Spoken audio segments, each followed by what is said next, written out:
Good morning everybody, welcome to day 2 of the ITTF 2023 European Para Table Tennis Championships here at the English Institute of Sport in Sheffield. Please get ready to clap your hands, make some noise, welcome the players and officials for the 9 round of matches.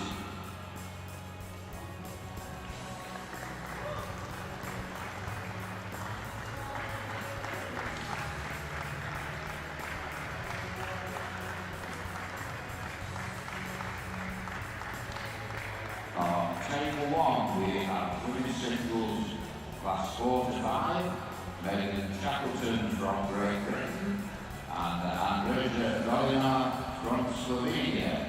The umpire is Butlo from Czechia. On table 2, women's singles class 4 to 5, Erlauber from Serbia and Erlauber from Turkey. The umpire is from England. On table 3, women's singles class 4 to 5, Miatovic from Germany and Lundback from Sweden. The umpire is Jezik from England. On table 4, women's singles class 4 to 5, Alexandra Saint-Pierre from France and Nalepka from Serbia. The umpire is Paul Nichols from England. On table 6, women's singles class 10, Nalepka from Poland and Andrea Anden from Sweden. The umpire will be Davies from England. On table 7, women's singles class 10, Midday from Turkey, from Brunelli. The umpire is Catherine O'Neill from Scotland. On table 8, Marlene Reed from Germany and Thea Amalie Nielsen from Denmark. The umpire is Daniel Bullen from England. On table 9, men's singles class 10, Patrick Trojanowski from Poland and Jose Manuel Ruiz-Reyes from Spain. The umpire is Thomas Purcell from England. On table 10, men's singles class 10, Filip Radovic from Montenegro, Ivan Karamak from Czechia. The umpire is Tamara Parmentala from France. On table 11, men's singles class 10, Igor Mistal from Poland, Matteo Bonas from France. The umpire is Richard Horsfield from England. And on table 12, men's singles class 10, Matteo Scuto from Luxembourg, and Georg Delarque from Armenia. The umpire for table 12 is Joshua Reynolds from England.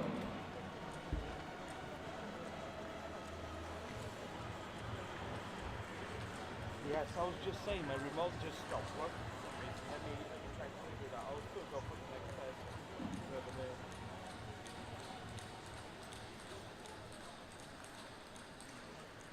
Alright. Can I have a minute? Can I have a minute to figure out the result?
running through the shelter.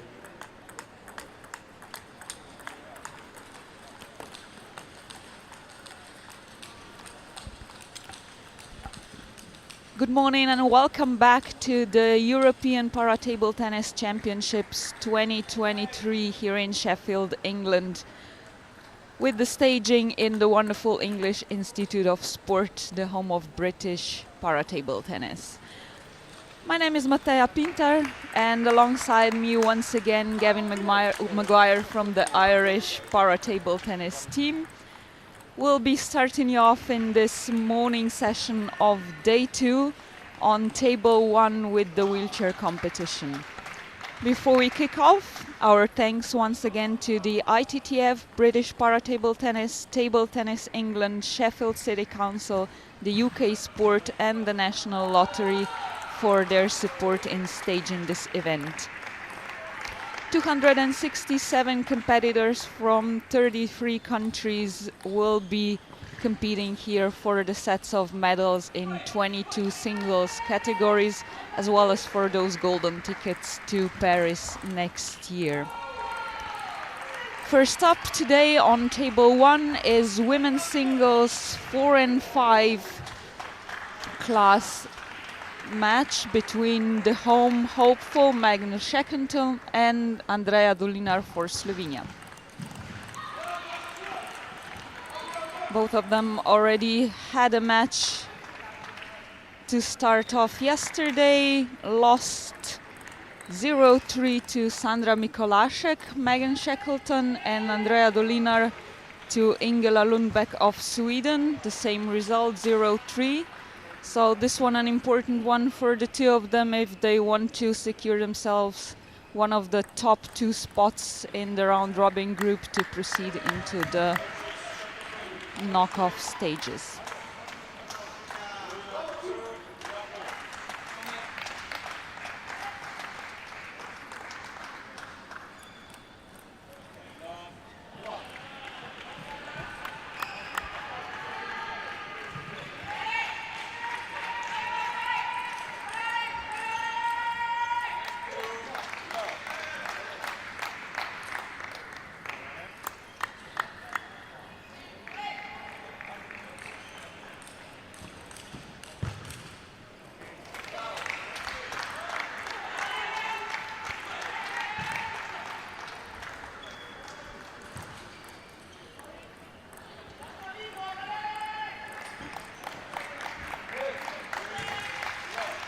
Not a great start for my compatriot and former team partner here. She has won most of the encounters with Megan so far, but not the last one, which was at the Slovenia Open earlier this year.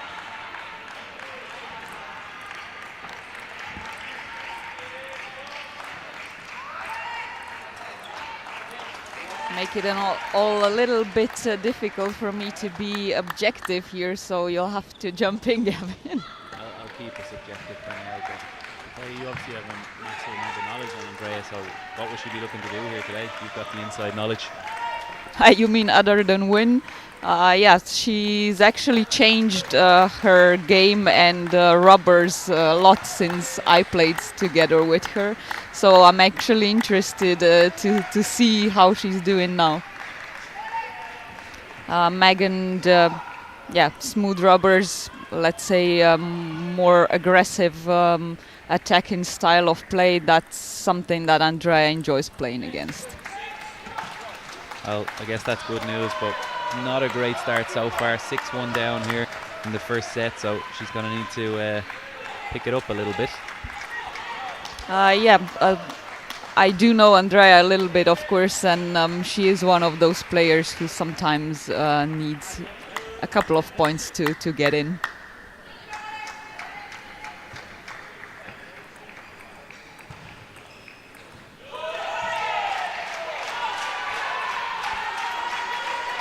Very experienced, of course, as well.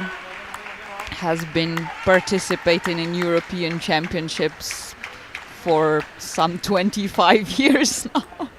Not sure she'd appreciate me mentioning this, but I'm sure that's something she can use to her advantage. Not that Megan doesn't have major competition experience herself, of course, but she's coming back from an injury. She had been out of competition for over a year, so this is now a big test for her after Tokyo major competition and in front of the home crowd, so to speak. Yeah, absolutely. And I watched Megan yesterday play Sandra Mikulášek. I mean, she didn't really look like she got into the game, so she's going to be really, really focused now to get her game settled. You know, use her really strong service. She's got one of the best services in the wheelchair game, from what I can see, and she's got a strong attacking game. She just really needs to settle into the tournament now and put it on display.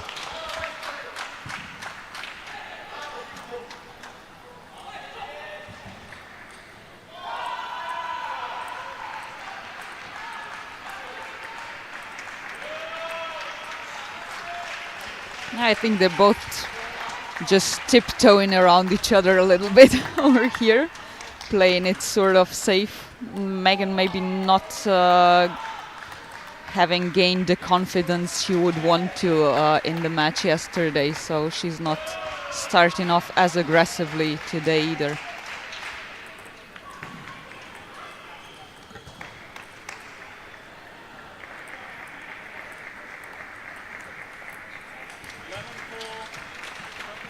Yeah, she didn't have to though, unfortunately for me, in this first game. 11-4 in just 4 minutes. Yeah, a little bit of a slow start there, really, wasn't it? I mean, Megan's body language looks good. She looks up for it. But Andrea looks like she's a little bit slow to start. Maybe still needs her morning coffee. Yeah.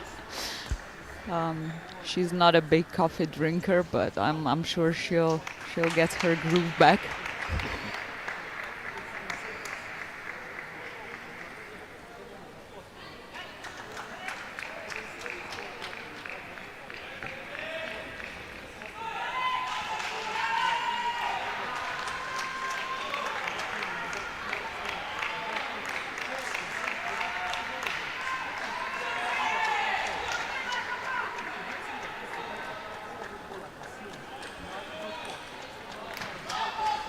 Neil Robertson there giving Megan some words of advice now going into the second set. Another vastly experienced wheelchair player. Someone you know well, Mattea, as well. Yeah, as a player and as well as a coach, I don't think there's many people in para table tennis with his kind of experience. Participated in 6 Paralympic Games as a player and another 1 as a coach, so the right person here to give Megan advice. So really we have 2 household names of para table tennis in the court here.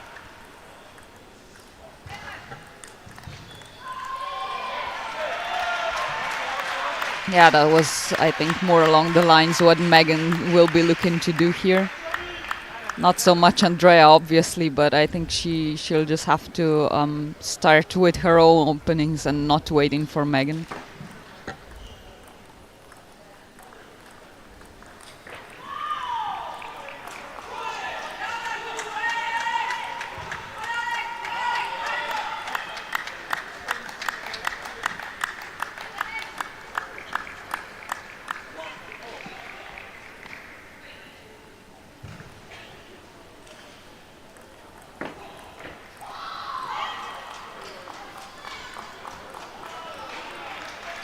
A little bit of luck for Megan, but you can see in the early exchanges here that both players going for the more tentative approach, backspin, pushing the ball to each other, trying to find better angles. Not so much attacking play in the early stages. I would say the one thing that Andrea is looking to do here is also not give Megan the opportunity to open things up too fast.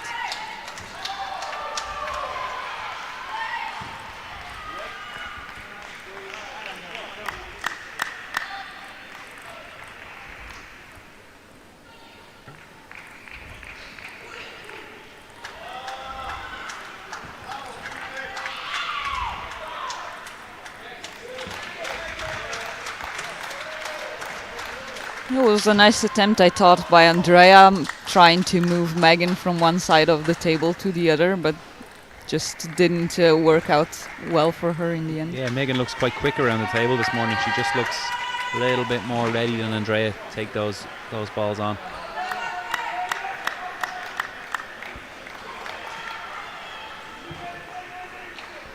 Just 30 years apart, the two, so that has to show somewhere.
Megan hits Andrea's sore spot here nicely with her serve. You've mentioned she has a good one.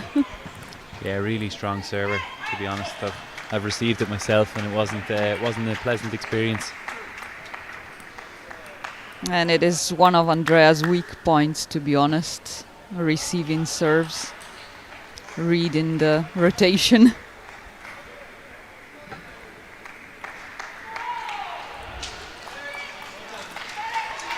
Just getting a lot of cheap points here from the serve. Good. Positive for Megan. You know, she's really conserving her energy, to be honest.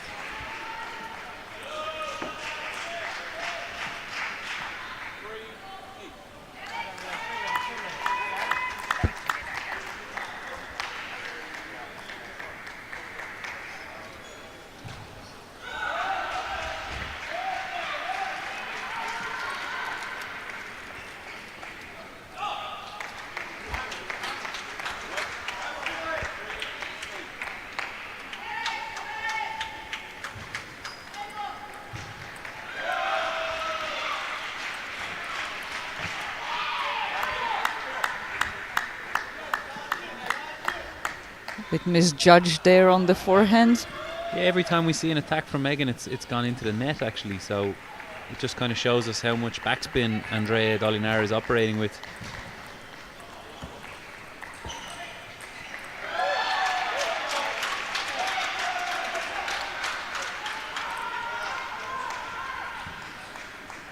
To our viewers at home, it might just look like they're putting the ball over the other side to each other, but I can tell you now there's a lot of backspin imparted on that ball, which forces the players into playing more defensive shots.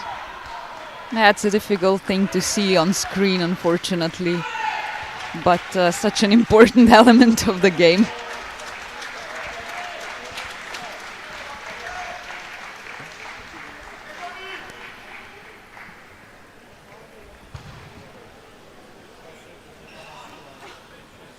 Another clear one for Megan here. Yeah, cruise control really, isn't it? Andrea Dolinar hasn't showed up just yet. She's obviously capable of a lot more, you know that. Yes, certainly, and I'd love to see her show it off before it's over here.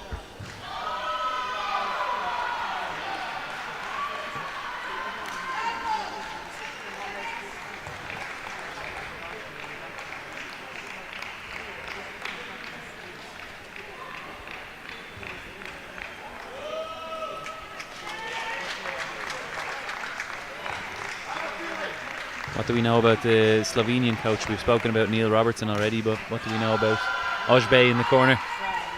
Yeah, another former player, a coach now for a team in Slovenia, works a lot with the youngsters and as well the national non-disabled team. So yeah, a lot of experience and a great addition to the para team. as well as some young energy.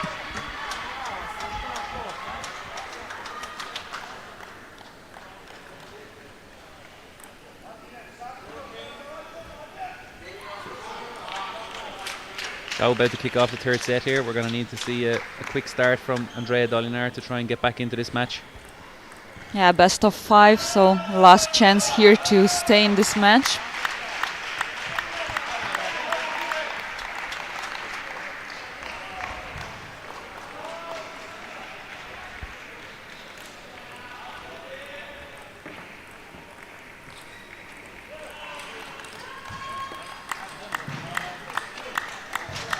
Yeah, Megan struggling with that forehand. At least Andrea taking advantage of that at the start now.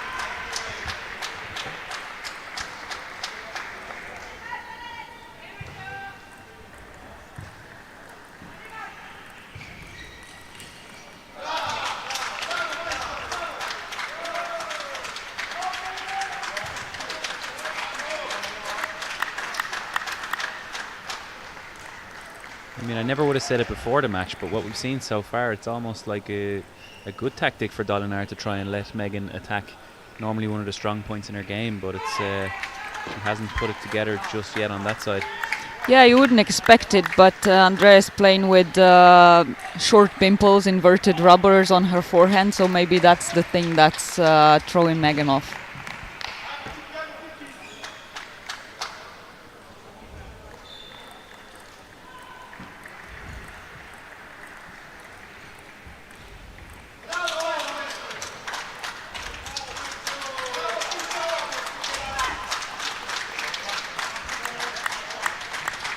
Oh, perfect positioning, end of the line, elbow area.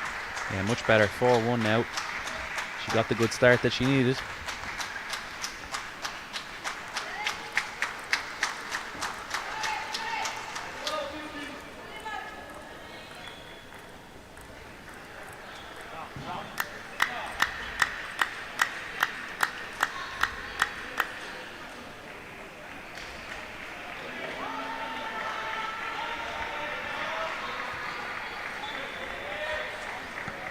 Quick towel break for Megan, even without the towel. Yeah, we spoke about it yesterday, didn't we? That towel break every 6 points. It's an opportunity for players to slow down if another player is gaining momentum, winning a few points in a row, just taking your moment to chill and let things settle down again. Yeah, and this is a complete turnaround from the first 2 games here.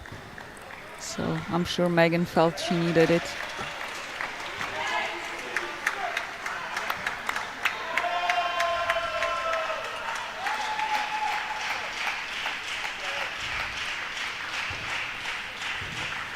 Megan also one of the not so many wheelchair, especially women players, who doesn't use a ball boy.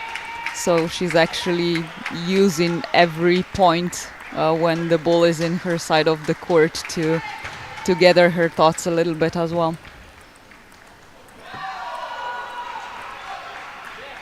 Do you have any insight for the viewers as to why Megan chooses that, or what might be the psychology behind it? Well, I mean, a lot of the times it's a physicality thing. So the players who are more agile, more mobile, choose not to do so. So higher classes in wheelchair 5 and 4. But yeah, it's, I mean, a preference. Somebody likes to just wait. Somebody else likes to have this, I don't know, mentality of doing things by themselves, and yeah, gathering a second or 2, getting also that control over when the next point starts.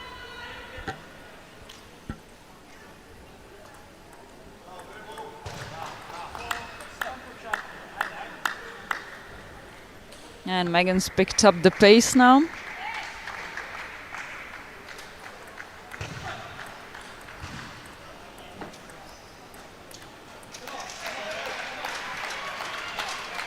Just edging her way back in here. 7-5 Dolinar. And remember, we had 6-1.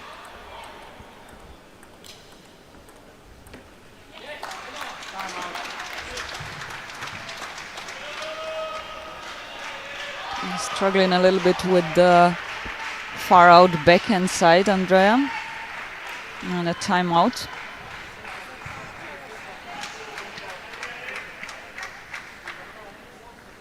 Well called for, I would say. Yeah, I actually thought I might see it slightly earlier from the coach. I think with the 6-1 lead, leaving it down to now just a 1 point deficit, I thought I might see it with a 2 or 3 point. Considering the stakes and seeing how it is a game she has to win if she wants to keep on. Yeah, I mean realistically for Dolinar here, if she can't turn this around, that's tournament over more or less. Yeah, certainly, especially having lost the first match already, and this is a group of 4 players, so and even winning this one, even winning this one would still make it difficult to get through to the next stage.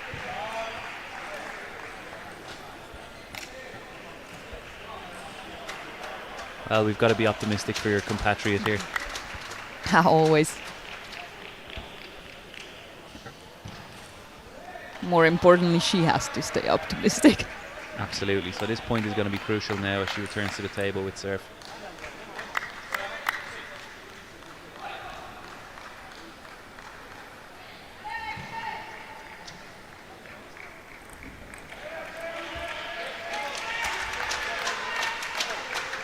Yeah, there was some unforced errors now, and that's never good.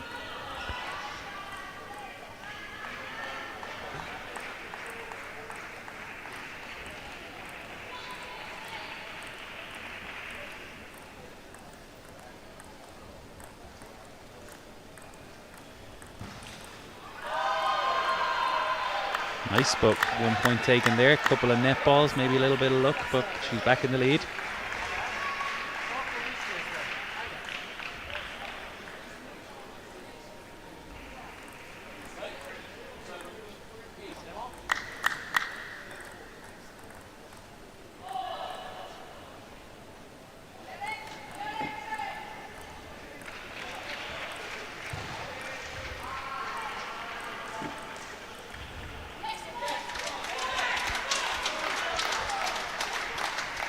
I was just going to say that Megan started avoiding that forehand side of Andrea, but she switched it now nicely and threw off Andrea, I would say, a little bit.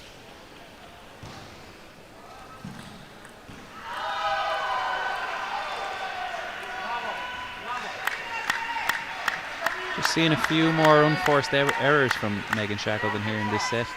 Slightly uncharacteristic, but still in the set.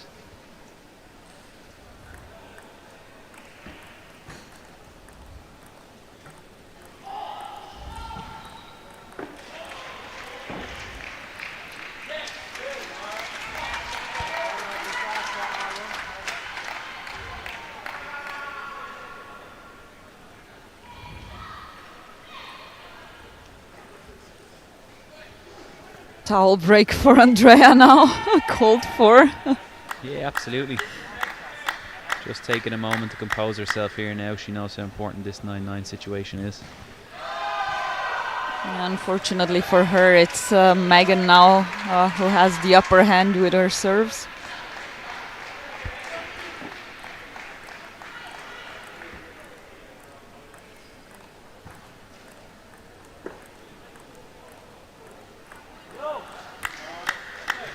Really nice from Dolinar there. Caught Megan in the middle of the table.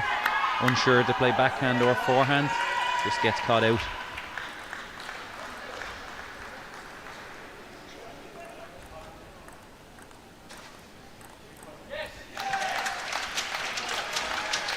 Well, our first tie-break situation here. So quick reminder, 2 points difference now needed to close off the game. And we've got 1 serve each rather than 2.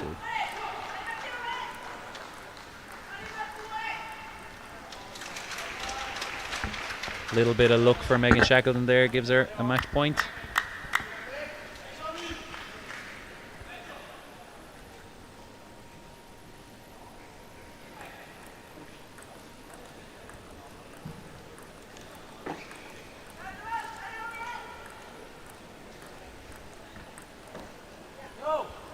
Yeah, another net ball by Megan, but Andrea pulls through.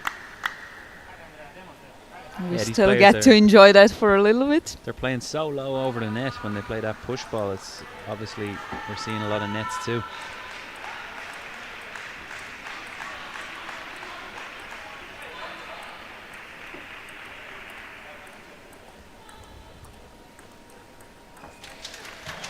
Oh, whoa, whoa. One more net ball to set up one more match point, but it is a testament to how low over the net they're playing.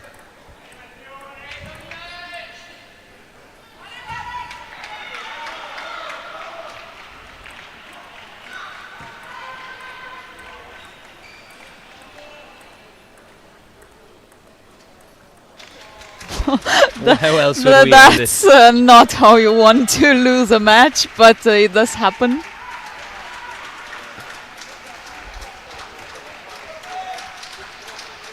I guess a little bit of luck to win it there for Megan Shackleton in the end, but to be honest, a strong performance. She was the better player over the 3 sets, and she goes on into her next game to try and qualify for the knockout stages. Yeah, no doubt about that. She'll be facing Ingela Lundback of Sweden later on for trying to secure herself one of the top 2 spots in this interesting 4-player group. Andrea will have to face Sandra Mikolasek, but that's, like you mentioned, probably tournament over for her, unfortunately. Right, we'll be back on table 1 with men's singles class 5 next, so do join us shortly.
On table 4, Ali Oster from Turkey, Nicholas Salantara from France.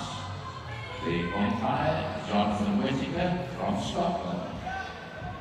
On table 5, men's singles class 5, Gerardus van Brunsven from the Netherlands and Hamon Atli Bjartsen from Israel. The umpire is Jenny Sanders from England. On table 6, Jenny Slatnam from Norway and Lai Toomey from Great Britain. The umpire is Boris Rako from Slovakia. On table 7, Philly Pine from Luxembourg and Valentin Marinov from Bulgaria. The umpire is Linda Reed from England. On table 8, Kelly van Zon from the Netherlands and Valentina Marcheva from Bulgaria. The umpire is Daniel Mullen from England.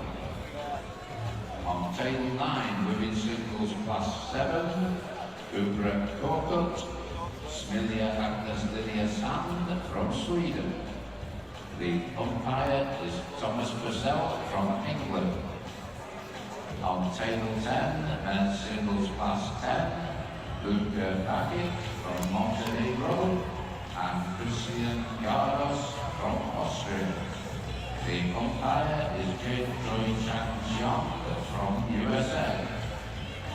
On table 11, women's singles class 8, Thun Kapkazonfu from France, Sophia Amoy from Hungary. The umpire is Benny Sandlo from Sweden. On table 12, women's singles class 8, Ada Darlen from Norway, Frederic van Hoof from the Netherlands. The umpire is Peter Higgins from Wales.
Welcome back then to the English Institute of Sport here in Sheffield on day 2 of the 2023 European Para-Table Tennis Championships. Morning session on table 1 with you once again, Matea Pintar and Gavin Maguire from the Irish para-national team. And another pair with you are Jack Hunter Spivey from Great Britain and Mitar Palikucha from Serbia in men's singles class face-off. Group stages of the singles event here, running all the way through until Thursday with the finals and continuing on Friday and Saturday with the doubles. The two players here, of course, Jack Hunter Spivey, home hopeful, Commonwealth champion from last year and a bronze medalist from the latest Paralympic Games. Mitar Palikucha, on the other hand, world number 5, third-seeded player of this tournament in men's singles class 5 and a medalist from the last 5 European Championships in singles. So this should be an interesting one. A game of heavyweights, really, isn't it? Two of the big ones in Class 5 here meeting up in the early stages. Yeah, we are on day 2, so those battles for the top 2 spots in the round-robin groups are very much on to proceed later on to the knockouts and possibly medal, as well as gather points or maybe even that golden ticket to Paris next year.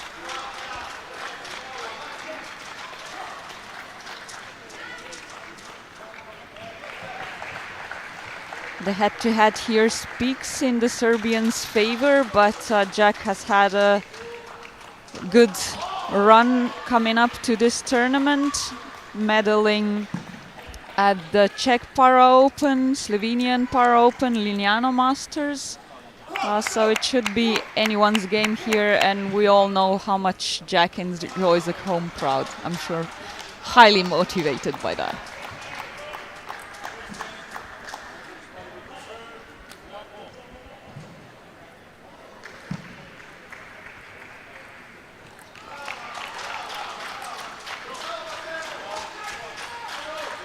Slightly contrary to our last game, I'm expecting a bit more fast and furious play from these two men.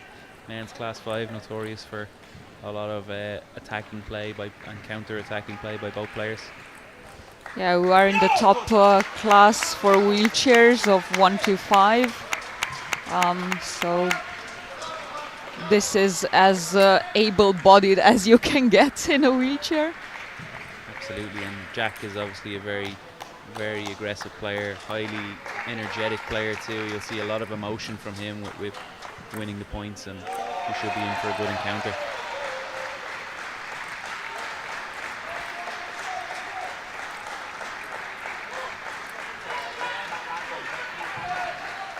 Yeah, Jack will be pairing up with Megan, who we saw on this table in the previous match for the doubles event. They're very much looking forward and hoping to medal in that event as well.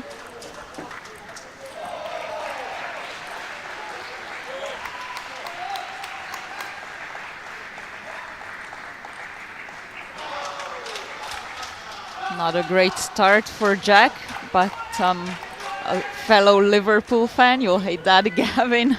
He won't give up. Let's not talk about football in here, okay? But if we are, we talk about Man United.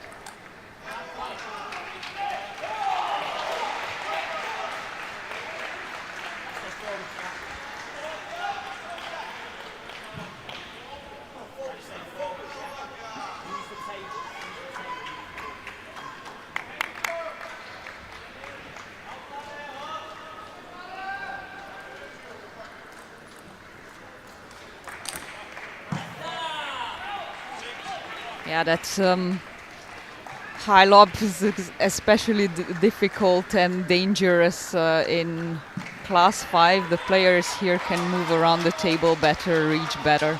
Yeah, a little bit more uncommon really, isn't it? Hard punishment for Jack right away, but I think he was just trying to try something else after a poor start of this game.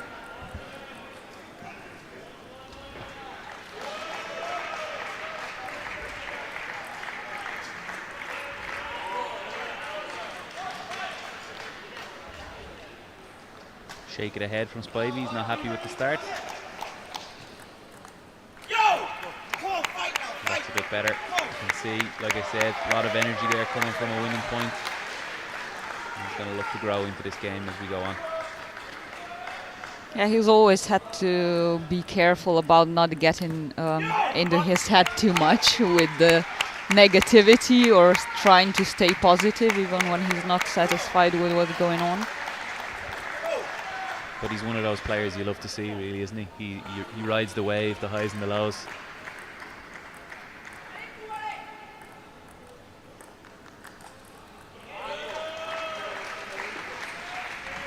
You wouldn't have liked seen me play then if you enjoy that.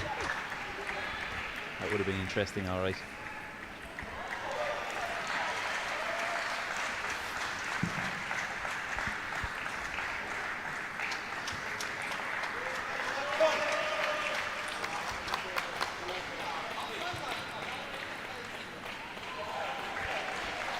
A bit of an advantage here for Palikucha as well, that he's already won one match yesterday, so he's had that experience, while it's the first one for Jack. Yeah, there's a lot to be said really for having that game, almost like a warm-up game. Obviously we're talking about the best players in Europe here. No game is easy, but it's a difficult position for Jack to come in with his player already having had one game. Him, you know, hasn't really had a feel for the hall yet, hasn't had a chance to play into the tournament, and straight in the deep end with Palikucha. Yeah, even though it is home ground for Jack, here he's training and living in Sheffield.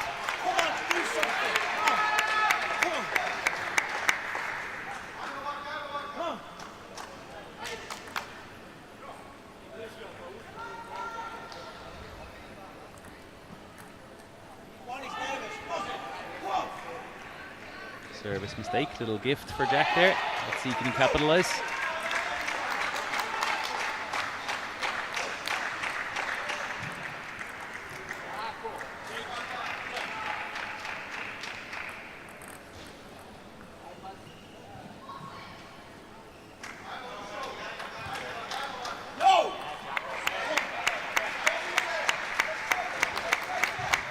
One game point saved, 3 to go.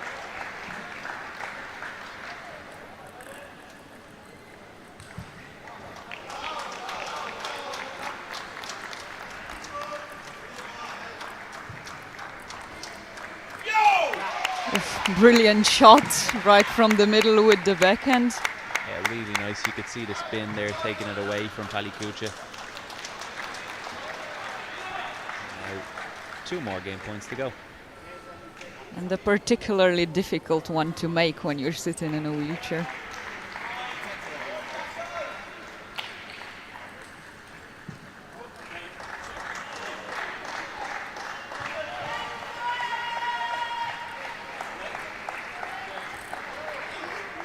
Two serve opportunities now for Palikucha to finish this off.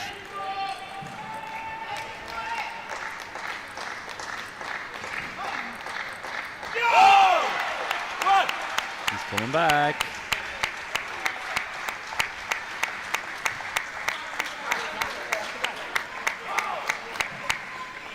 A little bit more like the Jack that we know in the last few points.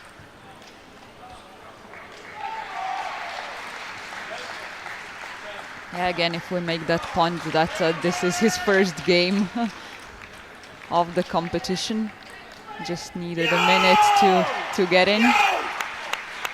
Absolutely, big energy, big emotion there. You can see how much he wants it. Great work. It'd be a huge blow for Palikucha now to lose this set from the position he was in. Yeah, most certainly, especially because now he sees what he has to look forward to in the games to come. Is that an edge ball? Looks yeah, like it looks was. like it. Yeah.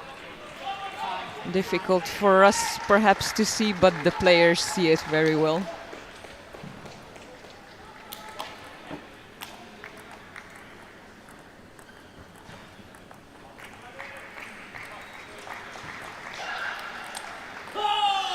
Get out of jail free card for Palikucha, takes the set. Yeah, a bit of a blow for Jack after doing all that work, tying things up again at 10. But yeah, I think he has this second half of the game to motivate him to know what to do next. Yeah, he really got into it there towards the end.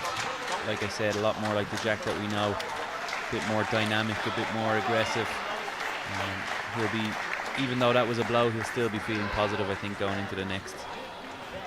Yeah, I would go as far as argue that the momentum is on his side, even though he did lose this set.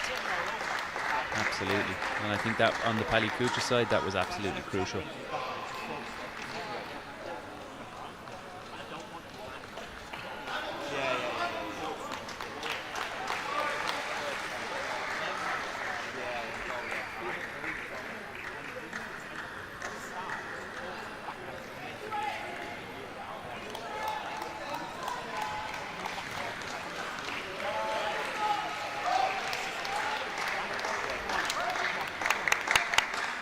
So So both players, a bit of advice on board now, going into the second set.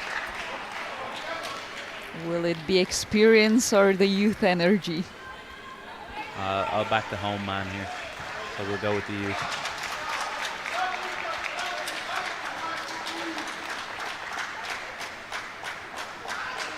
Interestingly enough, little fact about Jack, he's a comedian in his spare time in and around Liverpool. He likes to go to some comedy gigs and pick up the mic, and he's aspiring to do something like that later in his career, I think. Yeah, he's done commentary with me as well on the World Championships in para table tennis. A brilliant job there as well. So I'm pretty sure he does have a career waiting for him after this, but he's far from done with table tennis. Definitely, and I'm going to be careful what I say about him so he doesn't use me in his comedy sets.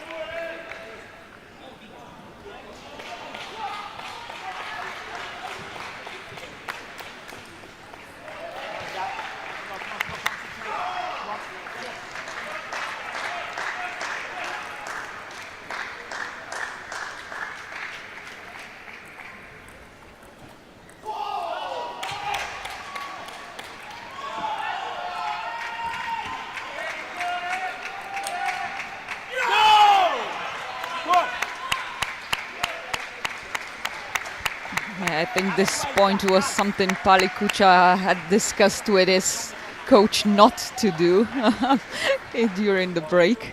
Yeah, absolutely. No easy balls for Jack's forehand. It's a big weapon.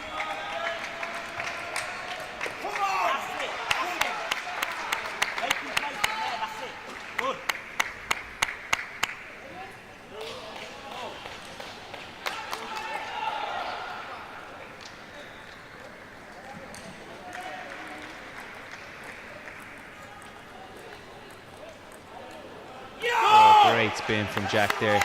So short over the table, a lot of spin, forced the error from Palikucha. And again, showing just how much he wants to win this game.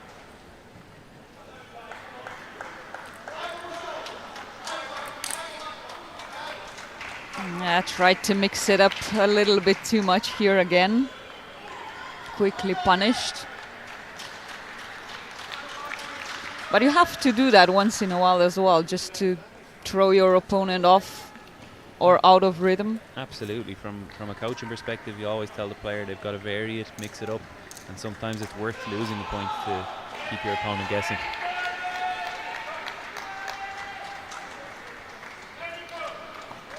But that high lob shot from Jack there would be quite uncommon in Class 5, wouldn't it, Mattea?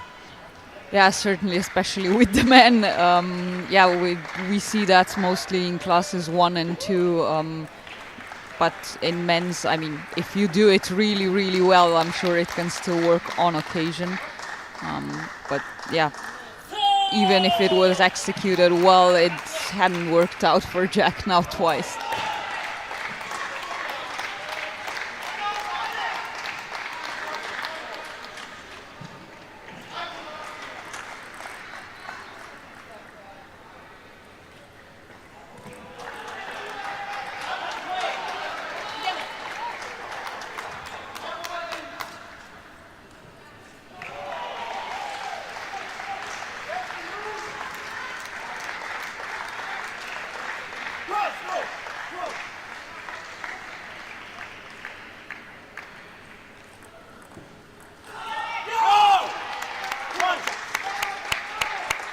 Still battling on Jack, but Palikucha in the lead, 5-4.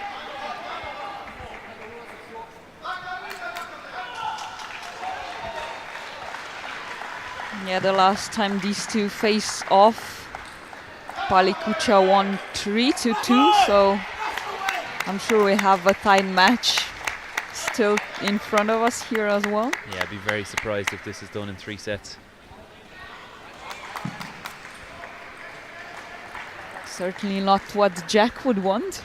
No, definitely not.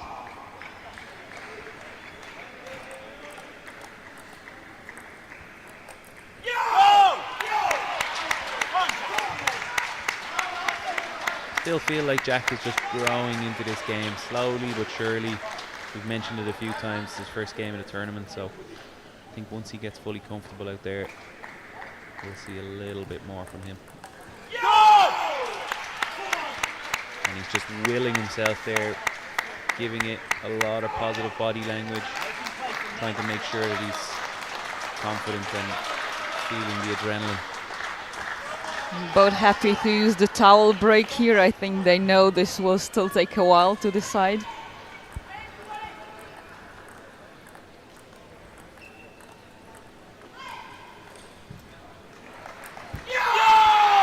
There we go, one worked. Yeah, that was very good actually on both sides. But even in class 5 you can find that angle.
This middle-to-middle topspin has worked well for Jack in this game.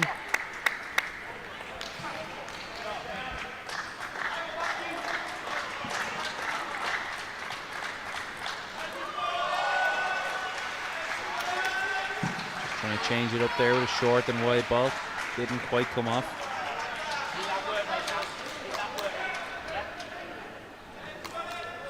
Stick to that middle to middle as you were mentioning, Matea, just in the business end here.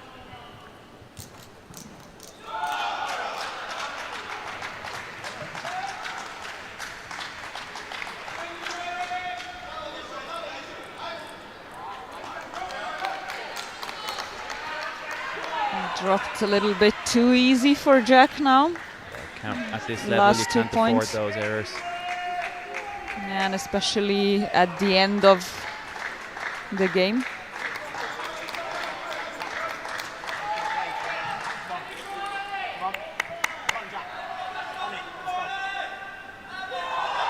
Important moment here for Spivey.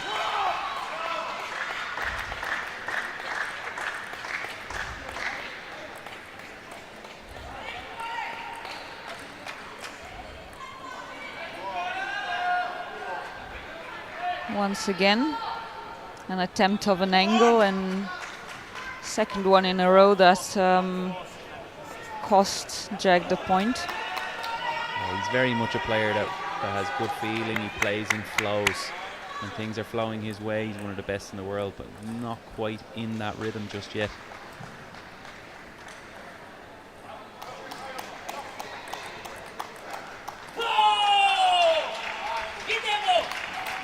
Now once again, just at the end of the set, Jack comes short. 2-0 now is a dangerous spot to be in. Yeah, absolutely. I mean, we've seen glimpses of Jack under Spivey's game. But not quite there yet really with his level, is he? But one of the players with the most fight on the tour. So I'm not going to rule him out just yet. Certainly not. Crucial to remain calm and not panic as well, I would say. Yeah, absolutely. And that's, I think, head coach of British Paratable tennis there in the corner, Andrew Rushton. Vast experience himself as a player. So I think he'll be keeping Jack cool now. As Zlatko Kessler, the Serbian coach, probably another one of those most experienced players, legends of the sport.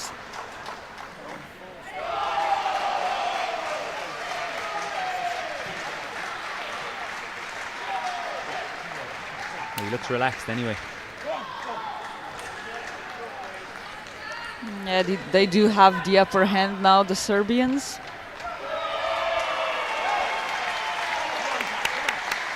But as you've mentioned, Jack has his game face on. Yeah, he's got his work cut out here, but it's well within him to take the next 3 sets. But let's start with the first one.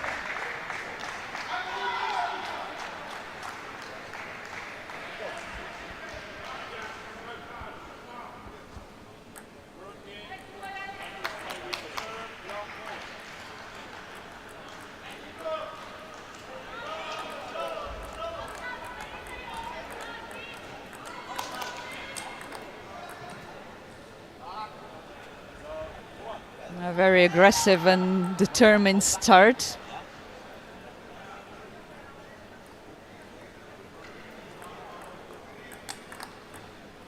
Didn't pay off so far. Yeah, both points. I thought Jack looked favourite there, but Palikucha just ball back on the table. All you need in the end. Absolutely. Give one more back. Be surprised if we don't see a timeout. Is that it? Yeah, Yeah, timeout that called already. most certainly, yeah.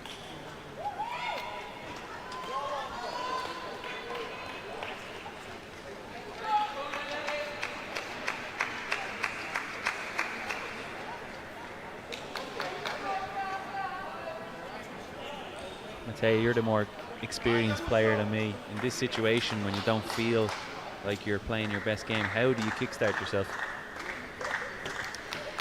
For me, I was a very different player from Jack, so for me it was just to stay calm and, you know, slow things down really, which in a way perhaps is what Jack should be doing here as well, seeing how the aggressive start didn't really go through well for him.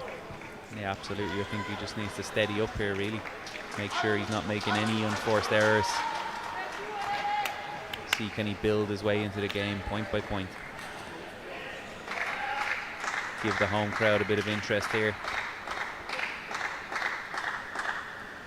Long way to go here, but even should he lose this match, he'll still get another chance against Sam Rolfes from the Netherlands to at least secure the second spot in this 3-man group.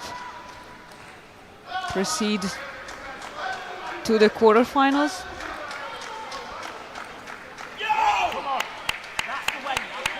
First things first though, point by point you said? That's it, point by point. Here's one, bringing him on the score sheet in this third game.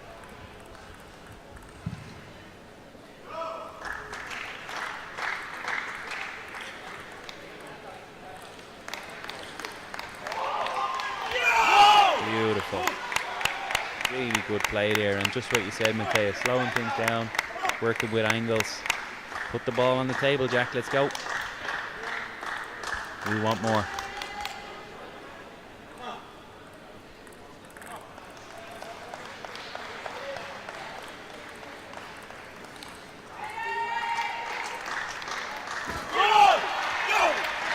Good, yeah, looks much better with this, well, sort of defensive style of play than he did when he was trying to be aggressive. Yeah, still a lot of intention on the ball. You can see it's not playing soft strokes, it's not playing simple. He's still taking it to Palikucha, but just in a more safe way, let's say. Yeah, not at all. Of course, the placement has to be great, the angles and the backspin. Yeah, but here we go again. Another top spin battle and another point for Palikucha.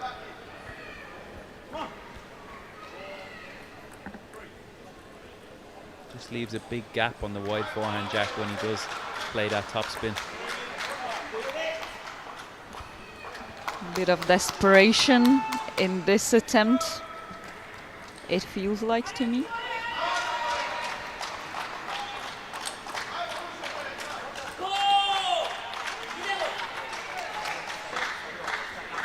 Signs of frustration there. You can see he's waving his arms, he's not happy. He's not showing his best level here.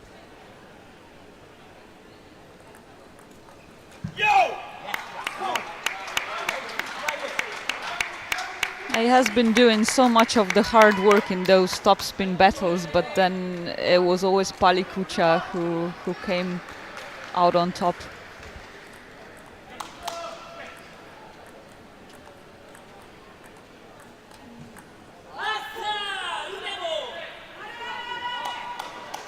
Yeah, just no aggression, not even a lot of spin in this ball, but such a great angle. Yeah, absolutely, he's making it look simple, Palikucha. You know, the spin, the angle there, really, really nice, but he makes it look easy. Yo! Come on, use it out. Come on.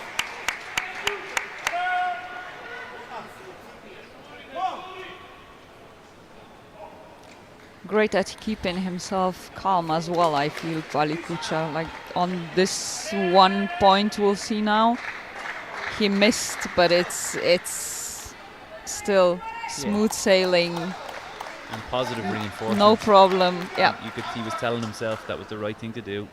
Next one.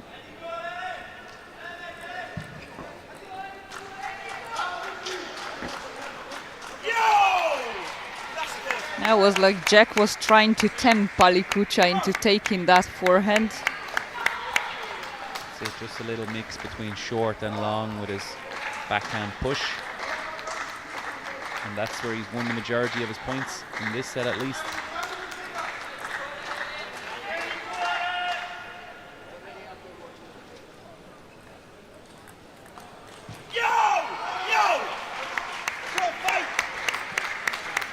Brings it back to level. Not a bad place from 3-0 down at the start of this set.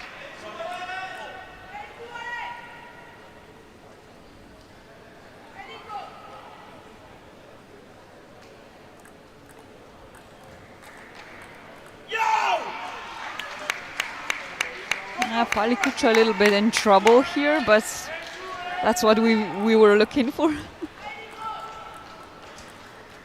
Merely to prolong this match, of course. Absolutely, no favourites here. Come on, Jack.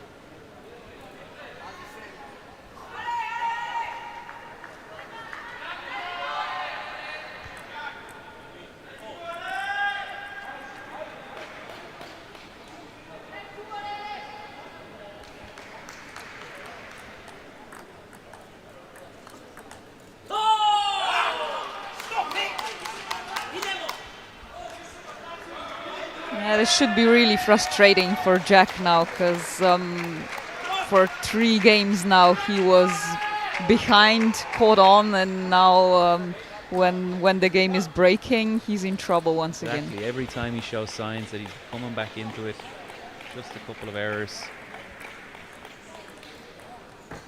So keep it in the closed game, Jack. Good. Needs to be said though that of course coming back from behind is always taking a lot of concentration, mental strength and hard work, which can be a deficit then just as the game is decided. Little tail break here, but it's 10-8 Palikucha and 2 match points.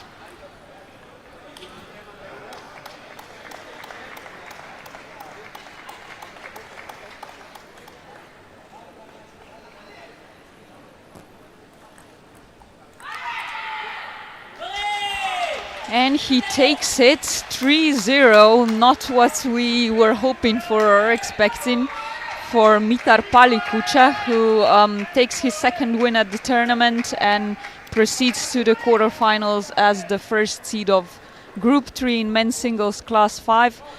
Jack Hunter Spivey will have to battle it on against Sam Roloffs from the Netherlands.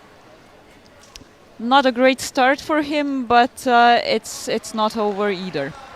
No, a long way to go in this tournament here still for Jack. You know, he's not going to be happy right now, but regroup, watch the match back, focus on what went wrong, what he can put right in the afternoon now when he plays this next game, and he's still really in chances for medals here. Back with you shortly with men's singles class 1. Thank you for now.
Scotland.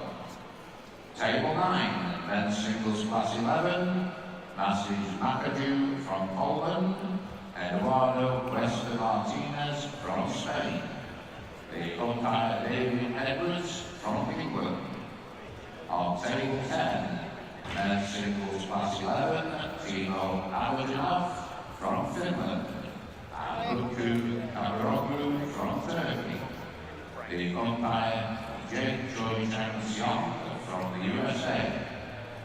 On table 11, women's singles class 8, Julianne Wolf from Germany, Lucy Autier from France.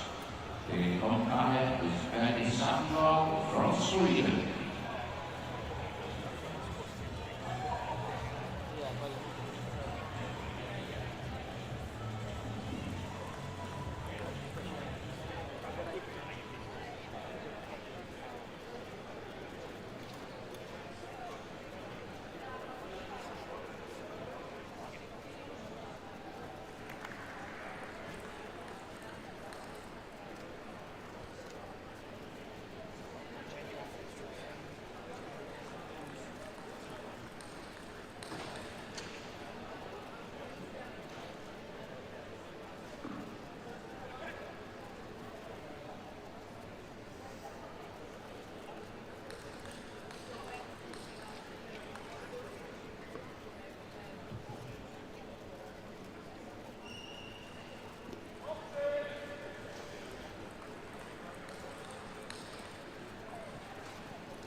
How about the sound level from the first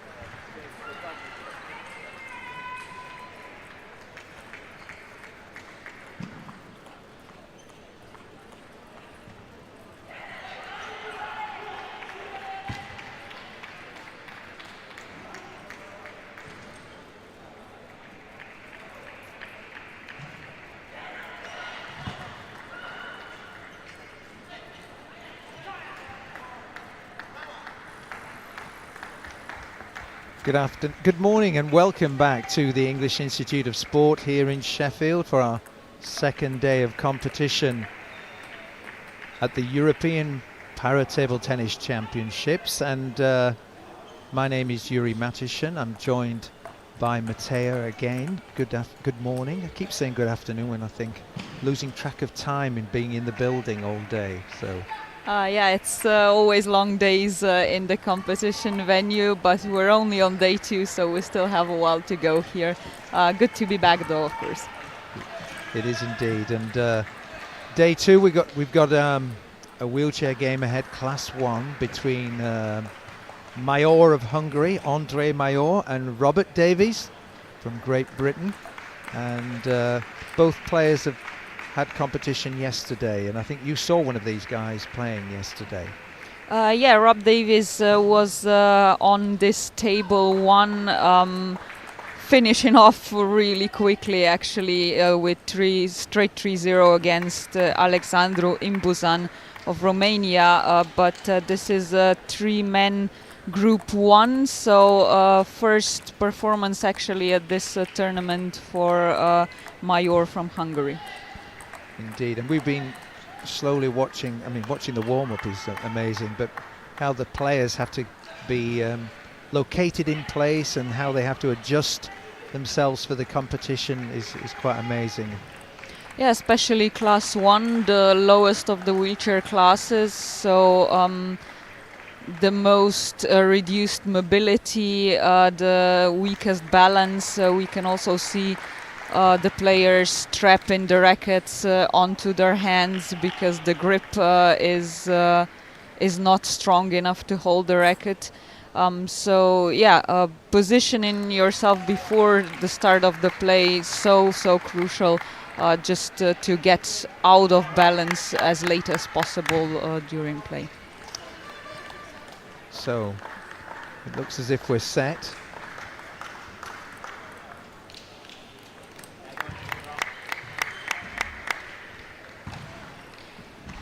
Yeah, right off start, this tetra loop, very high, heavily backspin rotated ball. Attempt from Major. Rob Davies here, 4-time consecutive European champion in men's singles 1. So clearly the favorite, especially after having won yesterday. Yeah, he started well, 2-0, he leads. Great dexterity, actually, when some great deep shots, not playing short at the moment. Yeah, he didn't have to show too much yesterday, but he has been slowly coming back from a long injury. So despite the heavily decorated past, he now isn't only focused on trying to win another title, but most of all just getting back into perfect shape. There's the lob, it worked really well for Major. Yeah, it took him a couple of attempts. It takes a lot of feeling to do this, and as I've mentioned, it's his first game, his first match at this championship, so no doubt he needed a couple of points to really get the grip of it. Davies has quite a fierce serve there. He sets himself well, but it comes over the net very rapidly. And now he'll be receiving service from Major, who goes for that short serve. Beautifully executed. Yeah, very well. I think Rob was expecting a longer ball, already positioned himself a little bit towards the back, and yeah, then perfectly executed. And this time it was the deeper serve, and Major picks up that point. He trails 5-3. Davies with the serve. Prepares and does well with the serve. It's wonderful how they can select which side of the table they're going to serve to. Yeah, Major actually silver medalist from the last European Championship, but that was already 4 years ago. Let's serve. A good opportunity to remind everyone that in a wheelchair game, when served, the ball has to cross the end line rather than one of the sidelines of the opponent's side of the table. It's a really important part, isn't it, that one? I've seen where they let the ball literally roll and see if it comes off the end of the table, and it doesn't, and it goes off at the side, and that's a... Yeah, we had an interesting case of that yesterday. But of course that's only true for the serve. Other than that, everybody searching for those wide angles. Indeed. Davies extending his lead 7-4. Mayor very much in the game. Quite an offensive game, actually. It's not defensive. They're playing the shots. At least Rob Davies, for a Class 1, a very offensive player, starting off with the serve, as we could see now. Mayor responding well there to the lob. Yeah, very good placement. That shoulder, elbow area, weak point for all the wheelchairs, and I'm told for non-disabled players as well.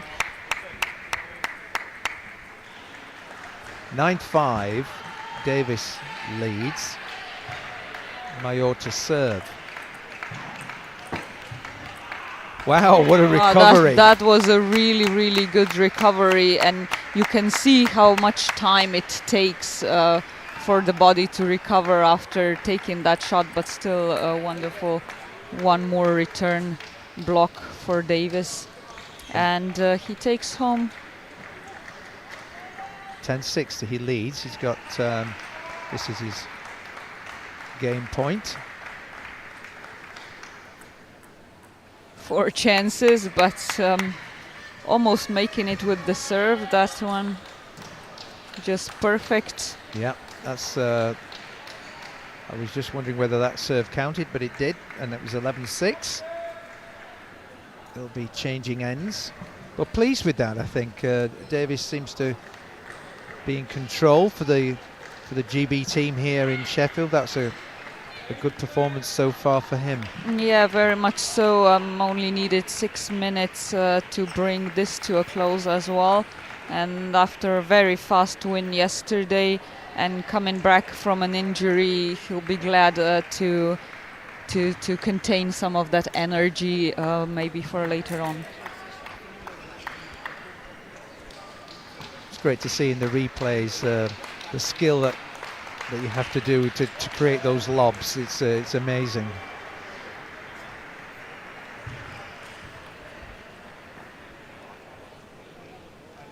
I can also see here how Rob Davies uses his non-playing arm as sort of a hook to hold on to the wheelchair to stay in position, all due to the weaker upper body balance strength. In fact, if it didn't anchor that, he'd be out of his chair going for the reaches on the other side, wouldn't he? So it is giving him... Yeah, certainly, and we can now see that he also uses weights to keep his wheelchair in the position so that the force of the body doesn't move it around more than he wants to. And that's allowed in the game, isn't it?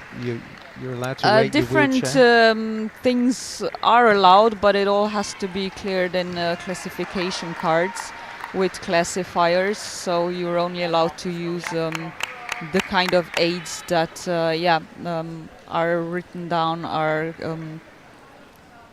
in the classification card, because of course everything like that affects your ability, mobility, stability. Yeah. And that's of course the main difference between one or the other competition class. Mayor serves in this one.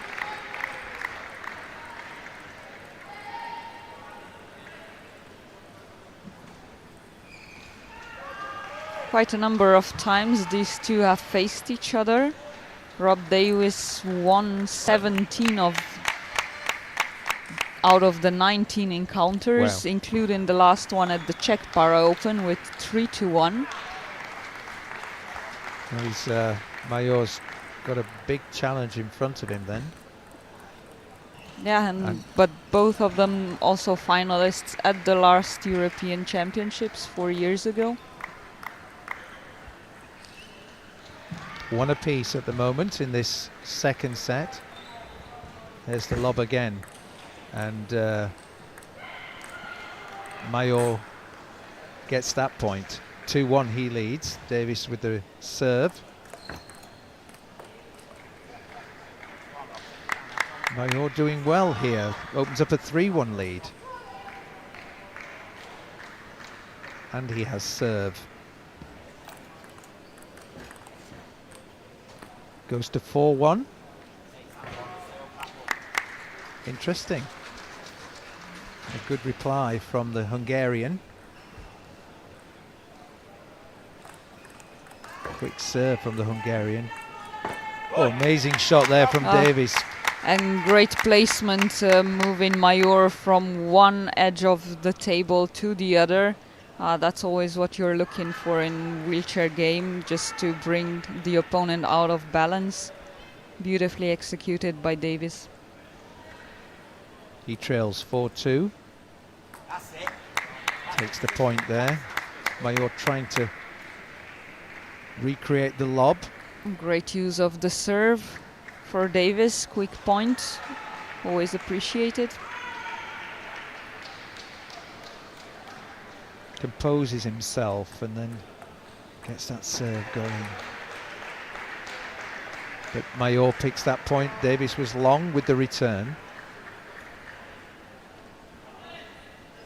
Mayor 5-3 ahead. Gets the look of the net there, and sometimes you need that look. Yeah, a little bit of luck, but it was nicely angled nevertheless.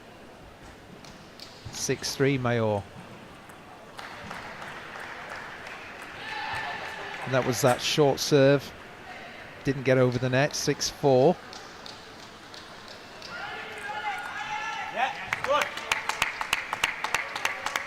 Long there from Mayor.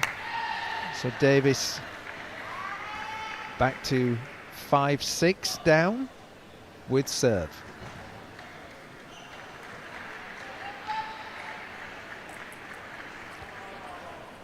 Won't be happy with that, will he? That's a big no-no, especially when the game is breaking like it is now in the middle and with such a close score. Davies did well there. Makes up for it. Almost came out of his chair.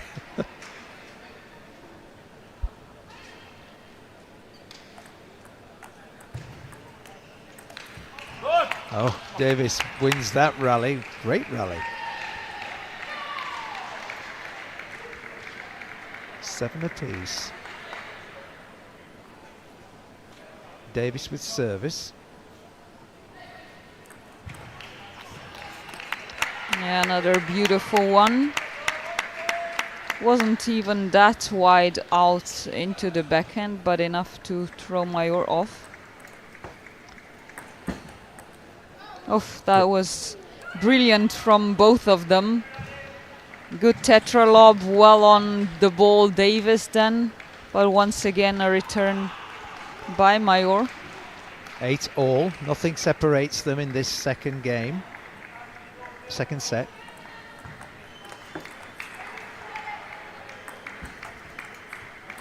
Yeah, rally. Basically a repetition of the previous point at the end of this one. Mayor took that point. Now Davies tried to reply in kind. He's trailing 8-10, so Mayor a chance to win this set. Saved.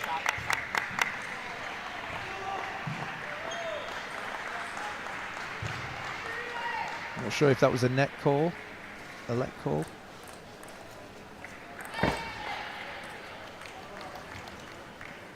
And Mayor takes the point, and that's 11-8. So one apiece now. So Davies in a battle. Yeah, we should be braced for an interesting one after all this.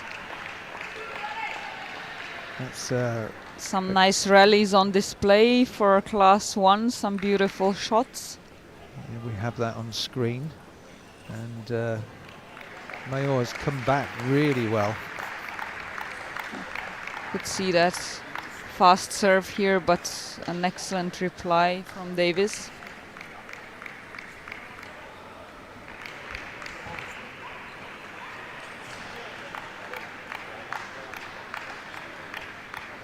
The tetra loop. Are people still inventing new shots? Or have all the shots been invented?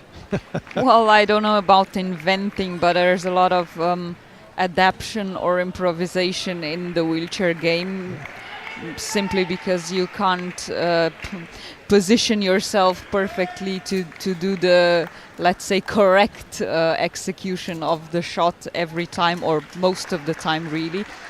So you're just trying to react the best you can with the position you have, and also with the physical limitations and abilities that each player possesses, which is different for everyone. So they're probably playing shots that in the able-bodied game they wouldn't be coached to do. So they're reversing wrists and arms. Yes, of course, especially in this shoulder elbow area where you simply can't move the body away enough to get the clear perfect shot. There's a lot of wrist twisting. Yeah, it's and improvisation, definitely. It's amazing.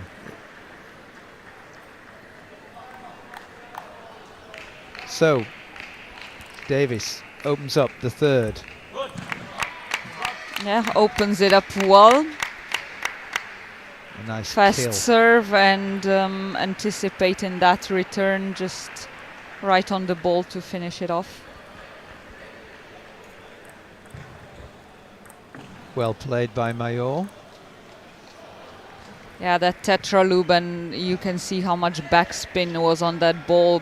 It's turned back away to towards Mayor after bouncing off on Davies's side.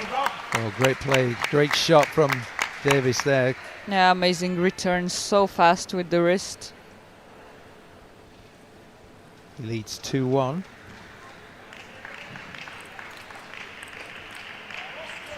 Yeah, caught him in that dreaded elbow area now. 2 apiece. These two seem to be very, very neck and neck in this competition. Davies into the net on that one, so 3-2 down.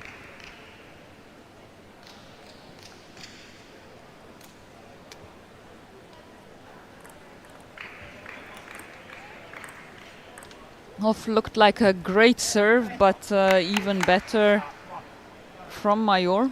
Mayor with a great lob leads 4-2, and Davies couldn't return that one, and suddenly Mayor is opening up daylight. Yeah, gaining advantage really quickly here. Davies will have to. He picks up a point there. Mayor hits that long.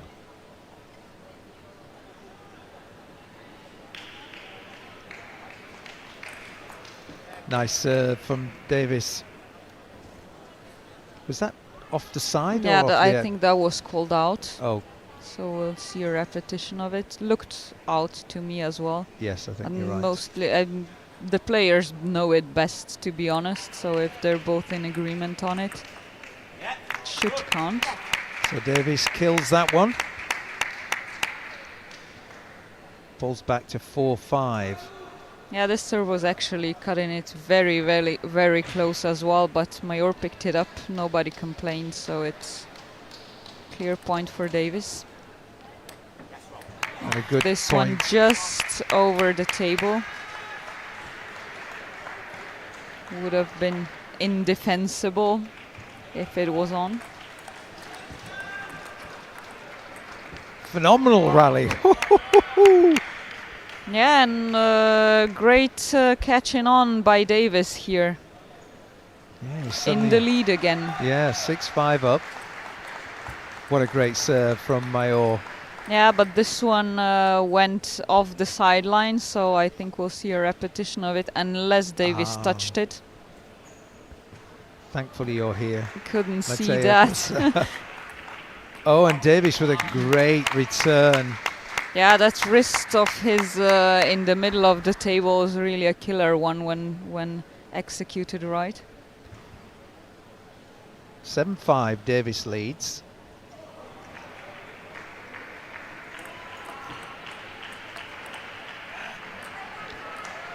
Good response from Mayor there, putting Davies under pressure.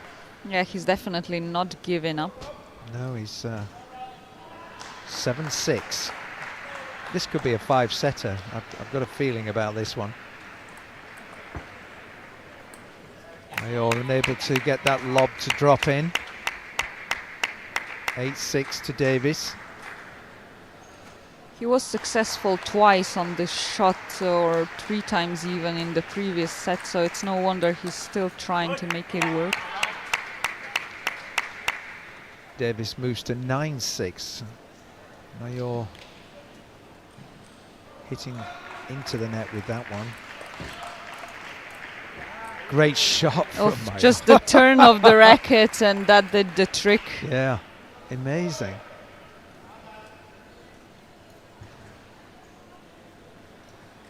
Both players just getting on with it. No coach timeouts at the moment.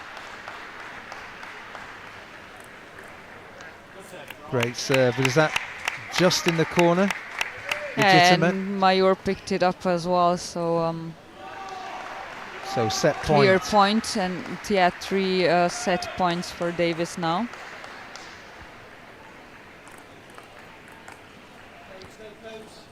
Almost there with the first one, but Yeah. A just little bit long, wasn't it? over the table. Not enough angle on that racket.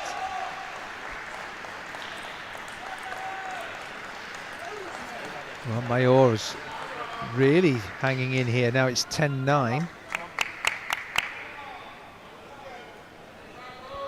Important serve for him now. Will he go short? Goes long. I And hits just long. changed his mind on this one, and it cost him the point. 2-1 now for Davies. He's hardly, but still back on track on taking this home. Yeah. I just felt in that last point, Mayor was just thinking it was going to serve that short, and then he went long, didn't he? But Yeah, I think he hesitated twice. First with the serve, and then with the second return. And you can't do that in table tennis. It's that split of the second that takes to make the decision, and it's too long to react on time. But a great battle here between Davies and Mayor, and Davies is the favoured player, a higher ranked, and he leads 2-1, but there's not much in it at all, and both players playing really well, and coach is having a good conversation about that now.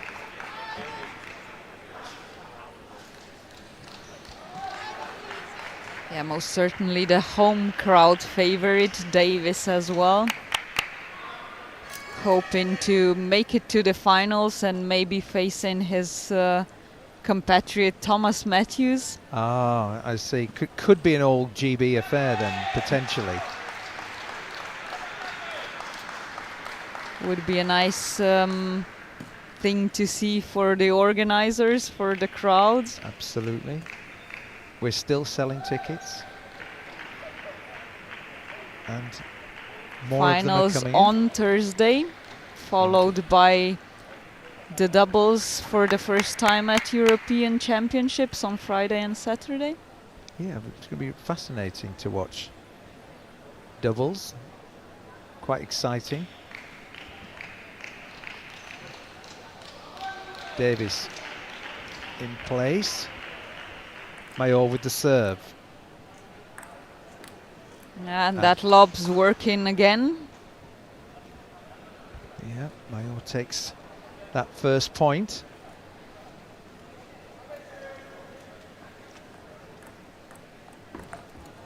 Oh, and that short serve wasn't short enough, and Davies managed to reach over.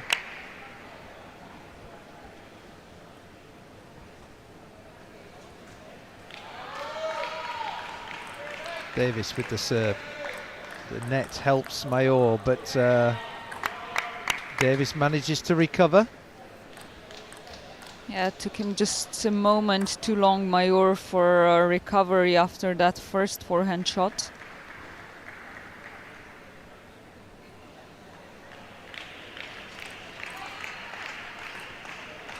Oof. Doesn't get more accurate than that. No, 2 apiece with the lob right in the corner.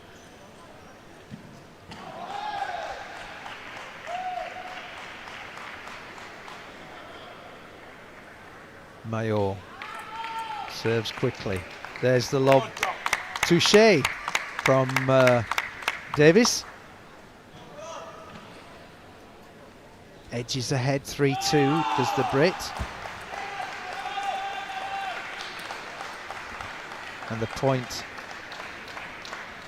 Trails off the table over the sideline, but again wasn't in a position to see whether Davies had touched the ball before. In each case, that one was clear. So Mayor wins the last service point with a very quick serve into the corner. 3 apiece. Davies to serve. Oof, wonderful lob.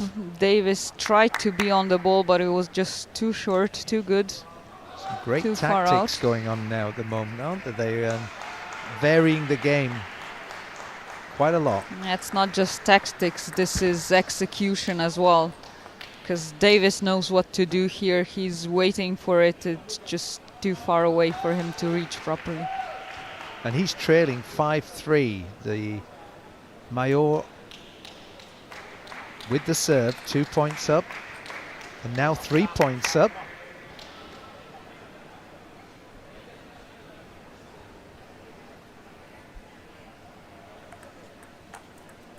Yeah, 4 very quick points in a row now for Mayor.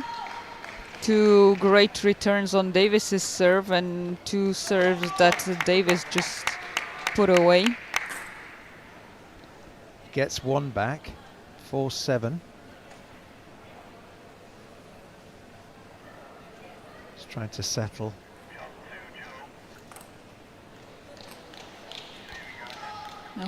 That's another unusual no-go, but I was just going to say that we've seen again a lot of this serve and receive situation.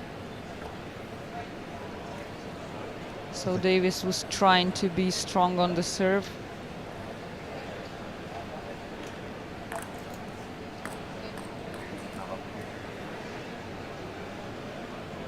Mayor as well.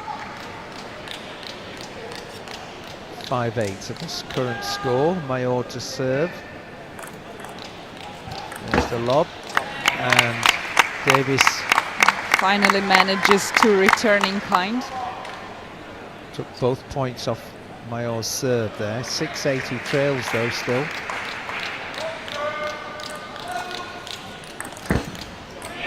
This time he gets it. Too Brilliant much is the towards cry. the middle of the table. That's what he was looking to do. And the shout is "Go Rob" from his compatriots in the crowd.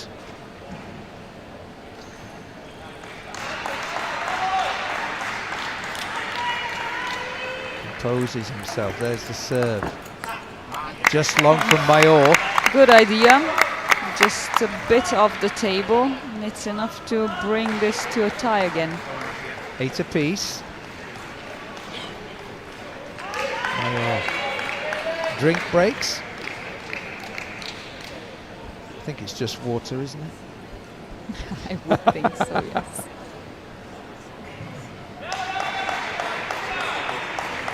Yeah, we're already 28 minutes in, which of course is long for a match. Even more strain demanding for class 1. Yeah, physically a lot of stress on the body here. certainly for Davies, he seems to a lot of physicality and movement in his chair, doesn't he?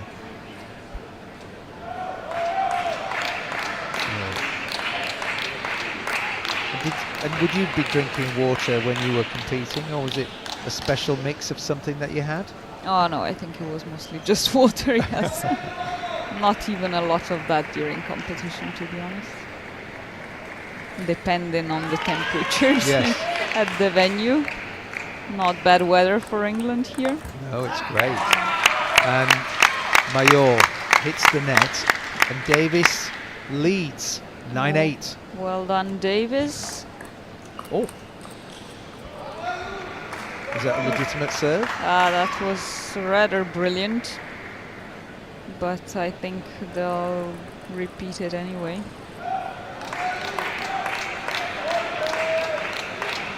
Mayor to serve again. And over the top. Yeah, that was the worst scenario for him possible. So 2 now match points now for Davies, and he serves.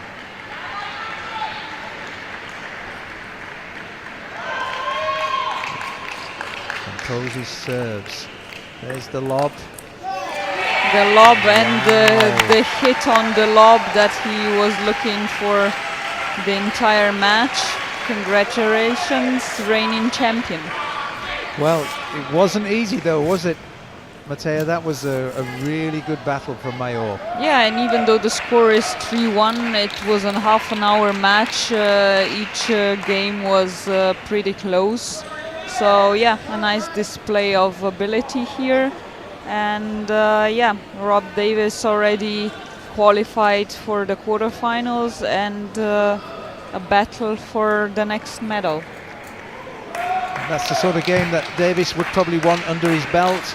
A tough one, you want to win it, and Mayor has had a great competition there in that particular event. He battled well, so yeah, this was a difficult warm-up, introducing match into this competition, but he'll have another chance against Alexandru Imbuzan to secure the second place in this round-robin group and proceed to the knockout stages himself. well, thank you, Matteo, and we'll be joining you shortly for the next game, and we'll be having a short break, but we'll be back with you for the battle of wheelchair, and that'll be between Peter Palos and Antoine Zhao, so we'll be seeing you shortly.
So welcome back to the English Institute of Sport here in Sheffield for the next game at the European Para Table Tennis Championships. We're on day 2, and this is a wheelchair Class 3 event between Andela Muzinic Vincetic, and I hope I pronounced that well, but Matteo will let me know, and Michela Brunelli from Italy.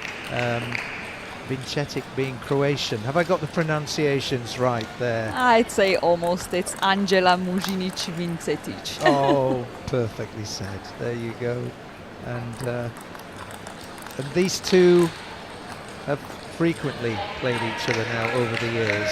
Yeah, I played them a lot of times myself, but the two of them, nothing that they don't know about each other. I would say they've played 43 international matches against each other in the team event, in the singles, some training camps together, and just overall the Croat, the favorite as the world number 2 and the first seeded player of this tournament in women's singles class 3, winning most of the head-to-heads. Nevertheless, yeah, it's a really interesting one for me to watch, considering how well I know the players and that this is my class, and always nice to see familiar faces.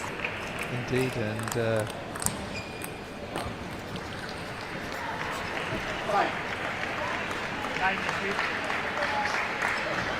about to start. Yeah, 8 players overall in this women's singles class 3, divided into 2 round robin groups. The first 2 proceeding directly into the semi-finals and also medaling already, so to speak. Still battling it off, of course, for that golden ticket to Paris next year. Both of them have this as their second match of the tournament, having won each their own. Angela Muzinic against Hatice Duman 3-0. Michela Brunelli against Sanja Miatovic 3-0 as well. Right. So we know how the land lies. Yeah, win here could just as well mean medaling already, so it's not an unimportant one. One apiece early doors in the competition.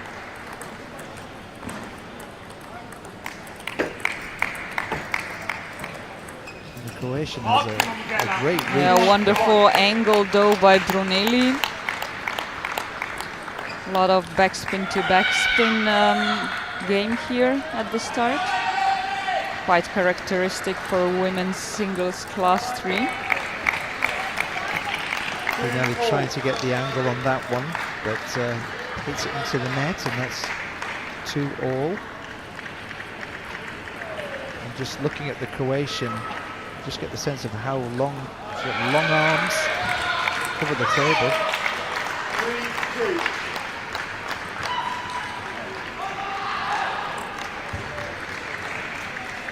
3-2 to the Croatian.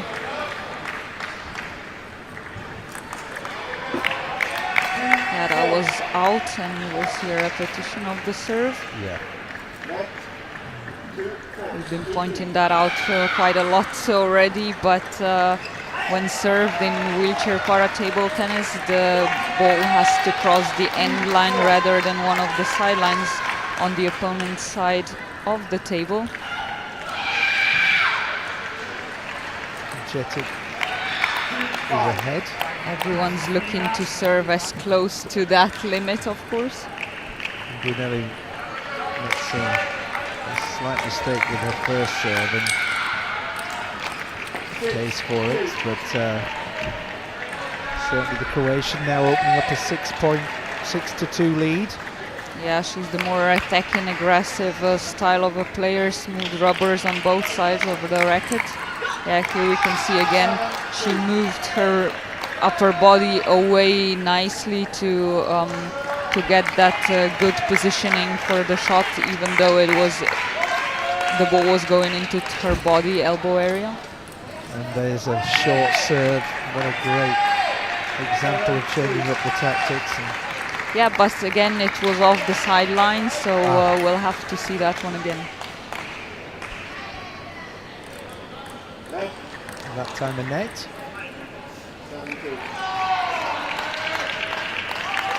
7-2 to the Croatian.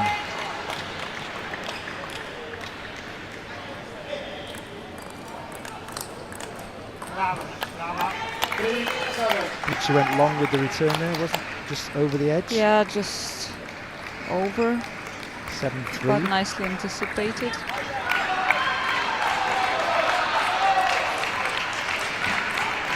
Yeah, that's really wonderful backhand spin. Not too much aggression, just a lot of spin, nice wrist work.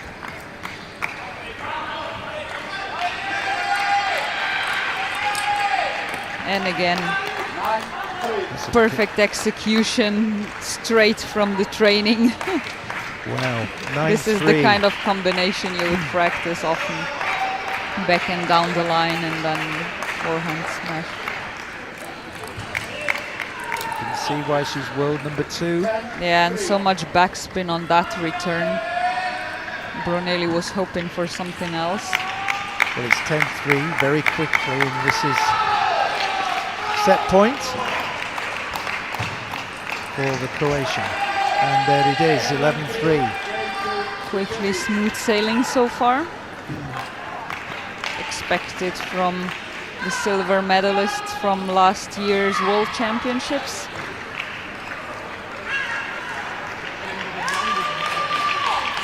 Yeah, Muzinic, Vincetic, trying to get it right. I'm looking at all the accents on the letters on the back of her shirt.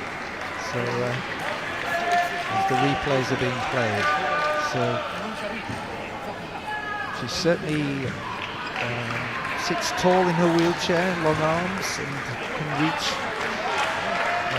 Yeah, she's a tall player, but you have to balance that with your upper body movement. So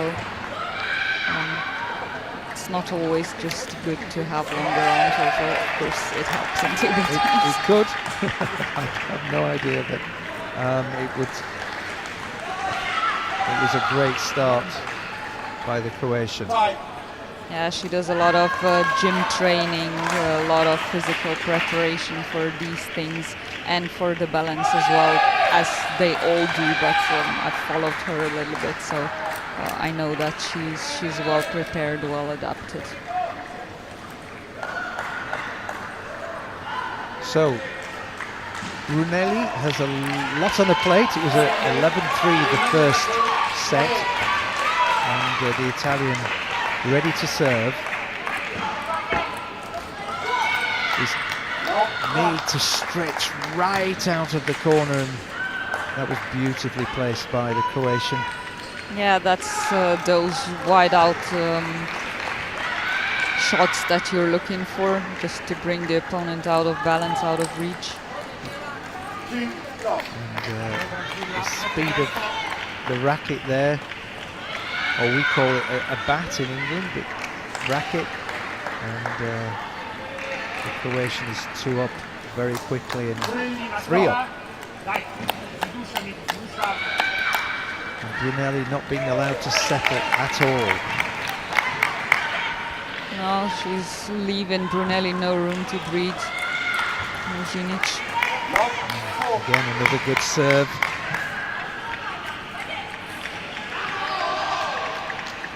Wide out serves really fast, either the elbow area or one of the wide corners. First point for Brunelli.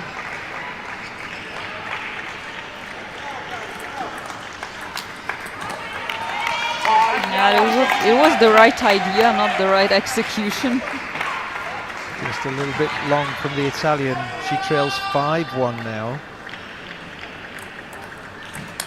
A mistake from the Croatian. Yeah, from Muzinic as well.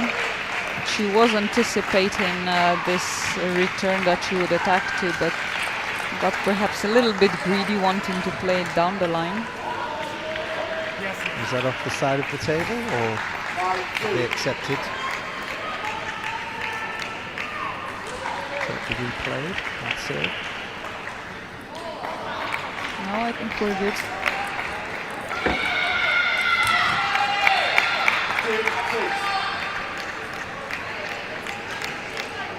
6-2 now to the Croatian.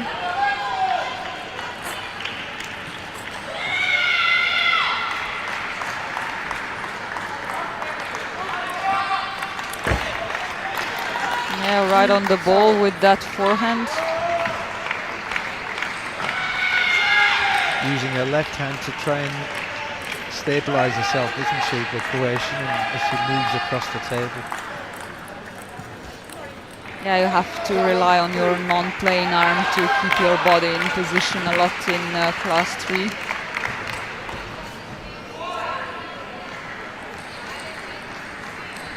(7-3) for the Croatian.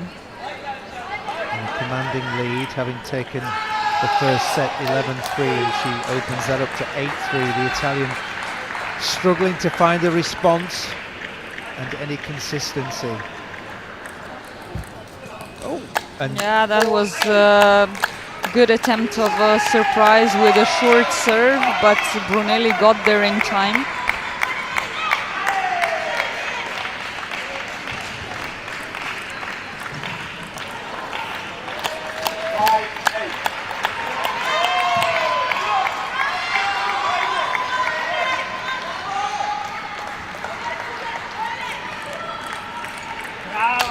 Yeah, a couple of nice points for Brunelli here. coming back into the game. 8-6.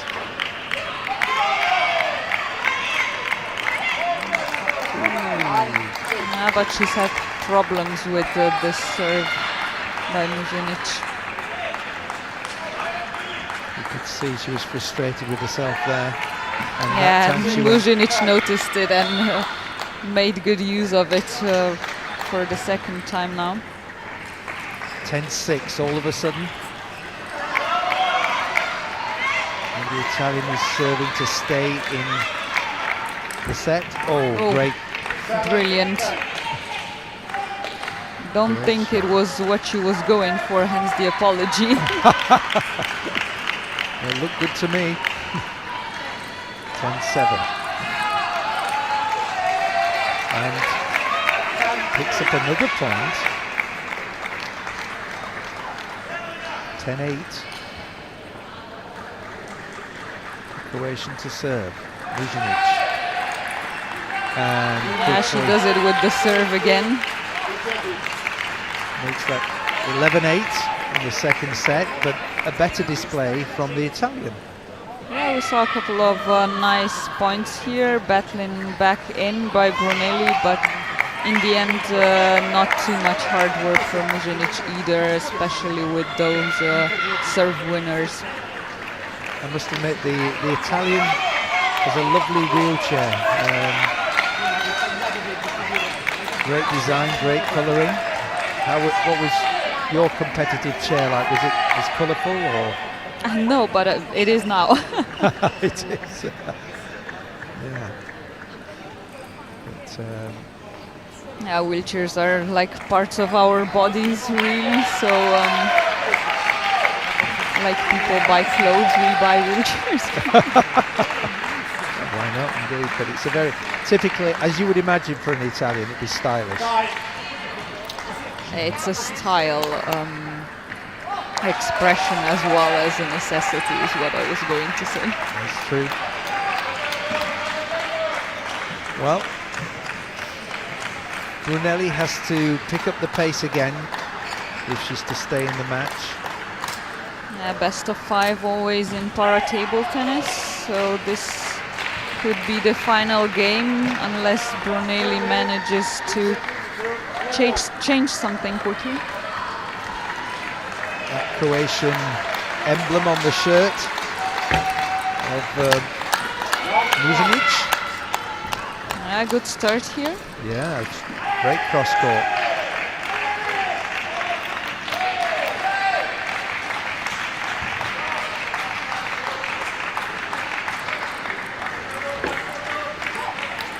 tough return, that right into the corner. Brunelli unable to reach out. Yeah, she wasn't expecting it, is more the problem as well. Going back into the centre and went wide. Tried again with that backhand shot that worked alright for her in the first point.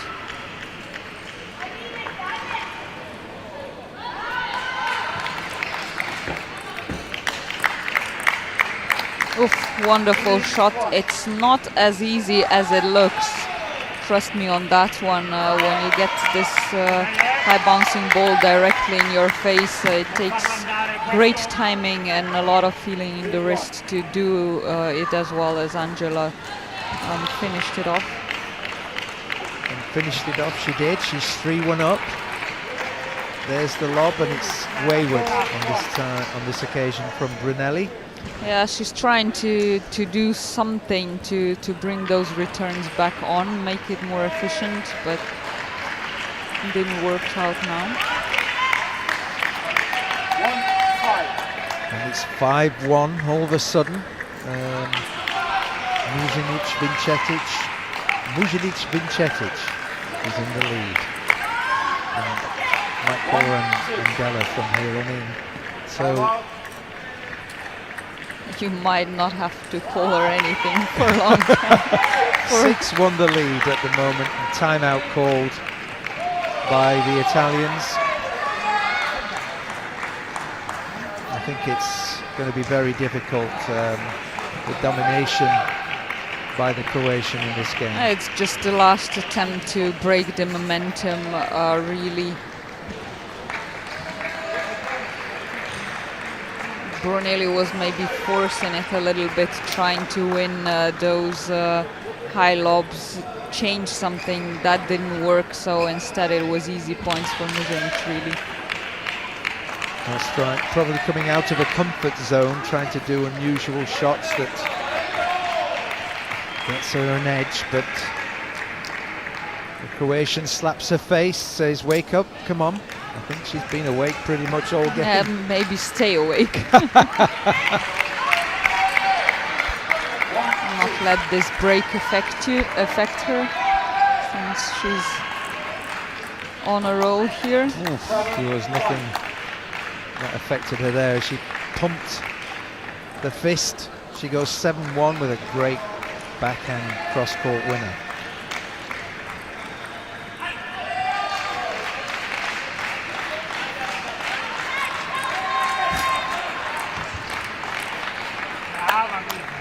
Brilliant recovery there, twice on the far backhand side by Muzinic, but yeah, it's finally caught up with her in the end. Yes, a great point there for the Italian. Just goes long with the return, plays a great point, and then just suddenly... Yeah, those easy ones that you can't afford against a player like Muzinic. 8-3, Muzinic goes long.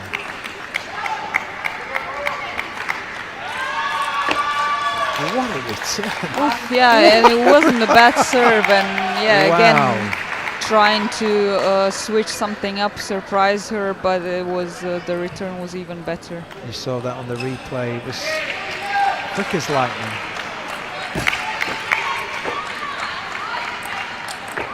And again, she responded to the let's call as well, didn't she? Yeah, she's leaving Brunelli no space for catching up. Brunelli must be looking for a new ball. No, she's not. She's going to play with that one. Here it comes back. We have 7 match balls now for Muzinic Vincetic. After what we've seen, should be more than enough. So this is match point. Many match points, and wow. There is just the way she'd want to finish. She shows it as well. And her second win at this tournament, well on track towards another medal and possibly even a ticket to Paris. Wow, well, that's a very, very comprehensive victory by the Croatian. 3-0. A big win indeed. So we'll be coming back to you for the 12 o'clock game here on table 1. There'll be a men's wheelchair class 3 game, and it'll have British interest as Romain Simon returns against the Pole Nalepka. So we'll be seeing you shortly.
David Edwards from England. On table 5, men's singles class 3, Vasil Petronev from the Ukraine and Benjamin Marot from Belgium. Umpire is Joshua Reynolds from England. On table 6, men's singles class 6, Martin Robert Perry from Great Britain. Aaro Toivo Samueli Makela from Finland. The umpire is Tamara Barmentala from France.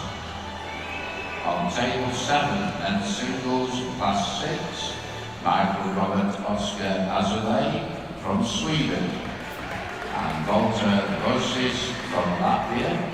The umpire is Harry Zuppel from England.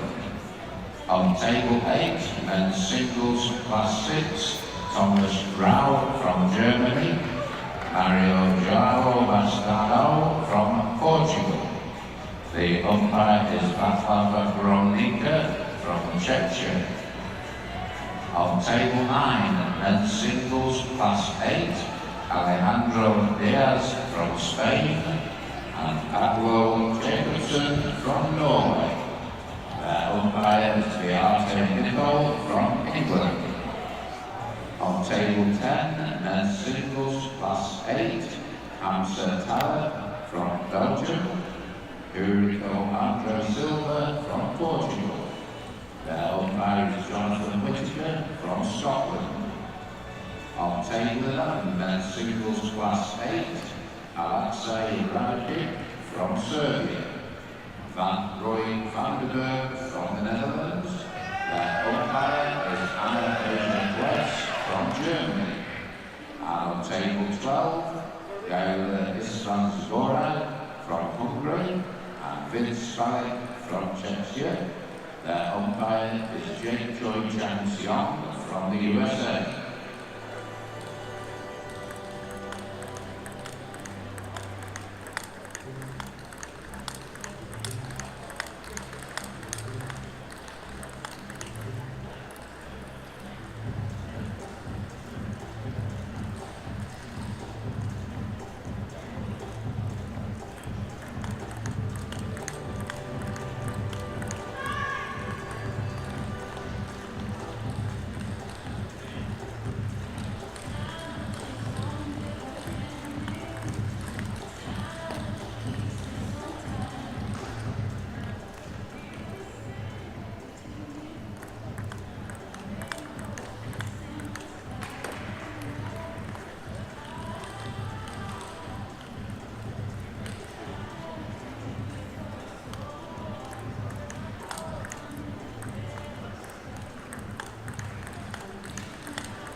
Welcome back to the English Institute of Sport here in Sheffield for our next wheelchair class 3 game between Maciej Nalepka from Poland and Romain Simon from Great Britain, and should be a great game between these two.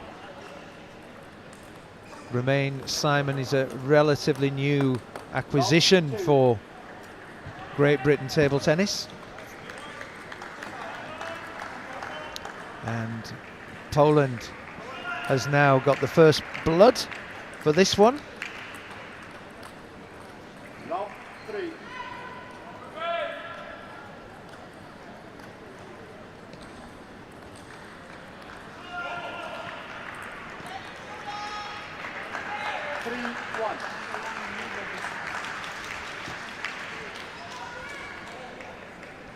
And quickly 4-1. Nalepka has opened up a 4.41 lead here against Simon.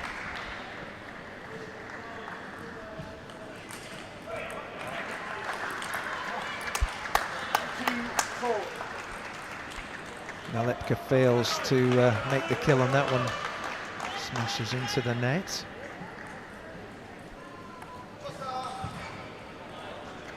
Simon with the serve.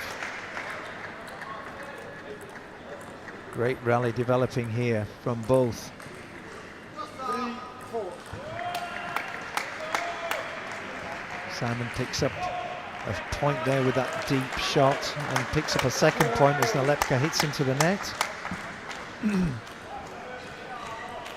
2 consecutive points there for Simon off his serve.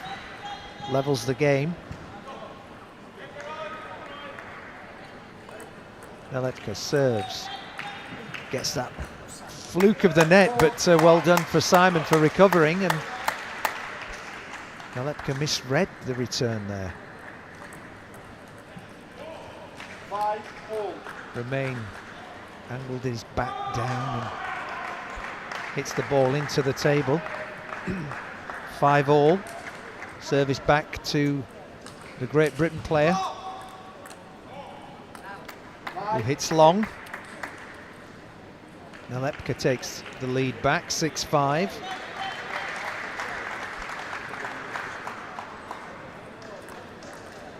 Romain serves, and Nalepka's long this time. 6 points apiece.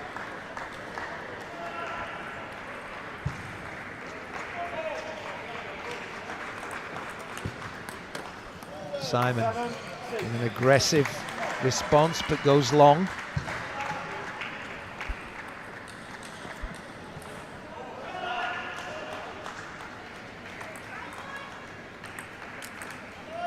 Nalepka waited for that shot and executed it well. And reopens a 2-point lead at 8-6. Simon has the serve. Good response there from Simon. Picks up another point. 8-7. Early exchanges. Very good here between the two of them. Shorter game develops. 9-7. Simon gave the opportunity for Nalepka to make an aggressive play there. 9-7 coming into the closing stages of this first set. Simon being careful. What a great shot there from Simon. Short and over the net. Pulls 1 point back. Nalepka still has the serve. Great shot there from Nalepka to set, providing with the set point. 10-8. The service is back with Simon. And hits the serve into the table, and a poor way to finish off for the Great Britain player. He loses that one 11-8. And Nalepka takes the first set. Simon needs to focus. And his coach there speaking with him, keeping him focused.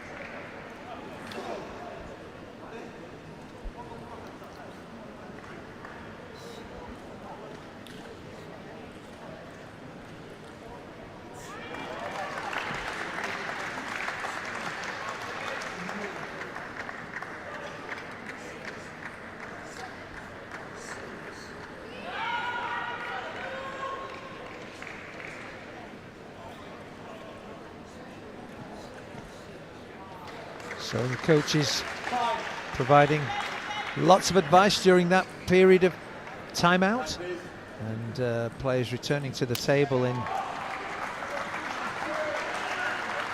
in this pool where players are looking to get into medalist positions early doors. And 22 places up for grabs here from the European Para Championships for Paris 2024. Simon with the serve. Patience on this particular rally for the first point. The longest rally of the game. And Nalepka hits long. Patience there from Simon.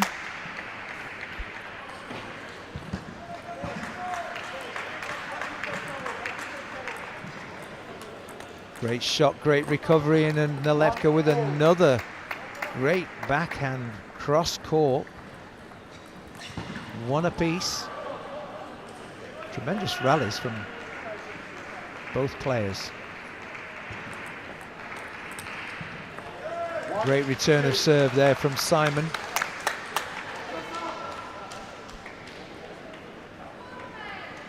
First point off the serve of Nalepka. They retrieve the same match ball. 1-2.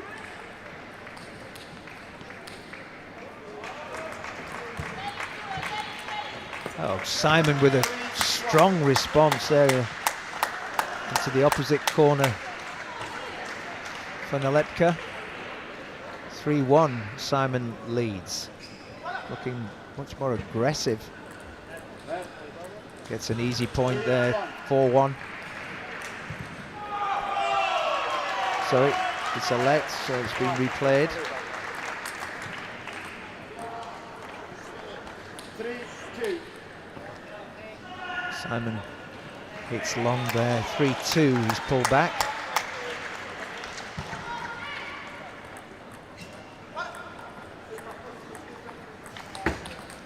Well played from Simon. Nalepka having to stretch there for the short return. 4-2. Simon just takes a little bit of time.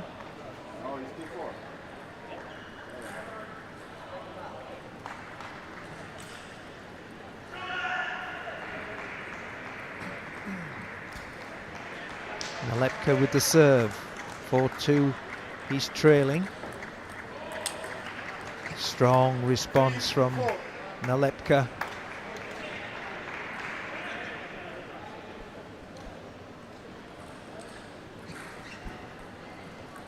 Simon needs to get this one under his belt. Doesn't want to go 2 sets down. Long walk for the ball crew here.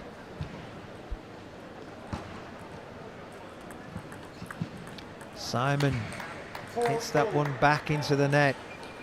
Disappointed with that response. 4-all now.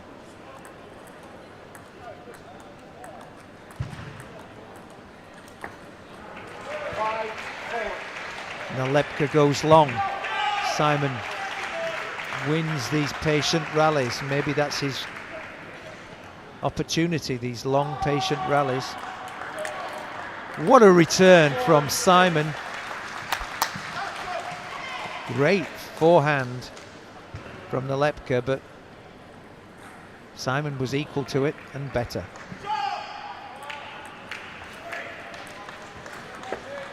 Long there from Nalepka, and he had the benefit of the let cord, and suddenly Simon has opened a 7-4 lead and has served. 8-4. Moves to 8-4 as Nalepka goes long. Simon with another serve.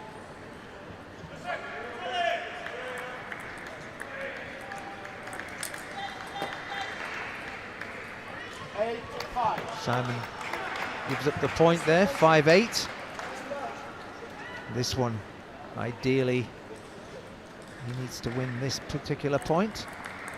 Strong from Nalepka, saw an opportunity. Then straight back, 6-8, and he now has service. He's taken 2 points on the bounce. Nalepka.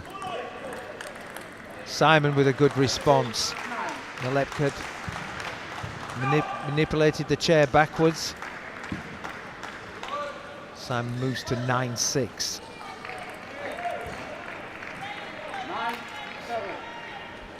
Seemed to misread that one and had his back facing downwards. 9-7 Simon leaves, has 2 serves. His passage of play needs to get into this game. Great response from Nalepka.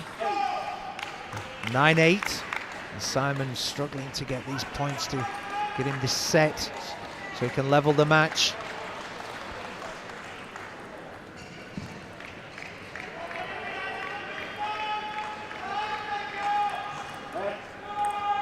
Let call. Simon will serve again. He does. Goes deep. Great angles. And that's long from Nalepka. And he had the let cord. Service back to the pole. 10-8. 2 set points for Romain Simon from Great Britain.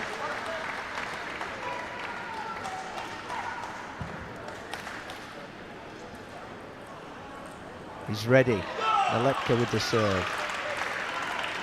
Great rally indeed. Oh, and Simon almost went for the kill. He was frustrated. Just missed the edge. Still has set point. What a great game. What a great rally that was.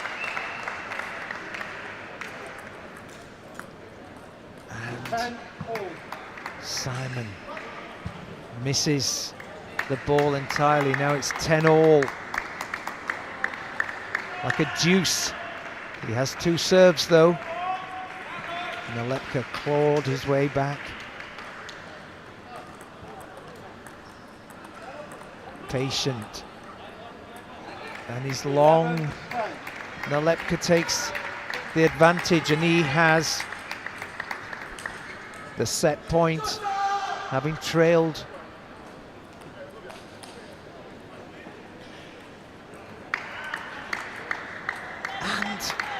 Simon clips the net and goes out, and now finds himself 2 matches, 2 sets down in a 12-10 outcome of that last set. 12-10, and now 2 sets down. The pole, having been 4 down in that last set, has found his way back to victory. Tall climb now for the British player, who will need to win the next 3 sets.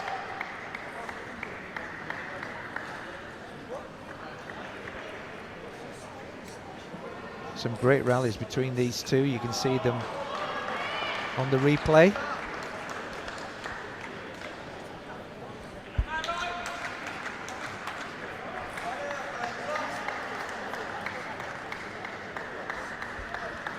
After this game and these games out on the courts here at the English Institute of Sport, there will be a break.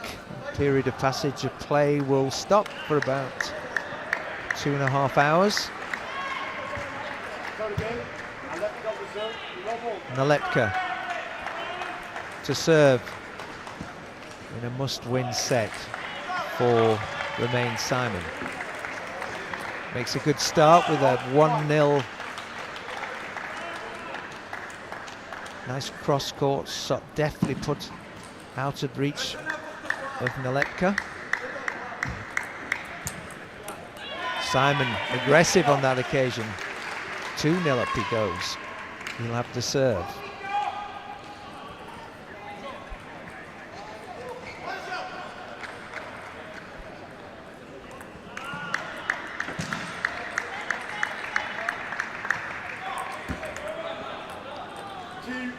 Good rally between the 2 guys there, and Simon opting to lob, but it wasn't deep. It was too deep.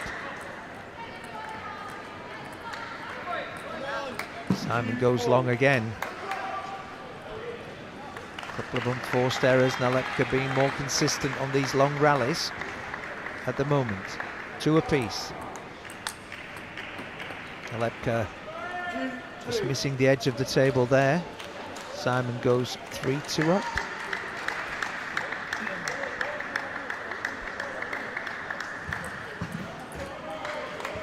Oh, and the opportunity to kill that one. For Simon, hit it right at the top of the net. He's now pulled back to 3-all. Has a temporary break. Goes for his towel. He knows he needs to win this particular set.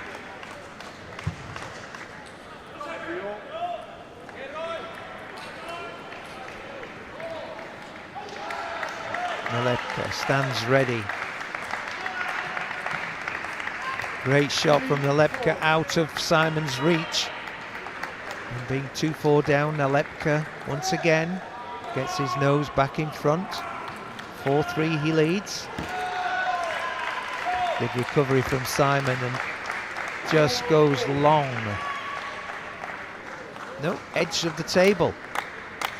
Sorry, the shot was covered up by the player, so I couldn't see. So 4 apiece, good recovery. Must have been the finest of edges. 4-5.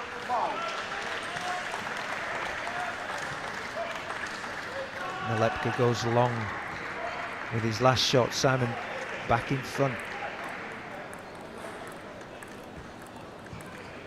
Attacking the backhand now.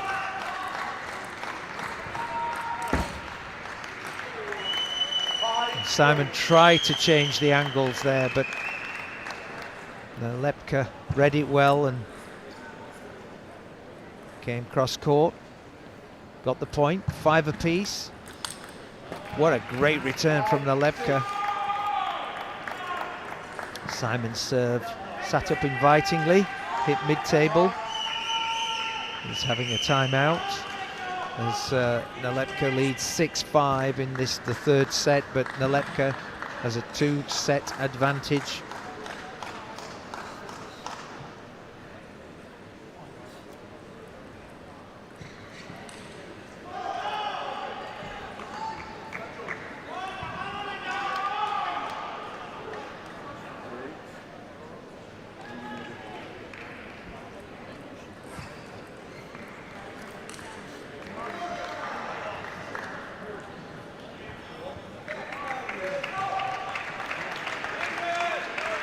Whilst Romain has 1 victory to his name in this particular group,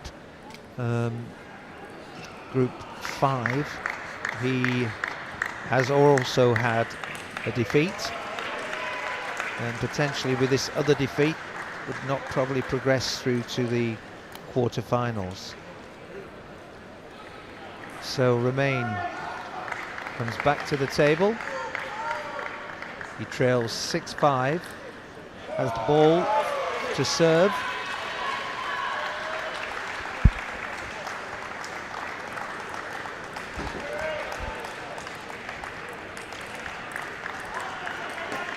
Nalepka goes long after a very good rally between the two.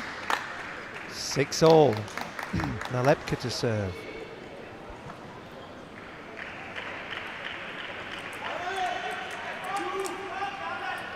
And once again, Simon.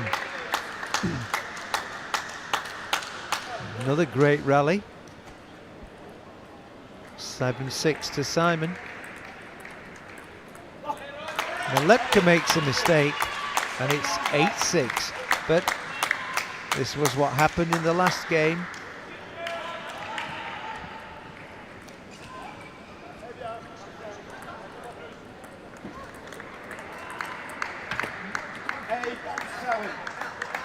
Good shot there from Nalepka, cross court. The speed was great, Simon couldn't respond.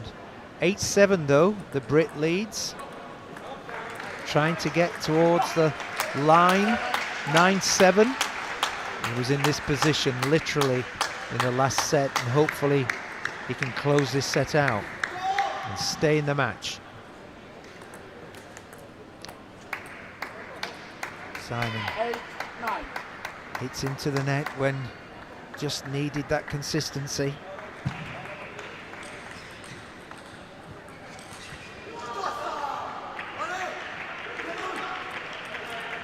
And once again gives the pole the encouragement. 9-all.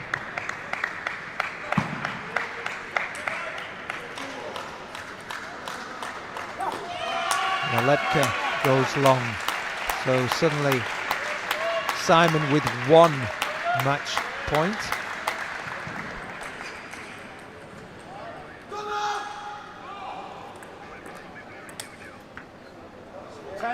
And just hits long when he had the killer in sight. It's 10-all again.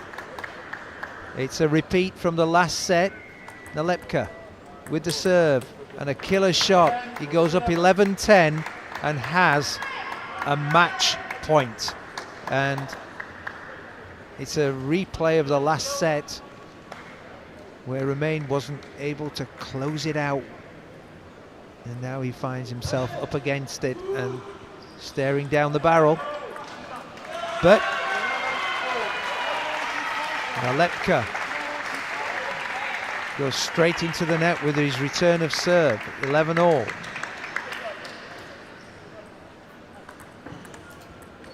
And Romain makes 3 mistakes on the bounce. And now finds himself 12-11 down, match point again, sorry. And saved by Romain. 12 apiece. He's battling. But Nalepka, the pole, has the serve.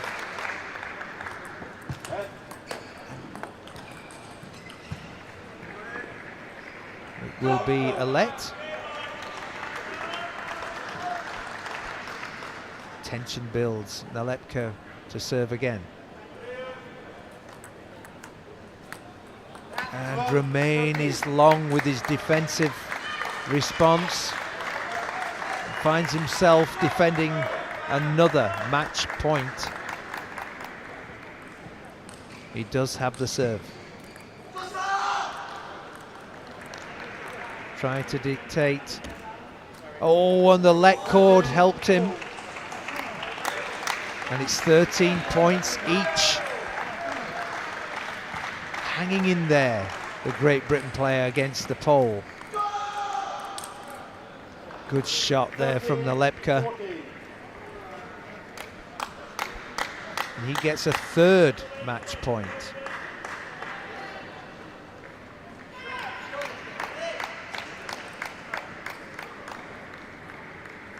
Romain serves. And into the net. And Nalepka gets the win. 14-12 and 3 sets to love.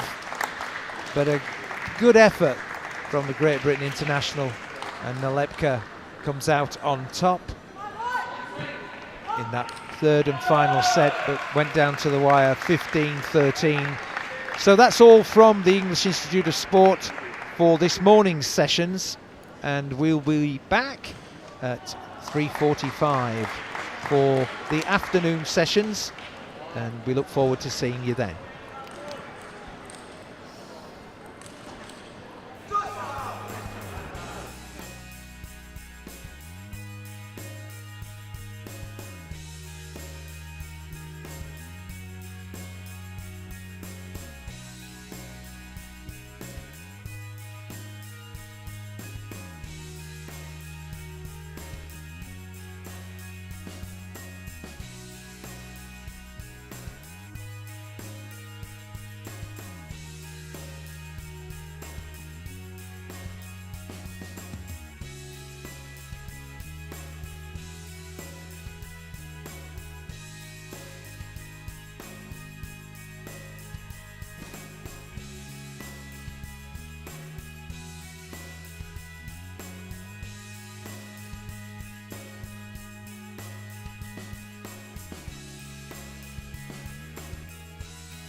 singles plus 11, Marc-Philippe Ledoux from Belgium, Midday from Romania, your umpire Anna Beijing-Wetz from Germany. On table 12, men's singles plus 8, Andras Zonka from Hungary, Jordan Mitter from Bulgaria, your umpire Alan Thomas from England.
Welcome back to the English Institute of Sport here in Sheffield for the next game scheduled here on table 1. It's Group 1 and it's wheelchair men's and it's class 4 at the Para-European Table Tennis Championships.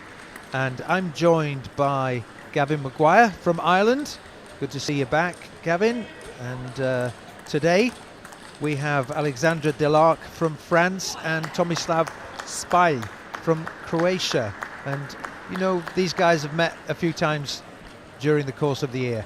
Yeah, they're both players that have come across each other a number of times in class 4, and generally Delarque is the one that comes out on top. They've played 10 times over their own history, and 9 times Delarque has been the winner and Thomas once. So I know who's stacked favourite at the moment.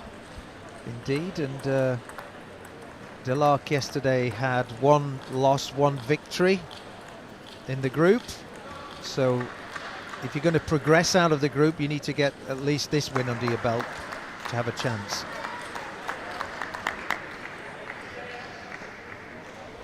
So we're ready to commence battle here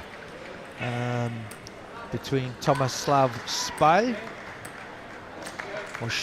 from Croatia and Alexandra Delarque. Delarque with the serve. And it's an easy point early doors.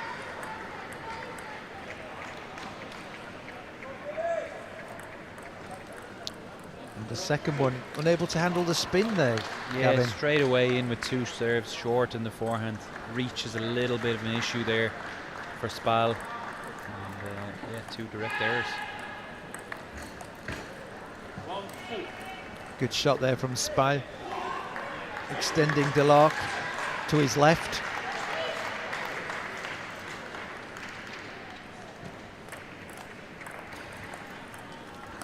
You can see there again, straight away the game plan is clear. Short to the forehand side is where Delarque is trying to pin him. Yes, Spy doesn't have quite that movement or reach. And Good again, shot from Delarque. starting again with that short serve to forehand, so he's not really hiding what he's trying to do here.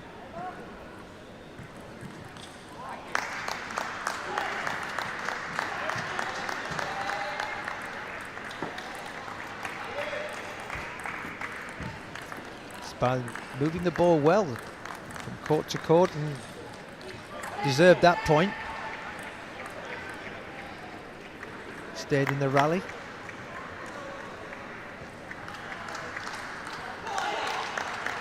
4-2 to Delarque.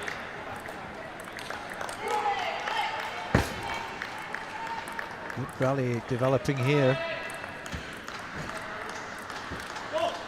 That was was a great rally, that one. Yeah, really Gavin. good. You can see that Thomas Spal, he's very good in the longer rallies, everything down the middle of the table. He's got really good capabilities. So if Delarque wants to win, we need a little bit more of that short game. Also worth mentioning, Spal is playing with long pimples on his backhand. So a little bit more of defensive rubber to try and reverse the top spin that Delarque is playing. But it was 4-all, and that mistake there from Spai gives Delarque the lead, 5-4. A lot of skill there from Spai. Is the way he's guiding the ball. Even at times he's leaning towards playing backhand on the forehand side, trying to be effective with those pimples that maybe are a little bit uncomfortable for Delarque.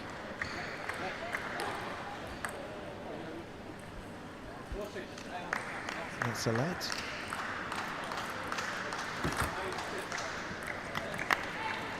Delarque into the net, 6-5.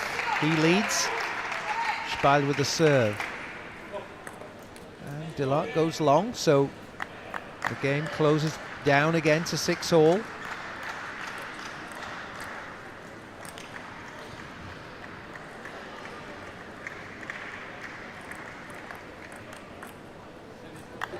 Really nice deep topspin there from Delarque.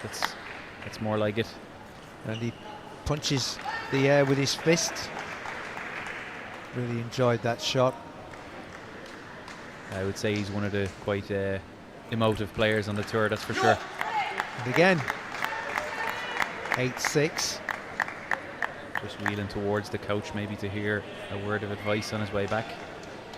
It's the spin on the serves that sometimes players struggle with in getting that return, isn't it? Oh, and the net favours Tomislav Spai on this occasion. Picks up a point. 8-7, he trails. And now that's 9-7. A good morning for you then, Gavin? Yeah, we just picked up a win there. Colin Judge in the Class 3 won his group with a win over his Austrian opponent. So moving into the quarterfinals in that Class 3 and as number 4 seed after defeating Alexander Ogren yesterday. So we're in a very strong position. Sounds good indeed. So set point here for the Frenchman over the Croatian, 10-7. He has serve.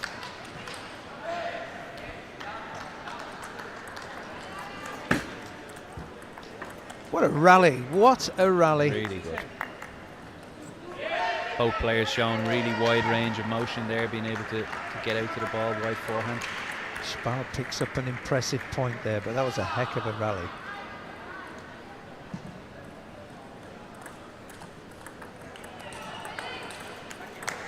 Great shot from Delarque.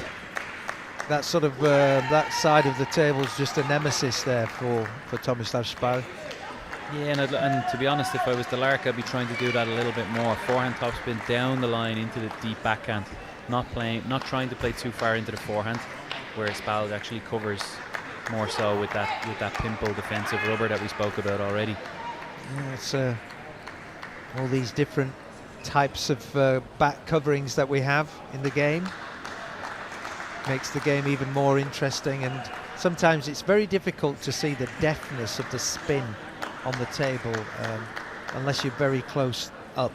Yeah, really difficult to see on the screens, but the amount of spin that these players are imparting on the ball is absolutely incredible. And the reversal of the spin that Tomislav Spai is putting also it puts Delarque under a lot of pressure to play really physical forehands. So first set to the Frenchman. They're returning to the table now.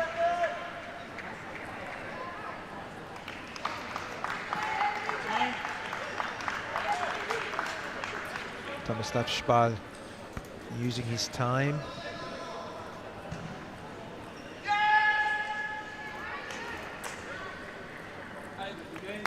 And he'll start the first.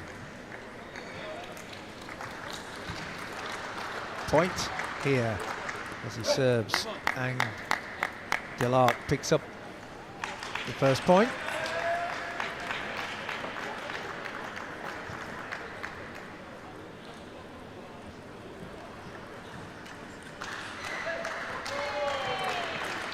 Spai finishes that one off clinically, given the opportunity there, wasn't he? Yeah, well, that's the difference really. If Delarque is trying to play that ball short and wide to the forehand, but if it's not wide enough, Spal has that reach where he can take on a strong attack.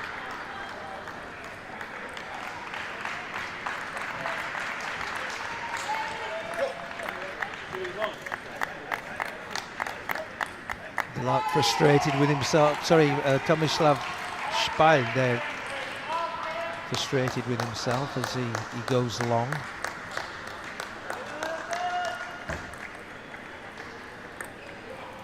A little bit of variation there, trying the high ball just to keep Spal guessing, but didn't come off. 2-all.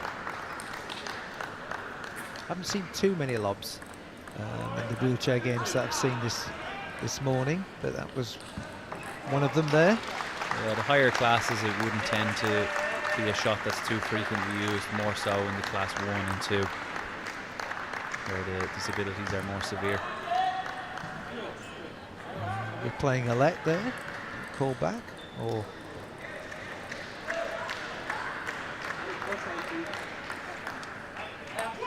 Delarque to serve. It's 3-all. That serve went into the net. Oh, and Spivey thought he had that. Just clipped the top of the net, came back on his side. So Delarque 4-3 in the lead. And again, hit the top of the net. Sometimes that rub of the green goes with you, and sometimes it doesn't, does it, Gavin? Yeah, absolutely. And, it's a game that's very much momentum based as well as all the skill that's involved, you know.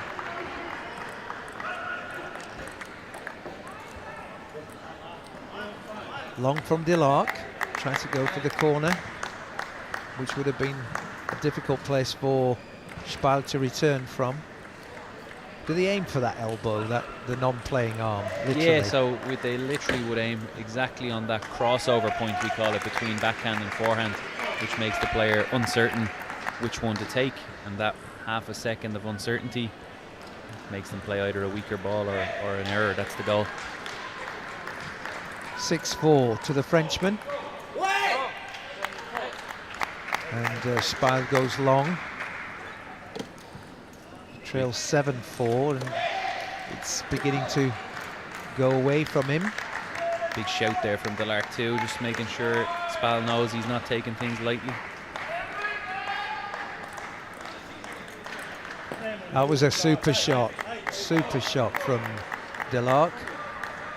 Oh, he looks a lot more comfortable now in this set, really, have to say. He's dominating the play all the time.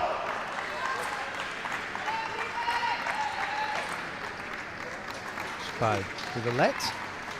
Very gentlemanlike conduct. Wait for the ref to tell me. Oh, what a lob that was. You can see Spal there complaining. I think he's not happy. He looked up and all he could see was the lights, the big bright lights above him. Lost the ball for a second. That's a tough one. He trails 9-4. And now 9-5, picks up a point. Delarque with 2 serves, perhaps to close out this set and go 2 sets up. And there he had the opportunity, beautifully set up.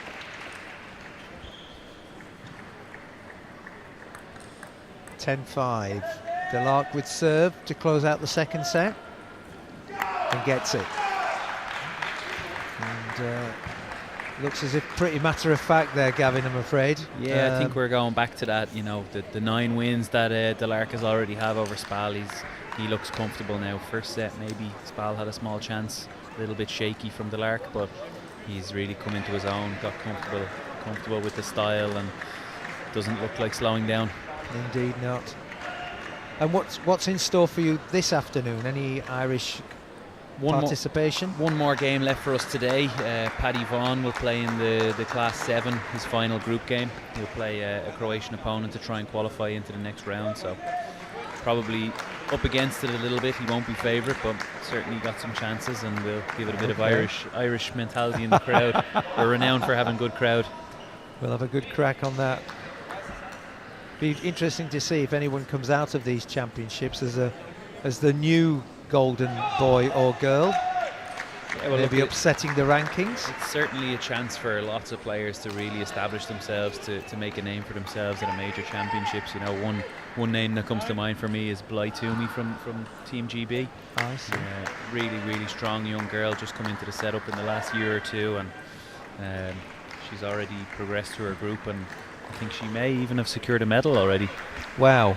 And she's a young girl when you say young, isn't she? Yeah, absolutely. We're talking 13, 14 years of age. Indeed. Not to be mistaken for the ball crew.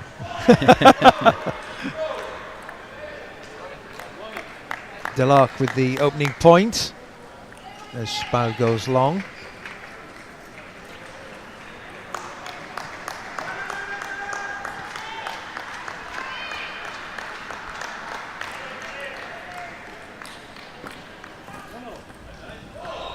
Delarque goes long with his return there, all square.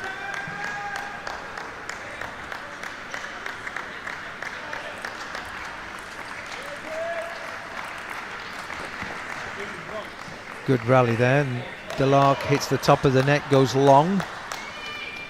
And Spai always seem to be in front in the early stages, but just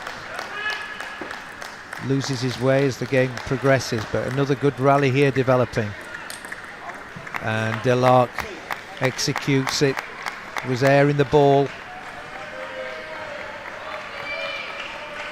2 apiece.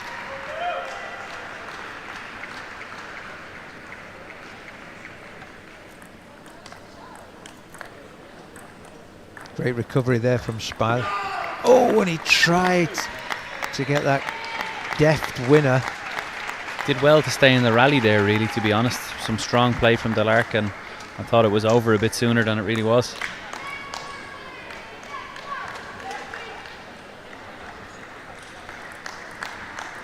(3-2) to Delarque, goes to 4-2. Be surprised if we didn't see a timeout in the next point or two for Spai.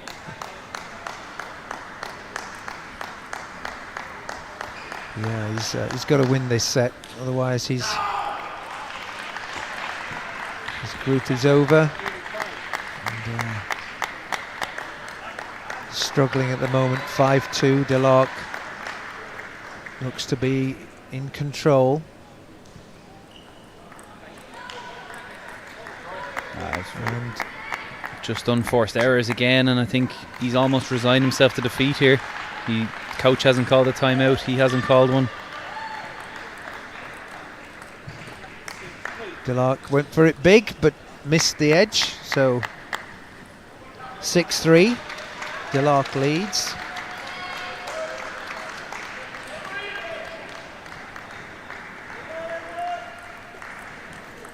What a great shot that was from Delarque. Deep behind the table. Lovely, really expansive player, Delarque. He's got so much range of shots in his game, you know, a lot of topspin there on the ball, down the line, and it can be really nice to watch. What a lovely lob that was, just over the net. That's exactly what I'm saying, a range of shots, you know, one forehand really deep down the line, and then all of a sudden backhand short on the forehand side. He's got a lot in the locker, this guy.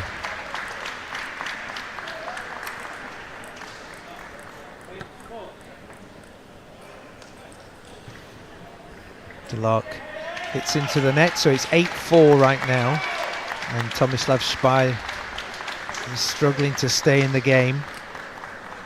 The Frenchman has 2 serves.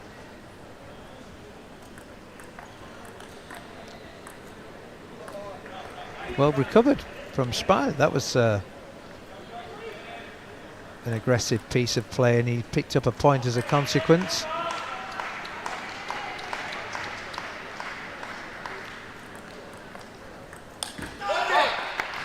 Nice, very strong. Took no prisoners on that ball. 9-5. 9-5 to the Frenchman. Can the Croatian find something special? That looked a bit extraordinary, that shot, didn't it? Yeah, just hit the edge of the racket. I think Delarque got a little bit ahead of himself trying to blast the ball just to get this point over and done with. 9-6. Nice shot there. Back to Delarque. delicacy. That's really nice.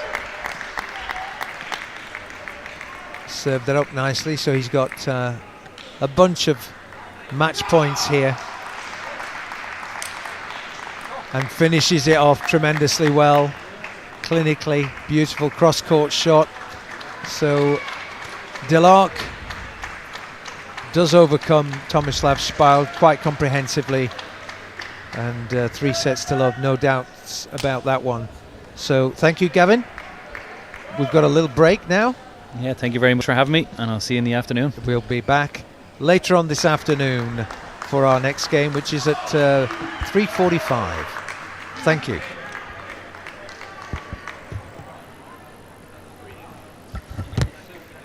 Nice long break now, isn't it?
Table 5, men's singles class 2, Daniel Rodriguez, Martins Volanek from Czechoslovakia. The umpire on table 5, Thomas Purcell from England. On table 6, men's singles class 7, Daniel Horrott from Cheshire and Sam Carl Gustafsson from Sweden. The umpire is Joshua Reynolds from England. On table 7, men's singles class 7, Chrysander Magnussen from Norway and Henrik Bramme from Denmark. The umpire is Kim Bunch from England. On table 8, men's singles class 7, Henrik Meyer from Germany, Yannick Hardy from the Netherlands. The umpire is Jenny Sanders from England. On table 9, men's singles class 7, Jonas Hansen from Sweden, Thomas Rosas from Switzerland. The umpire is Erik Bergesetter from Norway. On table 10, men's singles class 7, Luka Tripnik from Slovenia, Theo Bishop from Great Britain. The umpire is Tamara Armentalat from France. On table 11, men's singles class 7, Miroslav Jambor from Slovakia, Christian Scheiber from Austria. Umpire Harry Juckle from England. On table 12, men's singles class 7, Ben Ashok Despino from Belgium, Ada Bahat from Israel, umpire Lester Smith from England.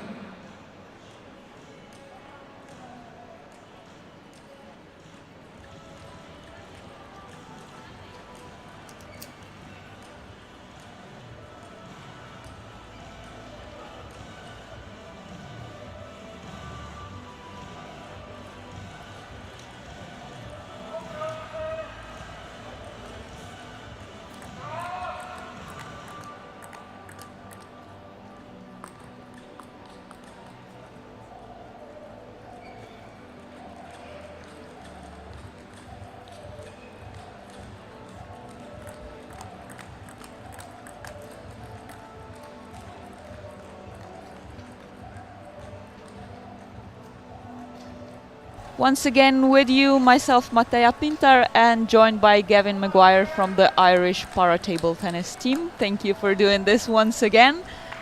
We're continuing with women's singles class 1. It's a group of only 4 players for this title at the European Championships, and we have actually the defending champion and the current world champion Dorota Butlo from Poland, taking on a youngster from the German team, Jana Margarete Spiegel.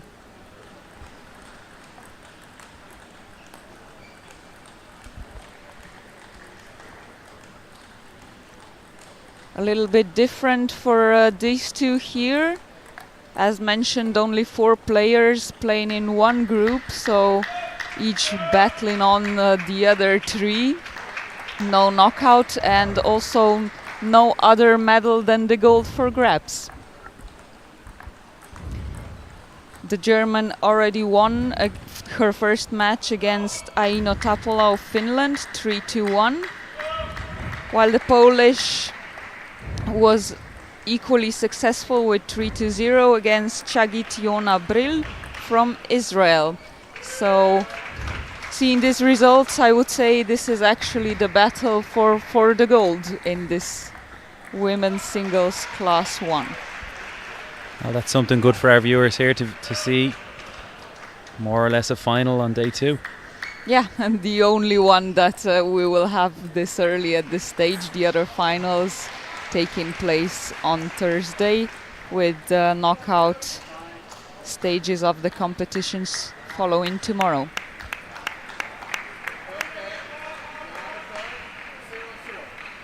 A couple of encounters between these two. 3 to be exact. All of them went to the Polish champion. The German only around for the last year internationally, so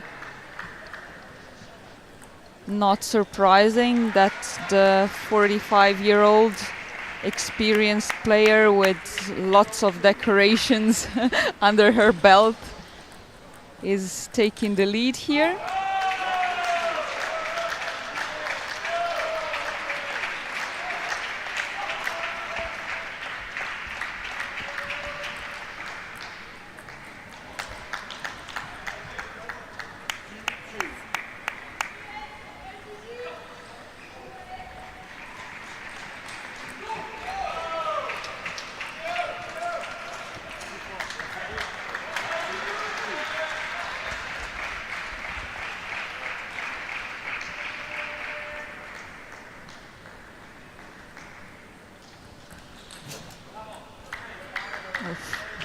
That one was difficult to reach. Yeah, I think it's worth mentioning that in the women's class 1 we probably would expect to see a lot of angled play, a lot of high balls short to the table, try and exploit the other players' range of motion.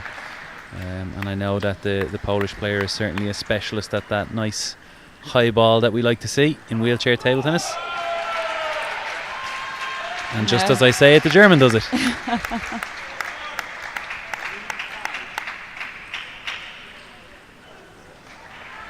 Interesting story behind Dorota's left-handed play. 2 car accidents she suffered. The first one left her disabled. The second one forced her to switch from her right arm to the left.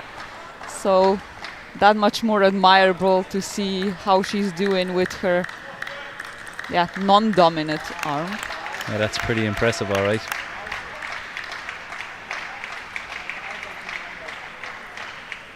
Hard enough game to play with your good hand. Yeah.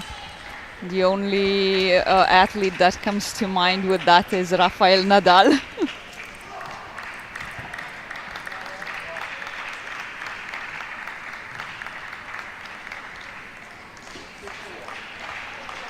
Now the 20-year-old German putting up a nice fight so far. Yeah, there we have those signature tetra shots.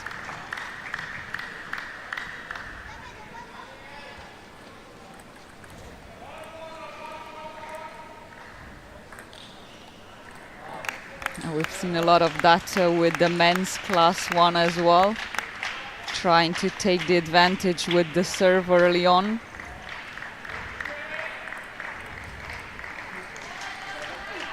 Nice shot there, changing it up from Margarita, playing more of a forehand attack shot.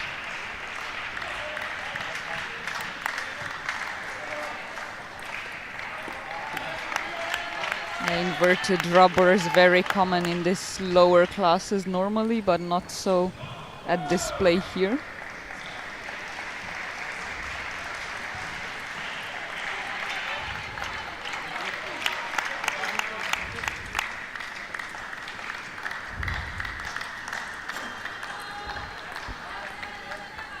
He's lost her lead there from 9-7 to 9-all, the German, so you would feel that the first set is crucial for her.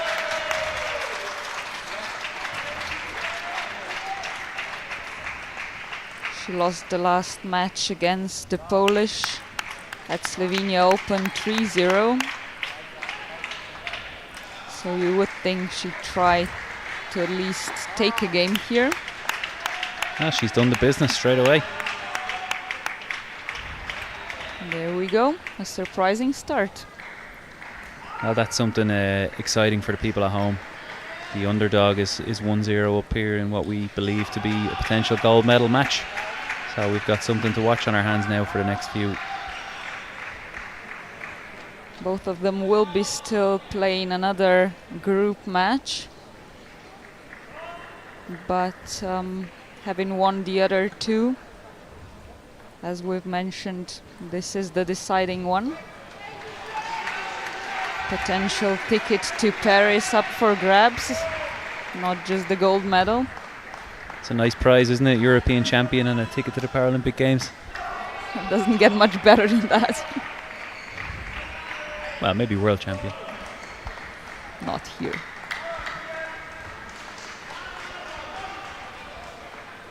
Yeah, satisfied with this first game, the German, no doubt. Coming back to the table quickly.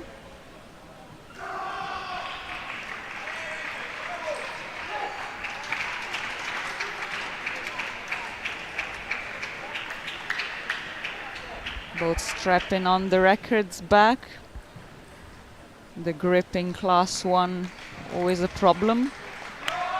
Trying to find that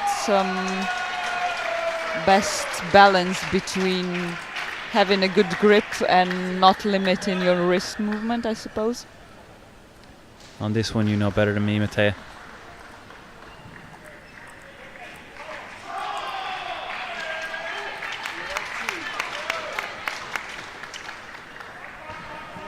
Yeah, Butlow's collected herself, it seems, during this break.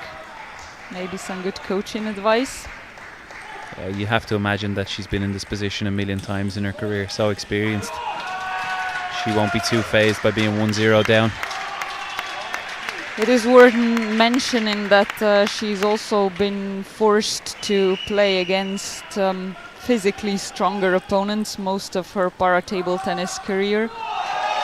This is only the second European Championships where Class 1 is separated from Class 2. The first one the case at last year's World Championships as well. And I guess that's due to a lack of players in the class, Midday, is it? Yeah, certainly. Even here we only have 4 now, so that's where usually there's no other class to combine them with than 2, and that of course is a deficit for these players.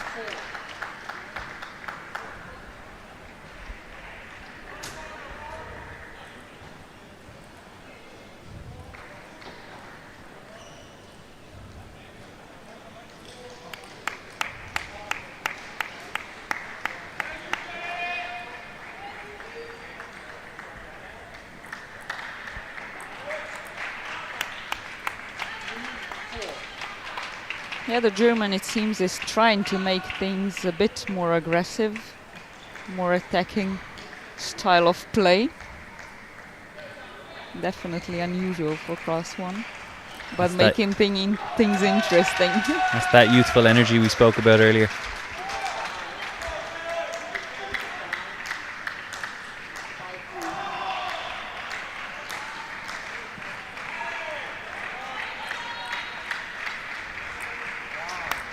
Yeah, the Polish follow in suit with the fast serve, but immediately punished. 1 for 1 now.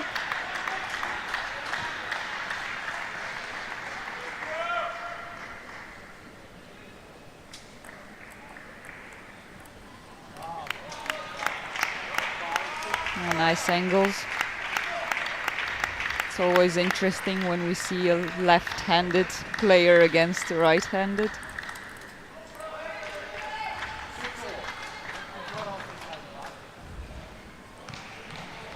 Little bit of luck to pull it back there.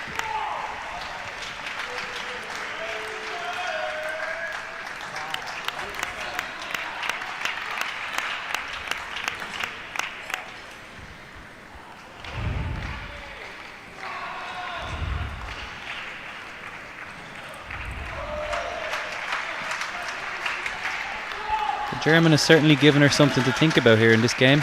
Matched at 7-7 now in the second set.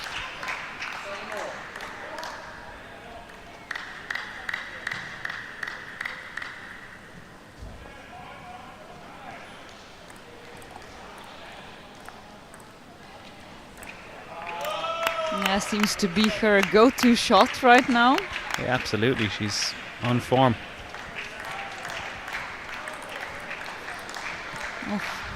Little bit of luck again, but it was the right idea. Yeah, absolutely. We all need a bit of luck from time to time, and now she's got an advantage to take this second set.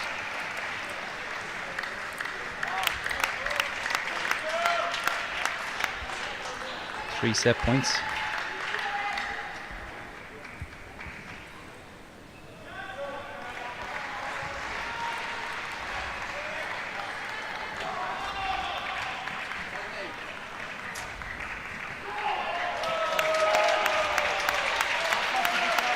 Needs to use that serve advantage now.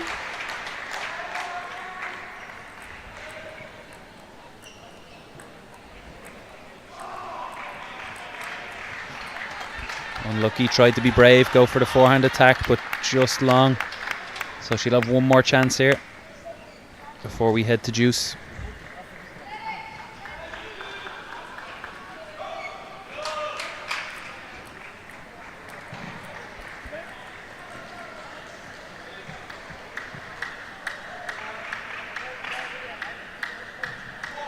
Wide serve there, so the serve bouncing off the sideline, meaning it's a retake in wheelchair table tennis.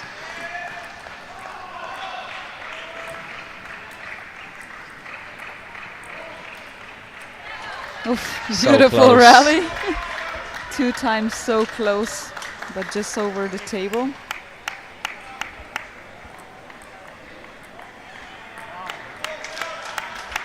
And she gets another set point here. Unforced error there at a crucial point in the game.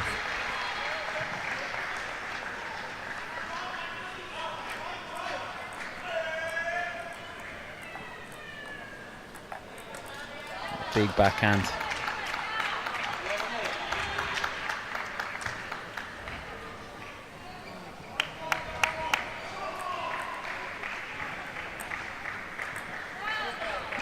just long enough and in the right place. Good timing by the Polish to take the shot and to get the point. Yeah, it's very hit and miss that high ball, Midday, isn't it? It's you've either got it short enough and you win the point direct, or generally you get the ball smashed by you. Yeah, it's like you said, I think in one of the previous matches, high risk, high reward. Oof. Yeah, here even with the, let's say, not ideally executed or positioned high ball, still tie break goes to the Polish. Missed chance for the German to take the second game here, don't you think? Yeah, absolutely. I mean, what an opportunity for the 20-year-old to take down the world champion. But look, it's a long game. I think we've got a couple of more. We've got two sets minimum, but hopefully 3 more to see. And yeah, let's see what this young German can do.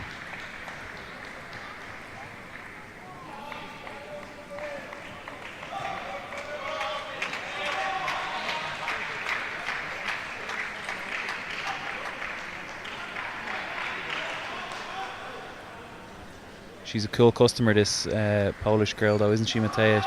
There was times in that set that another player might get stressed or might start to get a bit annoyed with themselves, but she just stayed calm and hung in.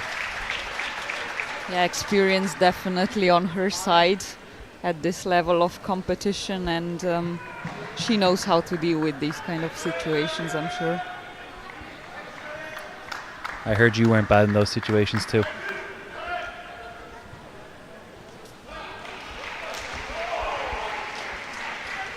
Understatement of the year.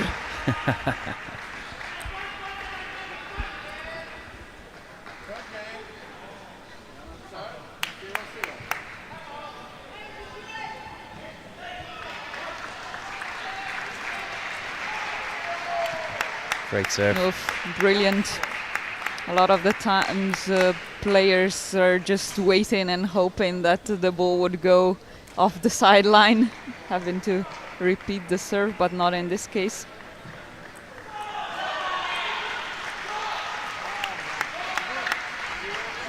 Yeah, she was good on the ball, the Polish, for the serve, expecting that one, but it took her out of position for that long shot then.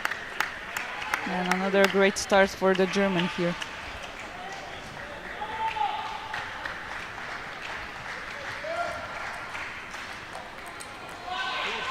Lovely ball, really mixing it up now. First 2 points, playing short on the table. Second 2, pushing balls out long. And I think she's going to have to play that kind of variation all throughout the game if she wants to stay on top. Yeah, it might have been that she was doing too much of the same in the middle of that second game. But good thing that she noticed, or the coach noticed.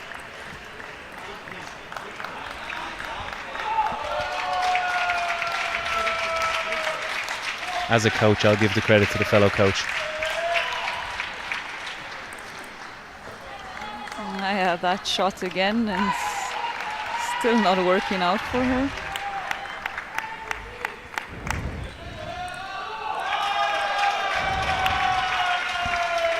She just said sorry there, so looks like that's clipped the edge. Difficult to see on the camera angle.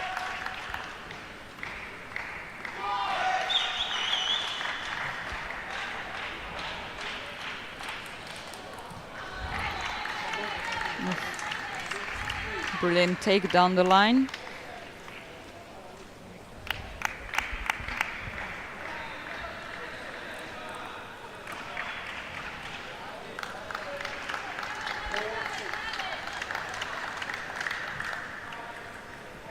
Yeah, she really was better off, the German, I believe, when she played differently, but now she started making a lot of mistakes.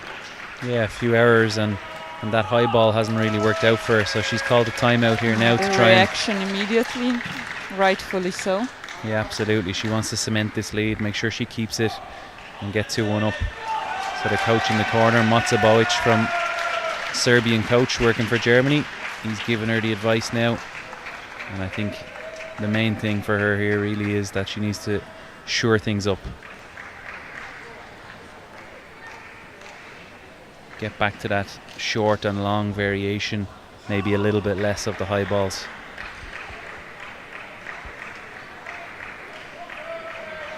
You get the feeling sometimes that players go to those when they run out of other ideas or aren't sure of the other things happening. Yeah, absolutely, and obviously in the interest of variation she needs to do it from time to time, but I feel she just did a little bit too much there.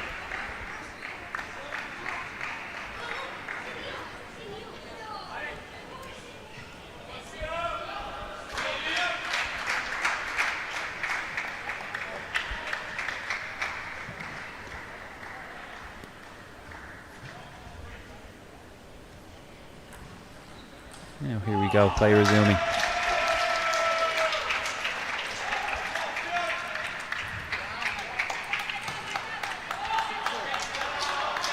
Well, the lead's gone completely now. Yeah, maybe a little bit late on the timeout, Matteo. What do you think? Yeah, possibly. It does almost look like the Polish got the momentum back.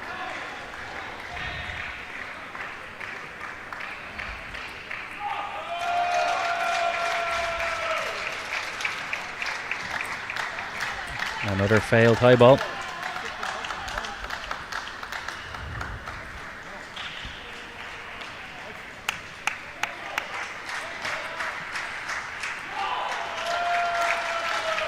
That one was... Little bit of luck involved. Yes.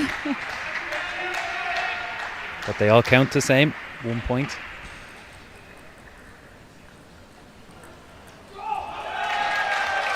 Doesn't help much though when you win one by luck and miss 4 or 5.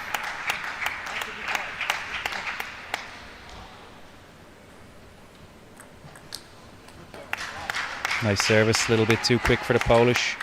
Not able to get her racket back in time.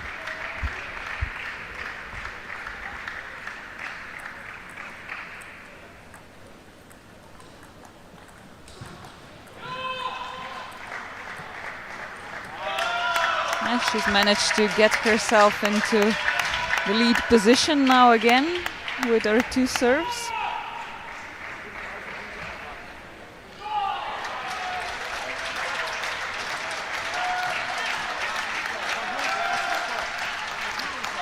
I'd love to have an unforced error counter here, as despite the fact that she has 10 points and played some really good table tennis, quite a few mistakes too. Oof. Just isn't working for her, this shot, even when she does well.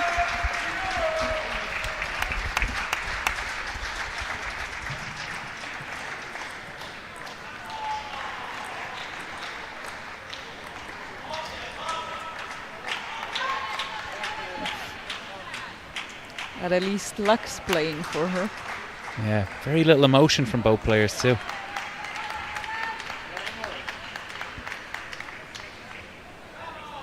Second tie break of this match.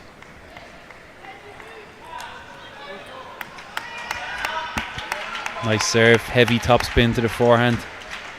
Polish player just unable to control it, sends it long. Advantage Germany.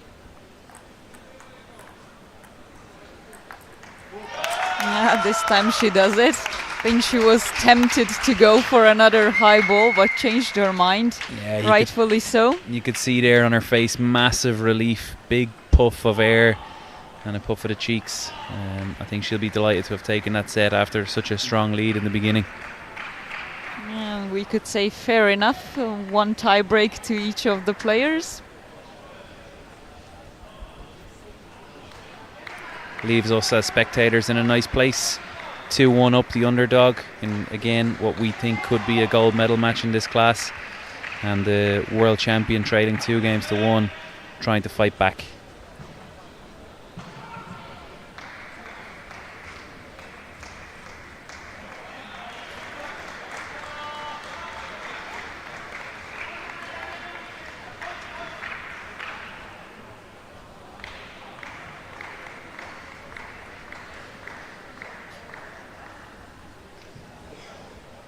Nice to see a couple of replays of the best shots from the set. Yeah, absolutely. So, if you're the coach now, Midday, are you telling her to stop those high balls? Yeah, I would, I think, because she's just made too many mistakes, and I think she's quick to come in from using them just as a mixing thing onto it becoming a habit and going for them at every opportunity, even not an ideal one, perhaps. And it was costing her points, so. Yeah, absolutely. A few less unforced errors and a few less high balls, maybe we wouldn't have been in juice.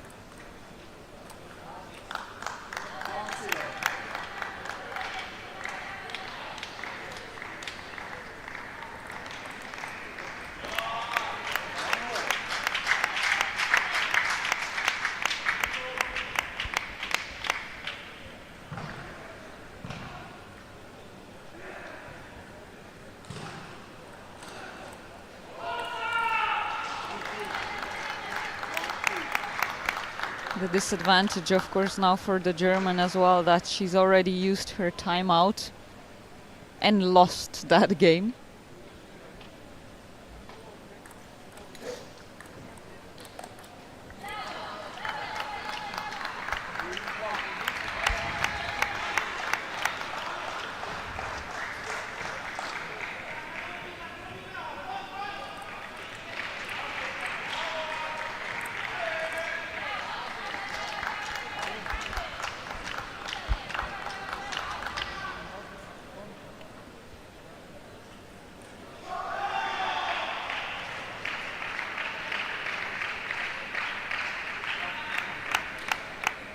You've played in some big matches in your time, Midday. If you're the German girl in this position, are you starting to think about that ticket to Paris, or are you still totally focused on the game? Not at all. There's never been anything but the table and the ball for me when I was playing, and it worked very well in my case. So that's. I mean, it's easier said than done, obviously, that you shouldn't be thinking about anything else, but I don't think it helps. Yeah, but I suppose it wouldn't be uncommon for a young player to maybe get a little bit ahead of themselves. They're in a leading position, and yeah, especially when perhaps she goes into the match not expecting much and all of a sudden finds herself with a good chance, and then the thoughts can change as well. And yeah, the arm goes stiffer or starts to shake.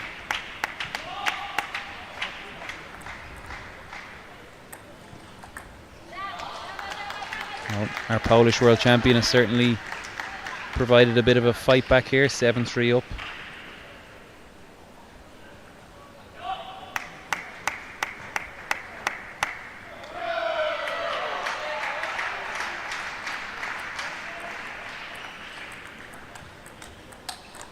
Oh, great rally. Nice rally. Haven't seen one like this in a while here.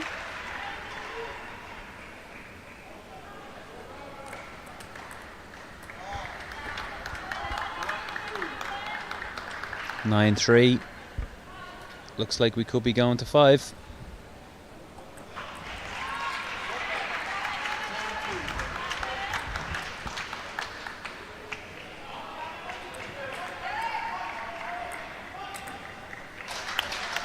Finally a clear shot and nice conclusion for the German as well. She'll have to use that probably in the next game then.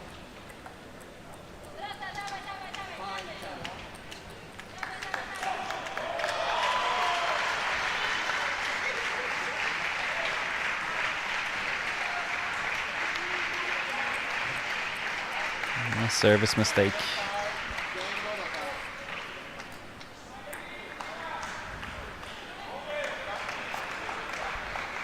Well, how about you, coach? What do you say now? Well, difficult one now. If I'm in the German corner, I think she's got to completely forget about that set. That's got to be history for her now. go back to those positive thoughts of how she was in the first 3 games. Even in the set she lost, she was still playing really positively, controlling the points. But yeah, I think possibly she got a little bit ahead of herself in that game. But easier, as we said, easier said than done when you're playing the world champion. If I'm in the Polish corner, stick to the job, keep doing what you're doing. You've been in this moment 100 times in your career. Go and get it done.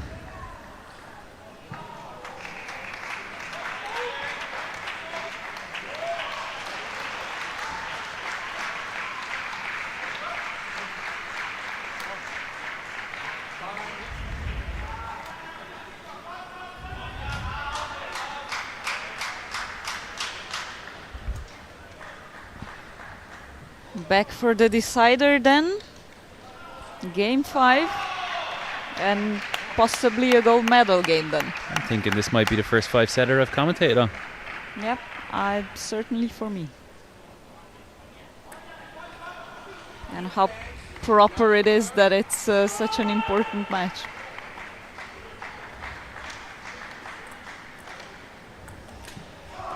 Great start. That's the job.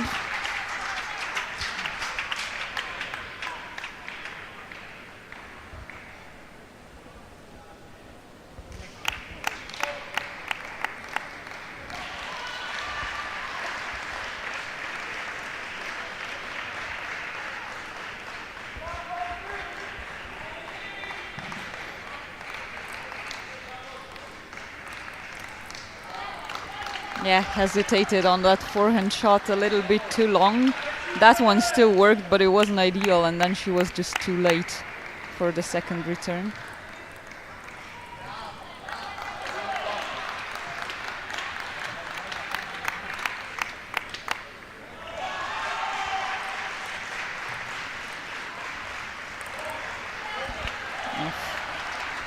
The Polish ready. She's looking strong. If you want to do that shot, once the opponent gets a taste of it, you really have to position it perfectly. Ooh, unlucky.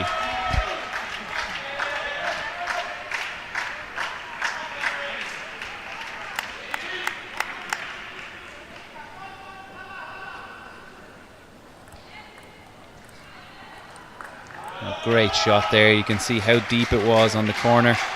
That's a little bit more like what we were seeing in the sets that she won. Let's see, can she continue a bit of that? Yeah, it's good that she could bring it back.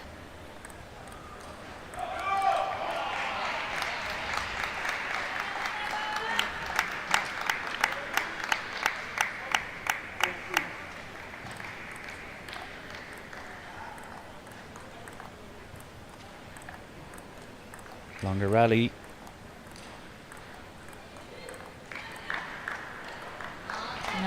Such a shame. She was so good and patient with all of the rest of the rally here. We've got a 5-3, change sides.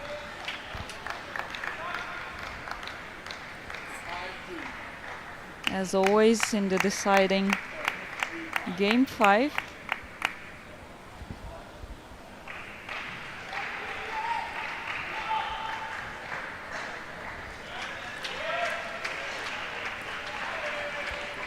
Seems like the luck is changing sides here as well.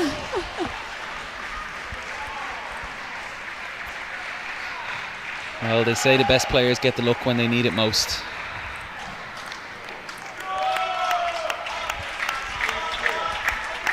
Certainly Spiegel trying to do that here.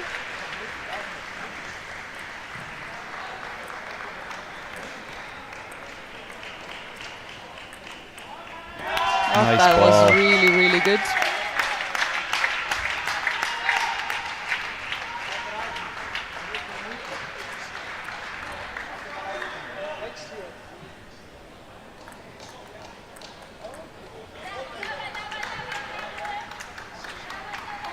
Although she isn't giving in. I don't think she will anytime soon.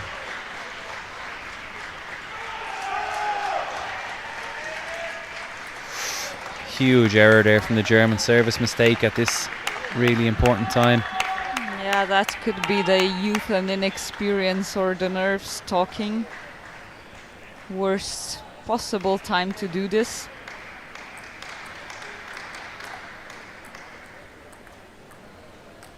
Oof, and a brilliant corner by the world champion. She's just stepped it up a gear in these last 2 sets. A little bit too much for the German. And there's that high ball again that just hasn't worked for her. Yeah, and again you got the feeling that yeah, she reached for it out of desperation. And a lucky ball to finish.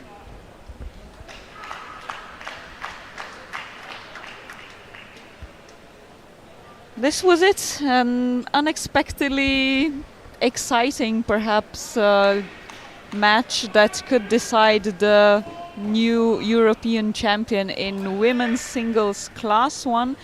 Dorota Butzlau wins 3-2 against the German Jana Margarete Spiegel.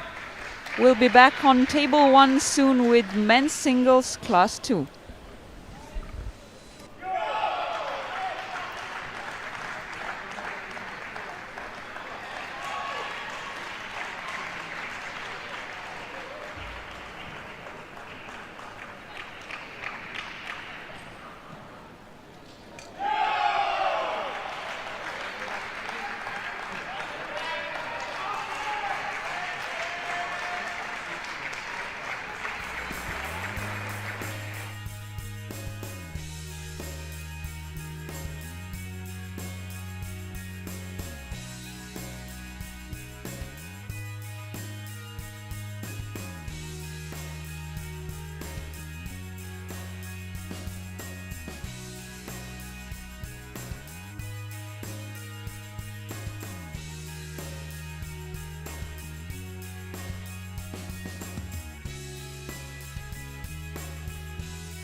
From France.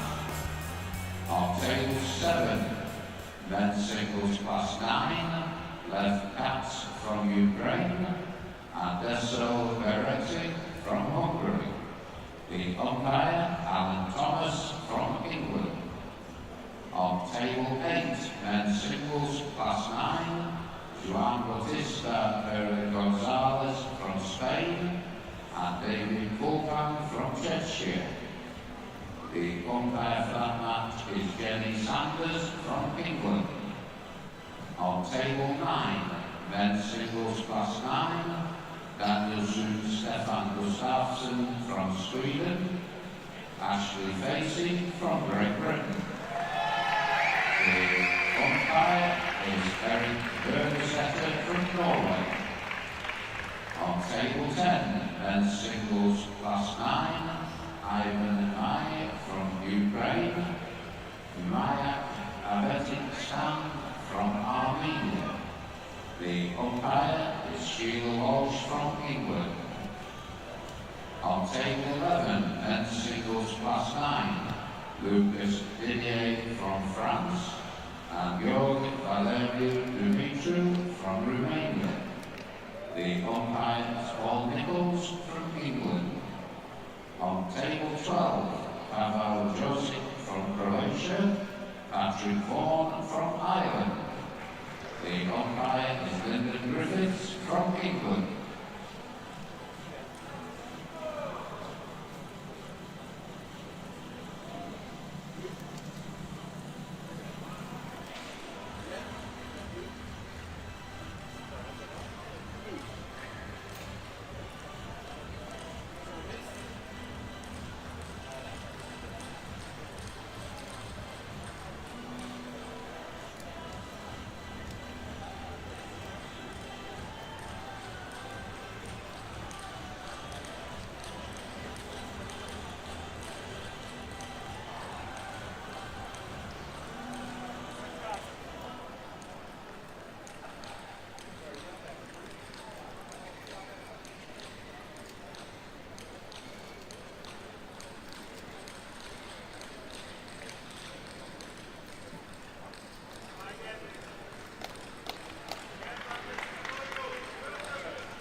So welcome back to the English Institute of Sport here in Sheffield.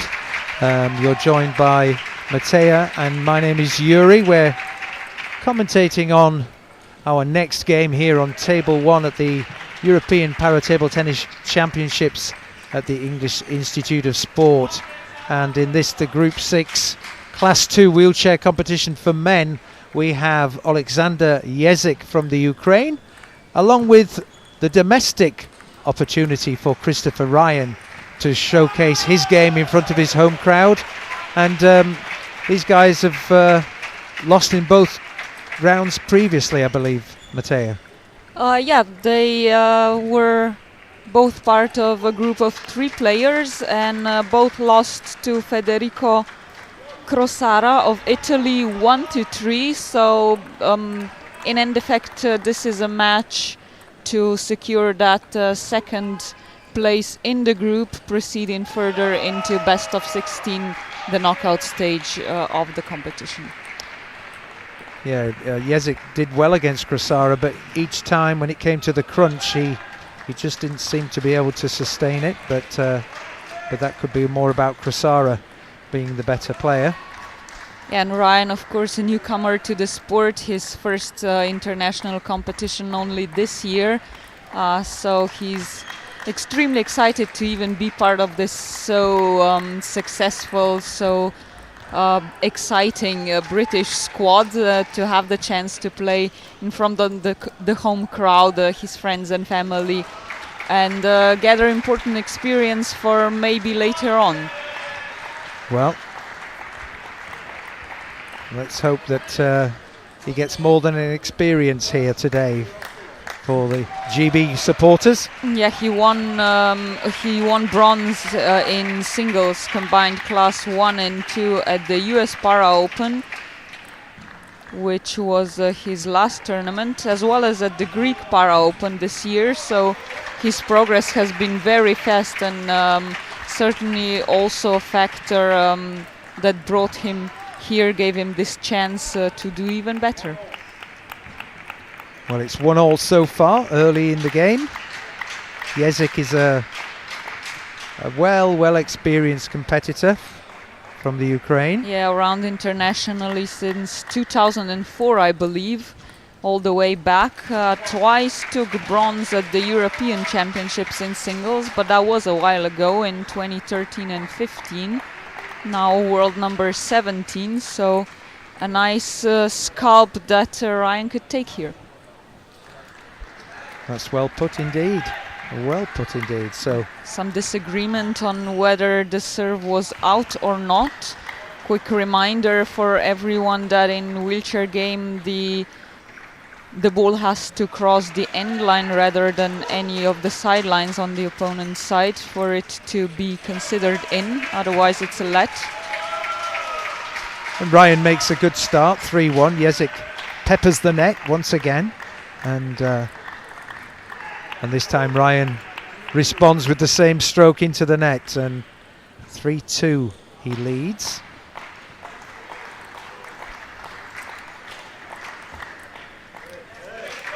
Good angle there from the GB athlete. Yeah, nice variation from the Ukrainian as well. Class 2 limited in upper body balance, upper torso balance. So always searching for that angle to bring the opponent out of position. Ryan looks quite young. I don't know what his age is. But, 32. There you go. Coming from rugby background to table tennis. Really? You've researched him well. Rugby union background. Is that right? So that may have been a spinal injury. It's a bit of a change of pace. It is, yeah. Between rugby and table tennis, but Ryan's doing well here at the start of this game.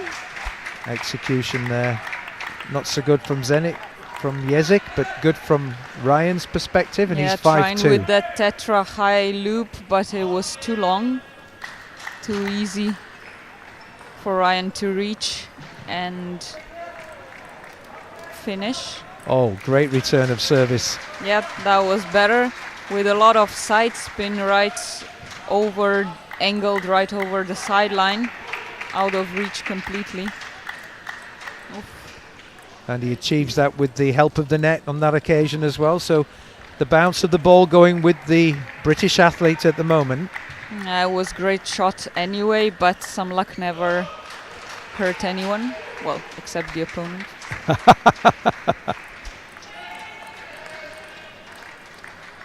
Good rally here. Oh, well executed there from... Brilliant rally, and then the tomahawk shot down the line. Winning the point for the Ukrainian Jezik. That's a nice expression, a tomahawk shot. Oh, Ryan. Easy to see why, I believe. Usually the tomahawk dunk in basketball, isn't it? Bang. So Ryan using the towel break here just to collect his thoughts. yeah, he's To take a breath, to concentrate, well, he to started bring well. this to a close. He has started well though, hasn't he? I tell you, he's 8-4 up. Oh, and he got that one to drop just... Was Yeah, it just just long? on the end line, just into the elbow area. Perfect, really.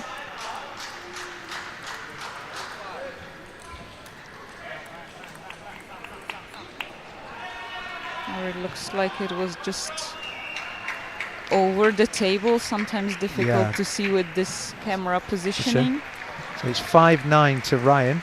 but the players know. Yes, they do. And hopefully the official. Nice play from Jezik. Yeah, beautiful angle here. Again, some net help.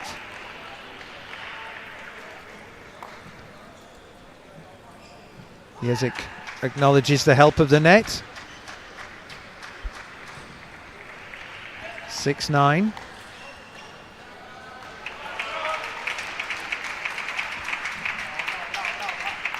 Yeah, what was Ryan. a comfortable lead for Ryan is now quickly melting down. He does need 2 more points to bring this game to a close, but it's Jezik now who serves and controls the start of these two. That looked an opportunity, but just a little bit out of reach in the end. Yeah, it wasn't perfect, but it was enough. This is game point. Oh! Very well done. Looked as if Jezik had the chance to kill that, but Ryan recovered. It's sometimes difficult to see on the screen the different spins on the balls. Both players using some inverted rubbers that change the pace, that kill the spin. So you need to be careful, and when you're sitting behind the table, of course, the position is different as well. Everything much faster than it looks here on TV. Yeah, certainly when you see the angle side on, you can see the pace of the ball, quick and slow.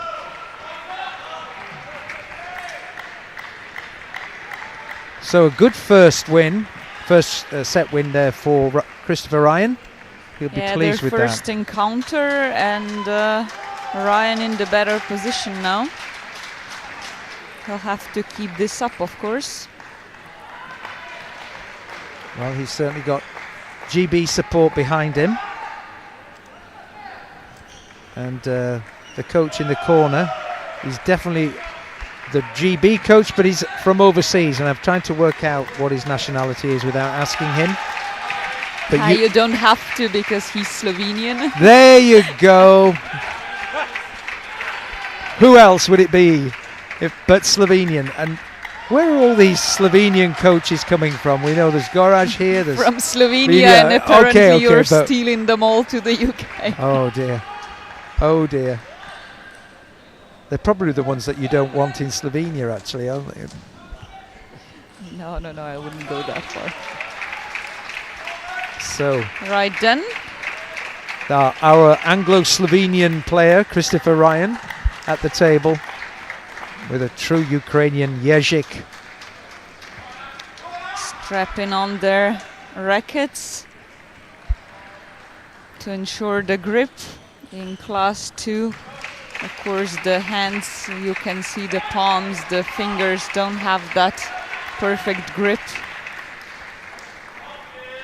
So the racket has to be fixed to the hand. Yeah, there's all part of their classification analysis, isn't it? Yeah, ensuring full control. Every 8 has to be determined, allowed in the classification card, but this is nothing unusual in classes 1 and 2. Ryan with the ball. He's ready to serve. Composes himself. Doesn't like what he sees on the bat.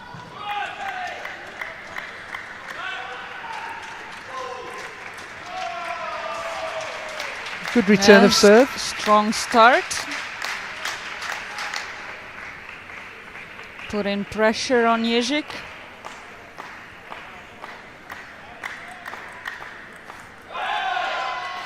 Long from Jezik again. Yeah, again with a little bit of luck, but Ryan putting nice pressure, aggression, not allowing Jezik to recover. And with some great variation now as well, as opposed to what he was doing when he served. Looks as if his confidence is building, doesn't it? Perfectly shortened. Yeah, of course, Jezik won't be letting in. Very experienced player.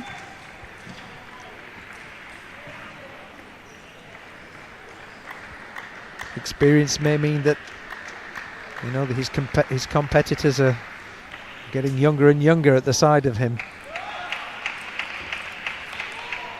Certainly, but also perhaps nerves of steel won't let something like this throw him off. There you go. That's it. 3-2. Ryan leads. He has the ball in his hand. Couldn't get the smash. Yeah, it was very short here. So 3 apiece. Jezik showing off that he can do it too. And again, a towel break for the British.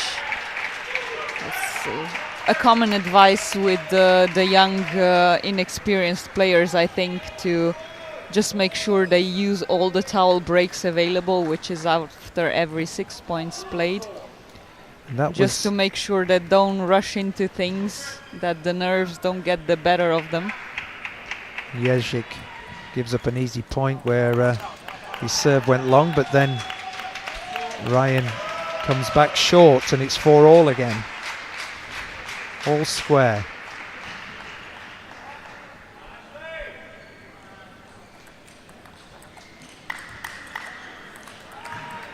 Oh, that's a great shot. Brilliant exchange and the perfect finish for Ryan. A bit more action on display now in this exchange. Longer rally. Good to see. Ryan tried it again.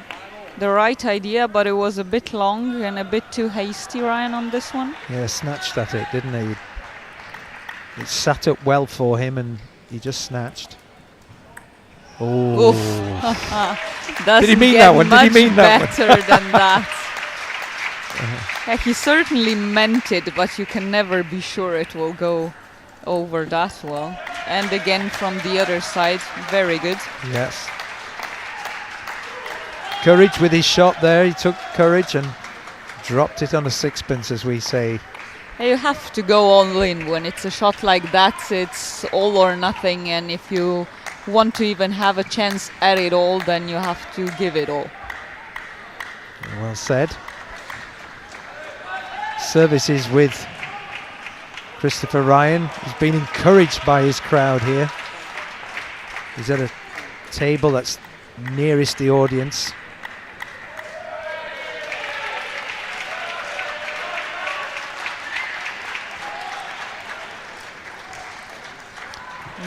once again, very nicely angled, a lot of feeling, with a lot of finesse. Yeah, great soft touch there on the replay. You can just see it.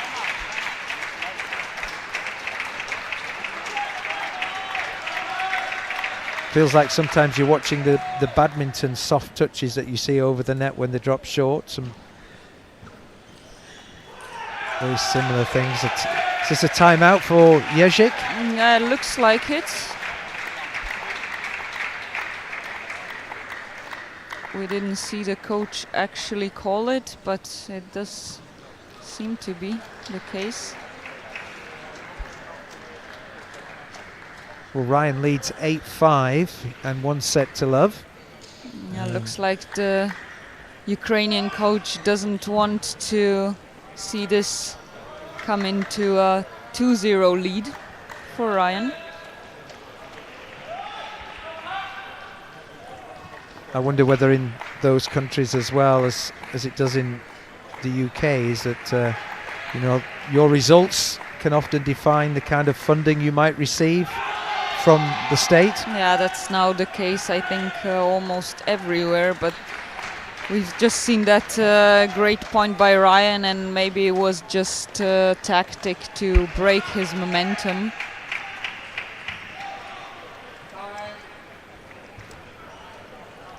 Jezik returns, and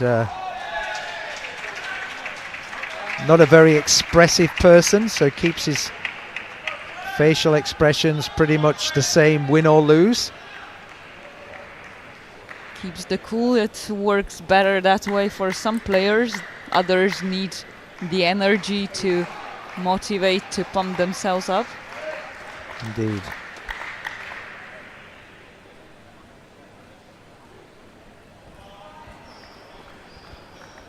Ryan makes his adjustments. Here he comes with the serve.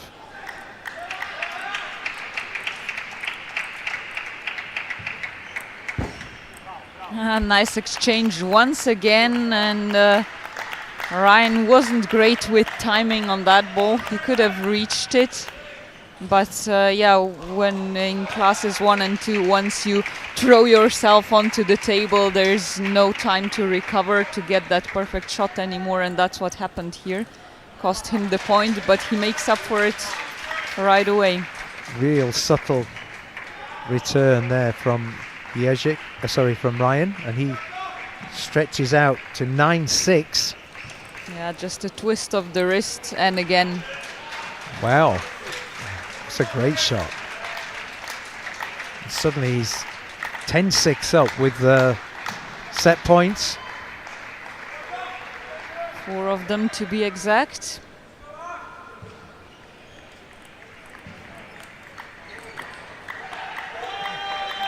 Good return from Jezik, and Ryan tried to go for the win there.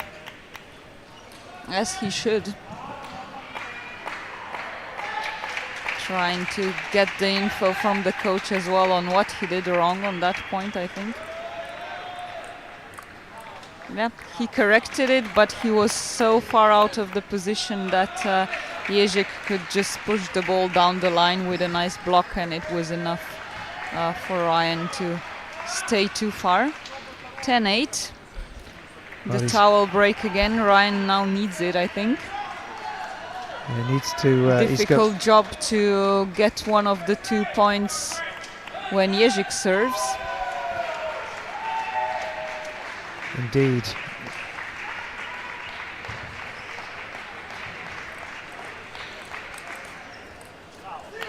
Gets one back, yeah, Jezik. Jezik was waiting for that short return this time. And it was then Ryan who was too late to block it. A little bit of pressure for the young man. In this, one of his early international debuts. And once again, he was going for that short angled shot. Worked well for him before, but again, Jezik was there waiting and just pushed the ball down the line. So which is where Ryan very much was not at that point. Indeed. His last 4 points have gone to the Ukrainian. He's levelled up the tiny, gets the benefit of the bounce there, and the let puts Jezik in the lead, and for the first time into a position to win the set, the second one. Can Ryan respond? And he does. He does, he absolutely does. Induce the serves exchanged after every point. 2-point difference needed to bring it to a close. These are really good moments though for a young player to experience. Oh, and he gets difficult ahead. but useful ones, and he's holding his ground so far.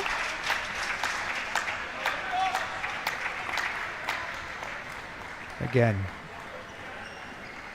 with a set point. Jezik swaps and Oof, Ryan's wow. fifth, but yeah, Jezik perfectly on point there, on the ball.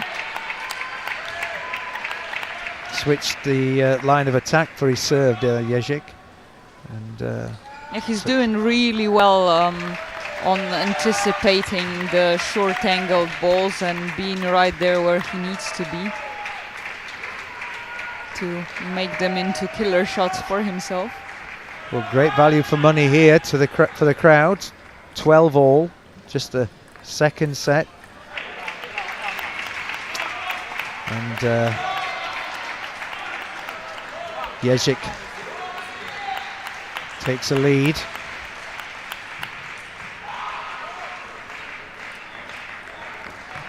And just the top of the net takes it out there. That for was a shame. 5 set points for Ryan, but it was only Jezik's second one that took it home for him.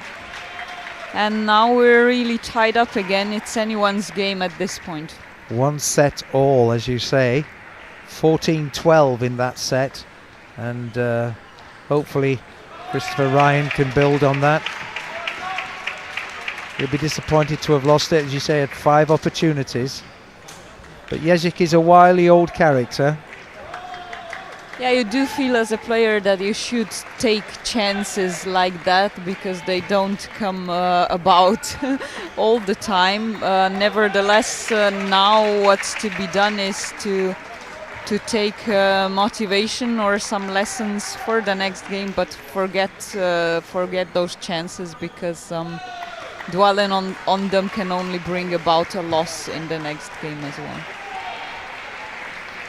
And it's best of 5 sets. So could be 3 more, 1 all.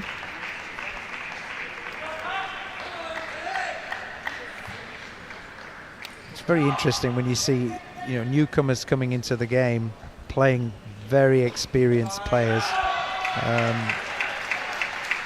Often provides a good competition.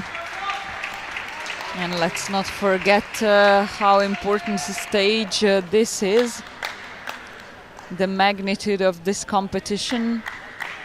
These two are battling it on to stay in the tournament, to advance to the round robin, to the knockout stages, best of 16, to stay one of the 16 players who get a chance not only for a medal, but for that golden ticket to Paris next year. Indeed.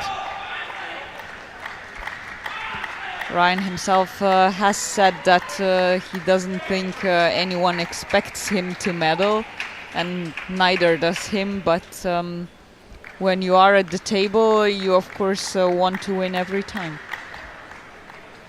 Well, he's not putting himself under any pressure, but there's always pressure when you play these games. The pressure of your own expectations. Yeah, it's easy to say you're not expecting anything before the tournament, but once you're at the table and you're offered chances, or you have battled yourself into chances like these, then your expectations, or at least aspirations, rise. That's right. Well, it's as if we're right back at the start. 1-all. All square.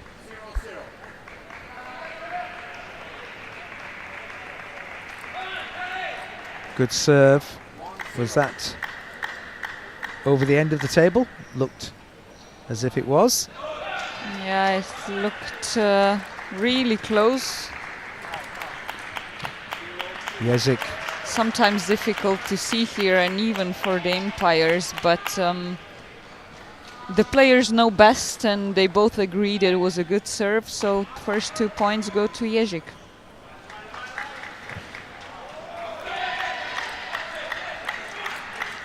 Oh, great response there from Ryan. Yeah, nicely pushed from the middle to the edge.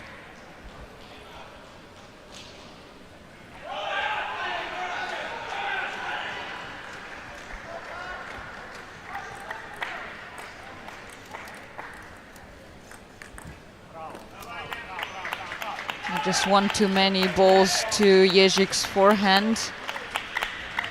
He waited for that perfect one to push it into Ryan. No chance for him to defend. 3-2. Tried to do the same again, but he got the net cord and it took it out this time. Last time it took it into the table, so 3-2. Jezik serves.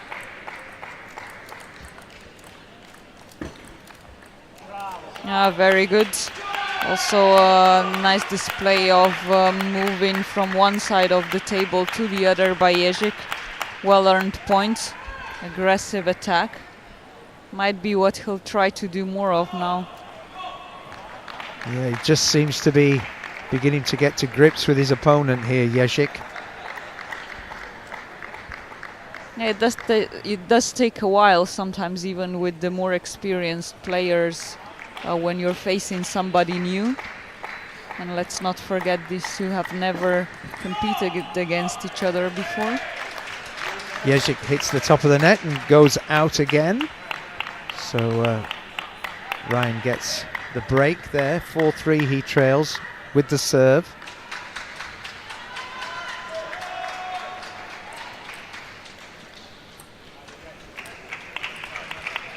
The lob didn't work on that occasion. No, and I think Jezik was kind of hoping it would come off better, but not this time.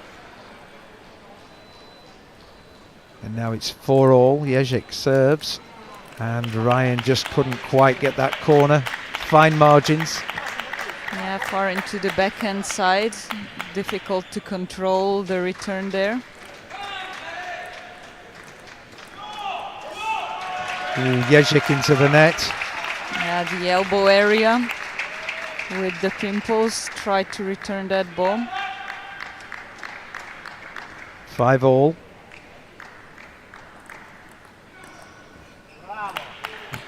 Yeah, this time he did it right, but still Ryan was very close to returning that.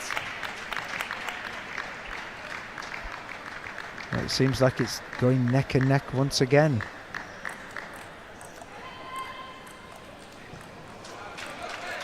Oh, what a great shot from Ryan. Nice push in exchange.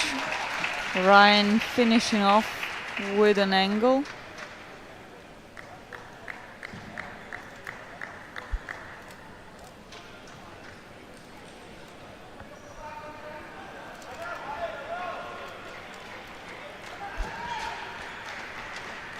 Jezik getting ready to serve.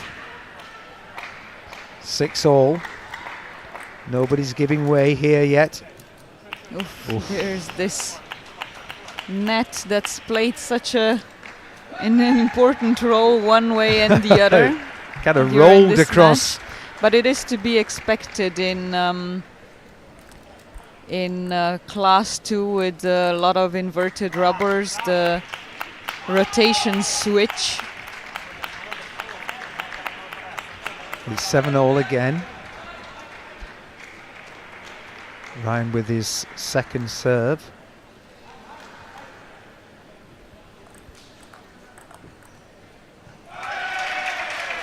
Attacked the corner of the ball when it just came back from. So 8-7 Ryan leads.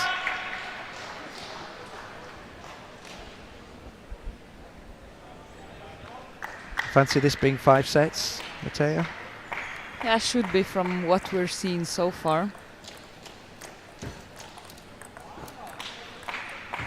Gentle rally here. Oh, and Jezik just forces the error out of Ryan.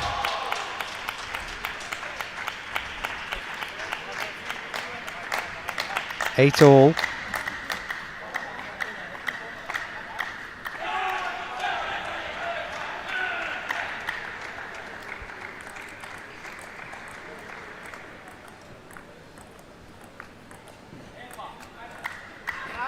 Ryan put under pressure there. Yeah, very good pressure by Jezik. Push to push, exchange for a while there.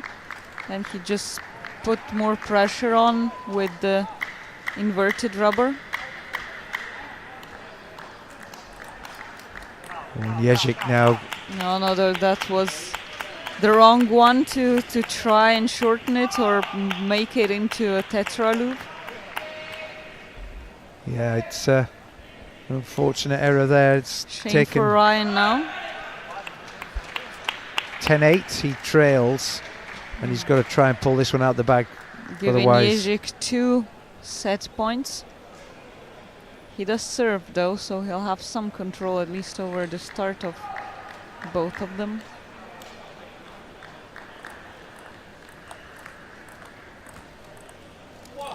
oh, and Ryan goes wide with that and loses the third set. So having led 1-0, he now trails 2-1. Yeah, he'll now regret not winning that previous one even more. But again, it's not something he should dwell or concentrate on right now. Right now it's game 4 for grabs. Alexander Jezik nicely showing off his experience, and nothing brought him out of his concentration, his focus on this match, and he's now comfortably in the lead. Jezik has done well. It's a good fight back, having been 1-0 down, and it'll be an important win for Jezik, but I'm sure Ryan will want to try and come back in front of his home crowd. No doubt, when not now, then when? Indeed. But to win 2 sets on the bounce will be tough. It's another piece of experience that he'll have in his back pocket if he can win these 2 sets, but one step at a time. And the Slovenian coach looks as if he's gesticulating a lot, isn't he? He's yeah, he's certainly not giving in, not letting Ryan do so either. They return to the table.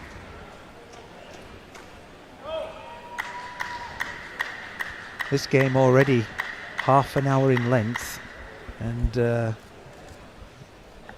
potential is it could go for at least another 15 minutes. Yeah, the closer we get to the end of the competition or the later stages of the competition, the longer the matches will go, because of course we have players who are closer and closer in quality, and because the stakes are rising as well. They are indeed. Both players taping up.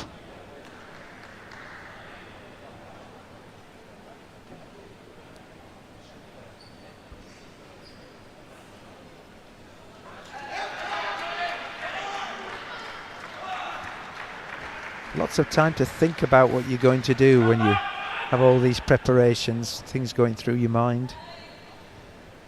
Yeah, it can be either a plus or a negative if you get too much into your head or overthink things. That's not good either.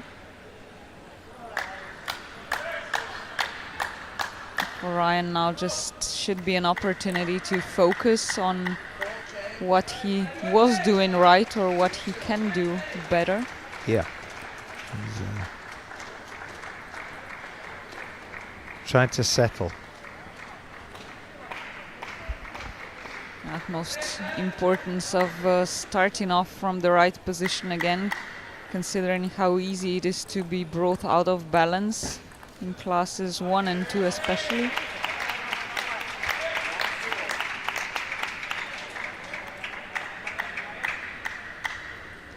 First blood to Ryan. Jezik going long. And another great use of his serve. Good start now. Has to keep it up though.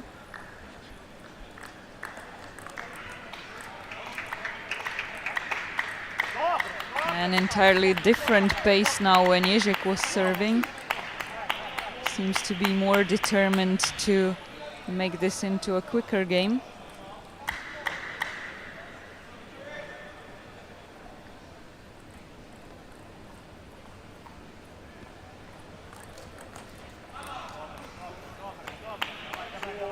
Jezik picks up a point there as Ryan goes long, so it's 2 points apiece.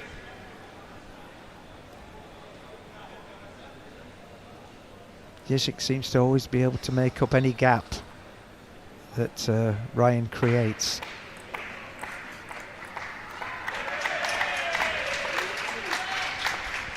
We're back, both now using their own serve opportunities to win the points.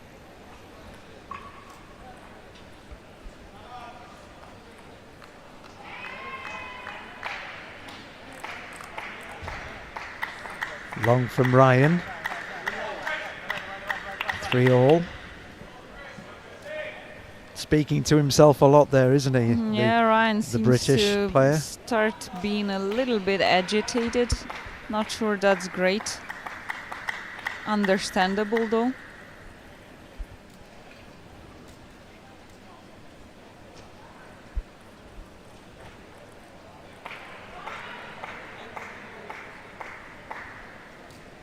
Jezik serves and goes wide. And wins the point.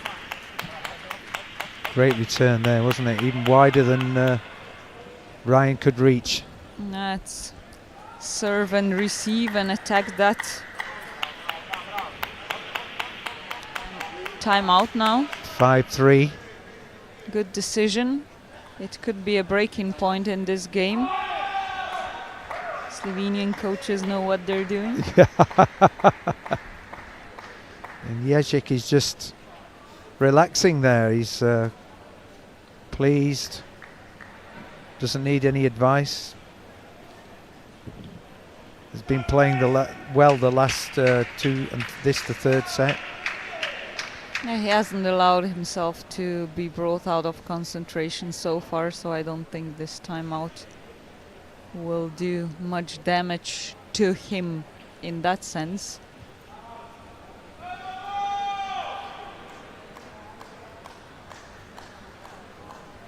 It's whether Ryan can just absorb some of his agitation. He looks a little bit jumpy, but you know, it's to be expected if this is early on in his international career.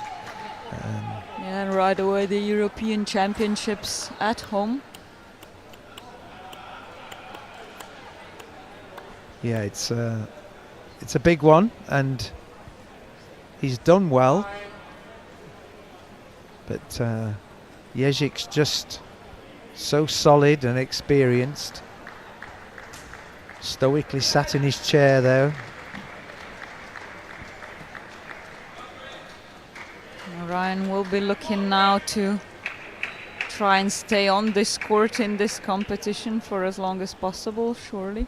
Yeah. So strapped up.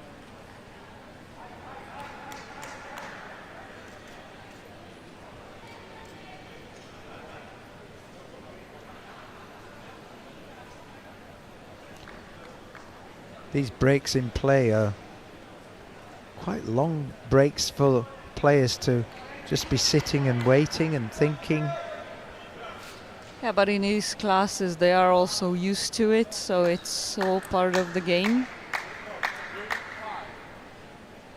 You just adapt your rhythm to that dynamic.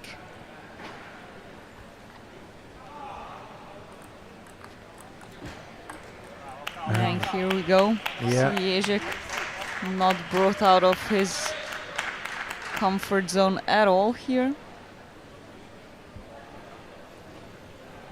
Ryan looking to make some headway against this stoic Ukrainian. Did great with the serve actually. But missed with the follow-up shot, and suddenly it's 7-3 and beginning to slip away.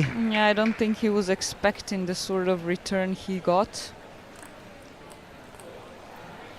No.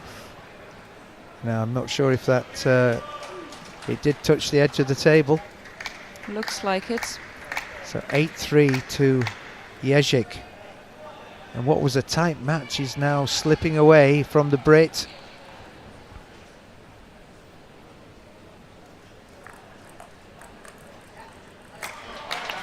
(8-4). Pumps his hands, and easier said than done, but Yeah, which is another trait of inexperienced new players, really. Consistency and accuracy is something you get with training.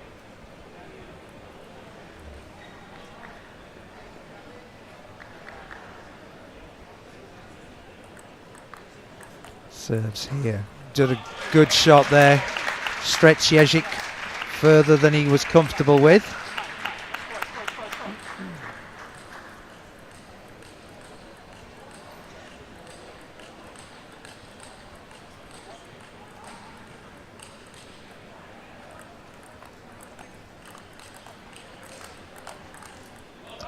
Oh, well played, Ryan, and well played Jezik actually, but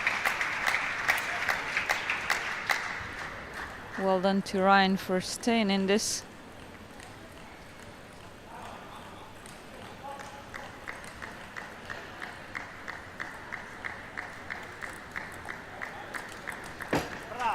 ooh, Luck was not on his side. Tried to do everything right. It just didn't work out. 9-6 for Alexander Jezik. Getting closer to that victory. And he goes long. Ryan battles that one out. Yeah, he resisted the temptation to only play for that angled wide out where Jezik was waiting. Switched it to the middle elbow area and it's paid dividend.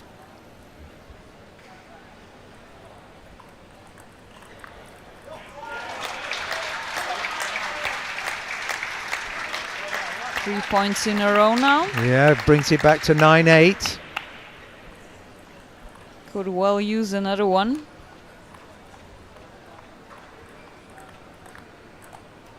Well returned there from Ryan. Oh, he tried to change the He tried angle. again for the angle with not enough decision and precision. So he's facing Two match balls now and it's Jezik serving, so an even more demanding task ahead.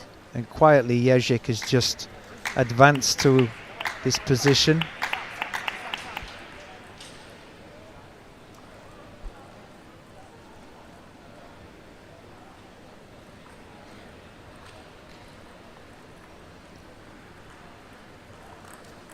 Can feel the tension.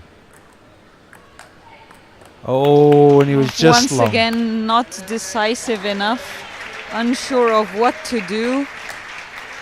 Probably a disappointing loss for the Brit, but he has nothing to be sorry about. His first competition ends quickly, but a lot to take home. 2 trainings, to the next competitions, and to, I'm sure, his promising rest of table tennis career. Well, 42 minutes for that game, Matteo, so it was a long time at the table, and just slaps his head on his way out, frustrated with himself, but He was close and getting closer. Well, that's a win for Alexander Jezik, and we'll be back with our game at 5:15 on table 1, which will see Andela Muzinic Vincetic, if I've got that almost right. Muzinic Vincetic, Andela will be, or is it Angela? Angela. Yeah, but and Sanja Miatovic. Almost there. Almost there. And so we will be back shortly as soon as we finish off all the matches in this round with women's singles class 3. Indeed.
Well, welcome back to the English Institute of Sport here in Sheffield, where players are warming up on table 1, and this is Group 1 women's wheelchair and class 3, and Angela Muzinic Vincetic. I'm trying my very best to get that name right, from Croatia, and a very, very complete player, playing Sanja Miatovic from Serbia, and always a little bit of rivalry between these two nations in any sport.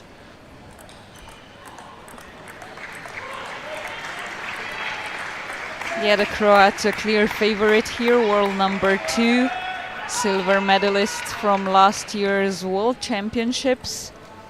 Sanja Miatovic, on the other hand,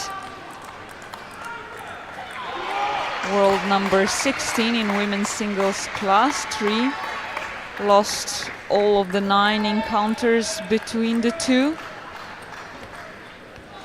The last one last year at the Montenegrin Para Championships, 3-0. No doubt the Croatian will be looking to repeat that score today here as well. Having already won 3-0 against the two other players in this group, Michela Brunelli of Italy and Hatice Zuman from Turkey.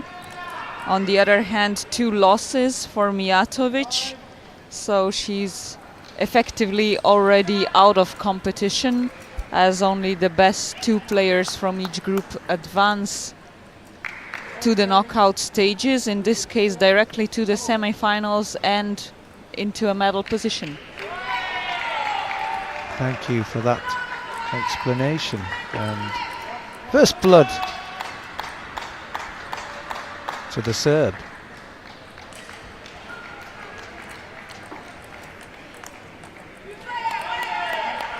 One apiece. I'd love to see who the number 1 in the world is, because It's a Korean player, is right. I believe, so not competing here at the European Championships, clearly.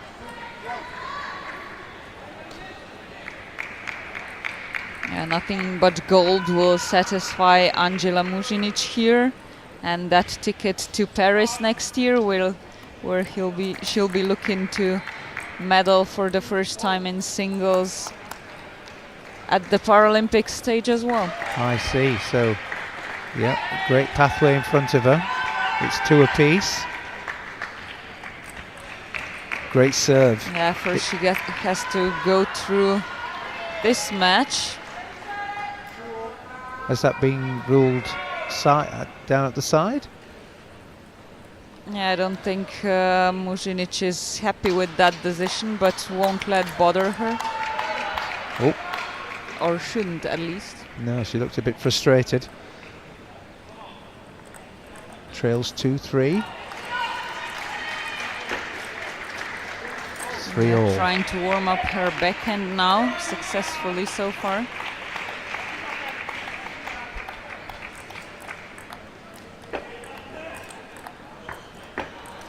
Great defense here from... Yeah, great exchange by Muzinic, reacting to the inverted rubber, so playing topspin on one of the returns, backspin on the next one. Once again, same thing, just didn't need to do it for that long in this exchange. She's so quick, the number 2 seed. And that came off the side of the table. Yeah, that was clearly an out. Didn't cross the end line as it should in wheelchair para table tennis.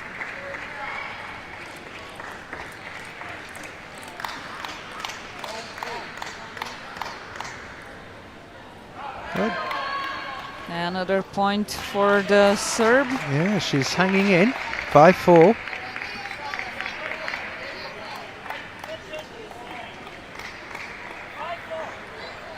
But this is Muzinic-Vincetic's style.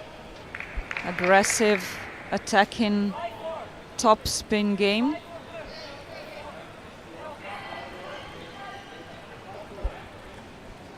Bit of coach banter going on there, so that's a let, isn't it? It's net-related let. Net let.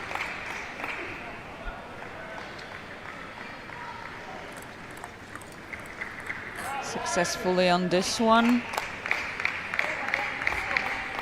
Deep into the wide backhand, long on the line. Always looking for those corners just between a let and the regular serve. Yeah, well, slowly the Croats is extending her lead, 7-4 now.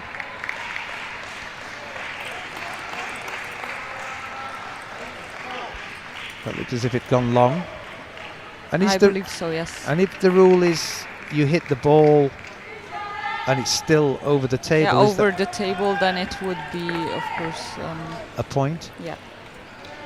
To the opponent, yeah. But that wasn't the case here. It's just with wheelchair players sitting so close to the table, and with those angles, it's sometimes difficult to tell what exactly happened for us watching it on screen, but in most cases not for them. Nice play there from Miatovic. Yeah, very good return. 8-6, she trails, but still fighting away. Yeah, still aggressively with the backhand side, Muzinic, rightfully so. And that was slightly long from the Serb, so 9-6, the Croatian leads.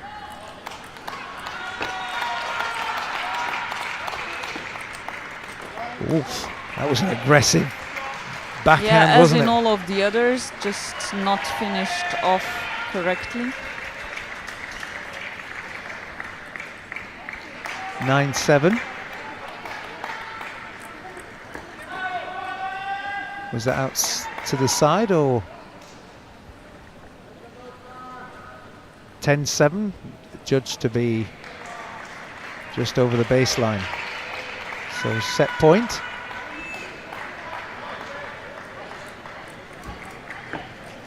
Oof. What a point to finish. It was a nice switch with the serve and then down the line, so earned first game for Angela Muzinic, bronze medalist from the last European Championships in singles 4 years ago though. Well, this normally we see European Championships in para table tennis every 2 years, but of course Corona postponed some of that along with the Paralympic Games. So she's gone from bronze to potentially gold at the Europeans. Yes, but still a way to go there. 8 players started off this competition in women's singles class 8. 4 will be medaling and continuing tomorrow or with the semi-finals. Have you seen anyone who could rival the Croat? She looks she's strong. been one of the best player, if not the best in the world in many cases, and especially in Europe for a few years now. So I think it's hers to lose, but you still have to do the work. You never know. You can have a bad day, somebody else can have a good one, and it's those matches that you need to battle through. That's true. Very true. So, 1-0. The Croatian leads. Hits long.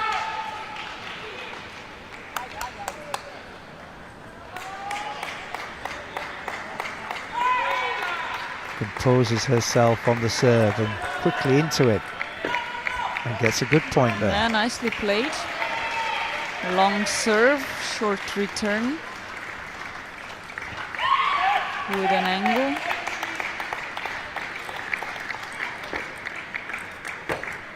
Oof, the speed of that she shot. was ready on that one, right on the forehand, wonderful topspin down the line. Even Miatovic clapped that one.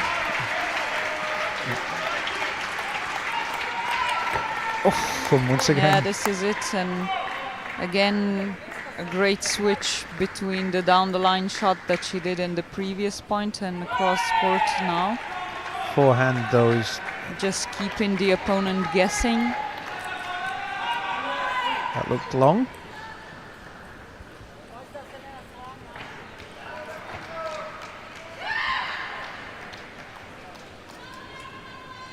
We'll serve again, 3-2 to the Croatian.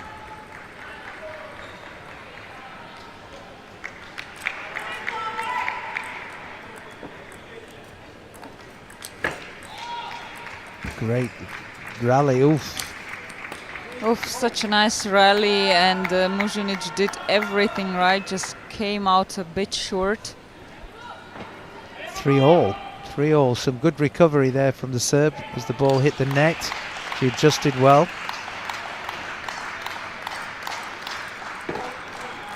Tried to go down the line there, didn't she? And just hit the net again. So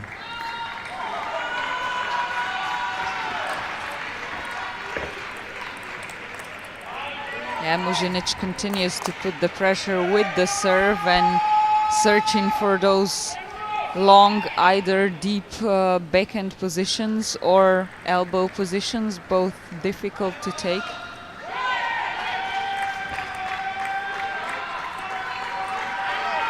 was that a let call? Yeah, the serve with the serve as well.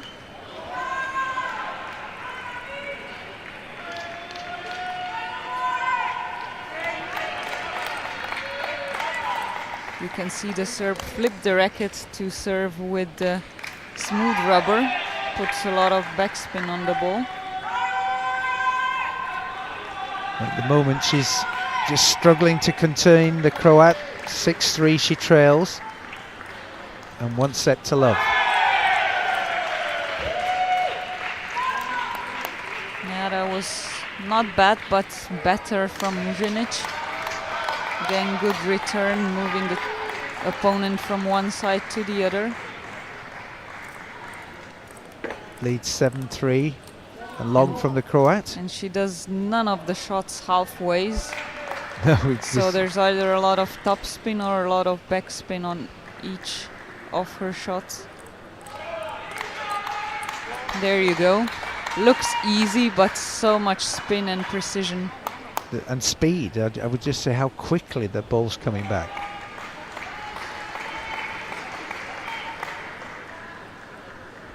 Textbook forehand down the line shot, really. Miatovic now trailing 9-4. Yeah, this looks a lot more like what we expected to see in this setup between these two. Goes long there. It's 6 just set balls now.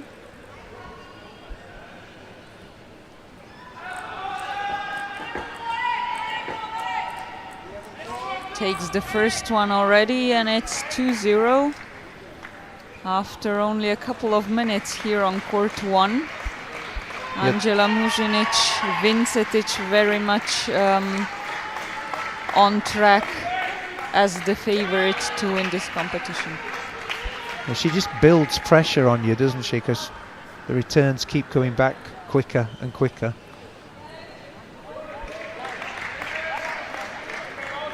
Great to see some of those shots on the replay. Side on, they look so much quicker when they come through. That's a great rally on the replay as well. And Muzinic has everything but earned that point. Still, it was enough of others for her to grab.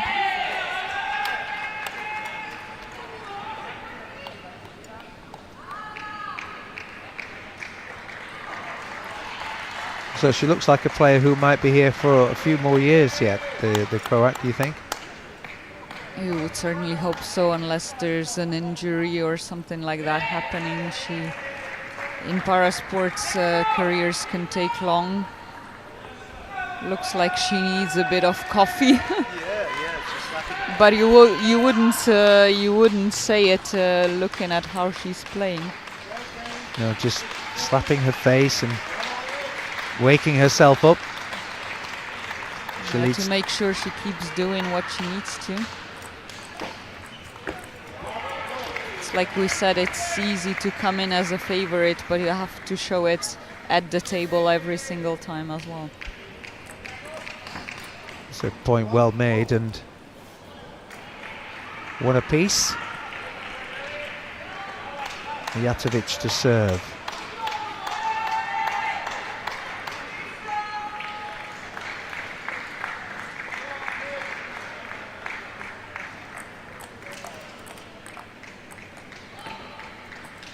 two and just missed out on that shot just over the net. Yeah, but it's just all a consequence of how accurately long pressured those balls by Muzinic are.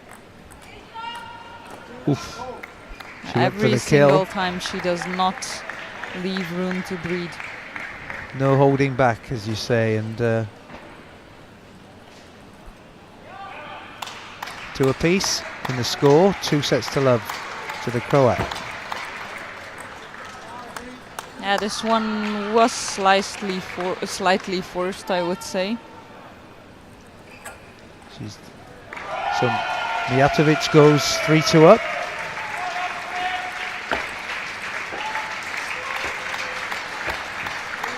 And 4-2 up. Do you think the Serb is playing safety first, just keeping the rally going, Yeah, she's definitely trying to, but I wouldn't necessarily say it's succeeding. And I mean, at this point you have to do something.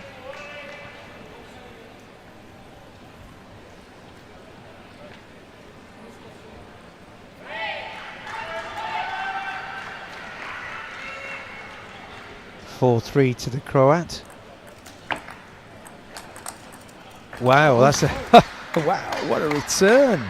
That was right on the racket, really. All the Serb had to do was position the racket in the right angle, and everything else was done with the force of Angela's shot. Yes, returning. But then another great play from the Croat to respond. Hit the corner deep.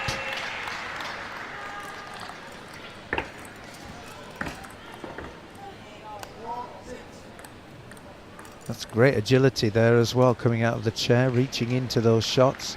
Yeah, I was ready with that backhand topspin as well, Muzinic, but she didn't have to take the shot as it went. The ball went over the table, and again. Yeah, 7-4 now to the Croat as Miatovic is beginning to struggle with the sheer pace of the Croatians' play.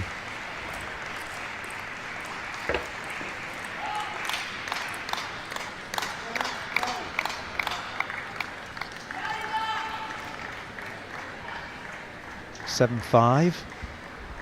Point back there for the Serb.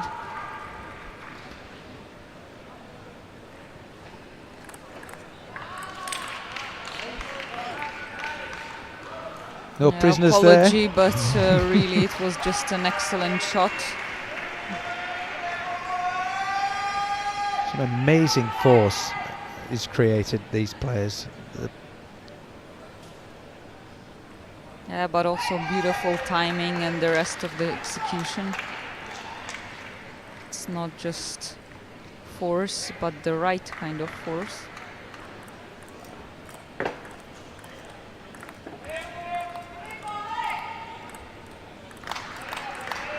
Yeah, perfect. Yeah. 2 soft topspin shots, and then the third one, when she was right in the position to make it stronger, she did so.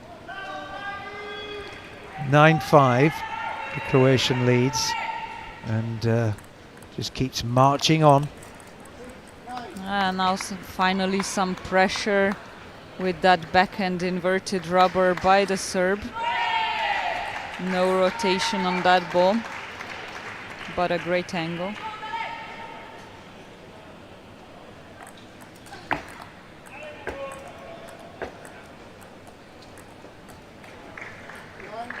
Try to go down the line there. Right idea, Miatovic was not there, but maybe a little bit difficult to execute from where she was picking up that shot.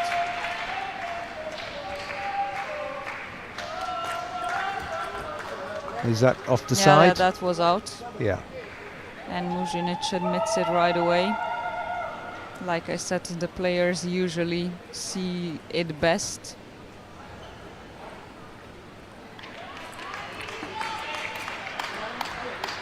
Gets the edge of the table.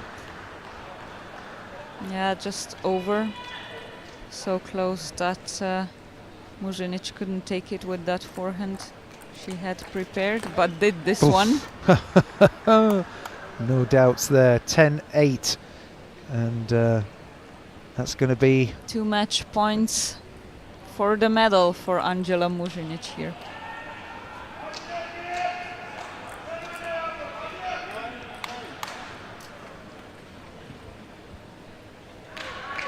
One more chance to bring this to a close. just long there, wasn't she? 10-9.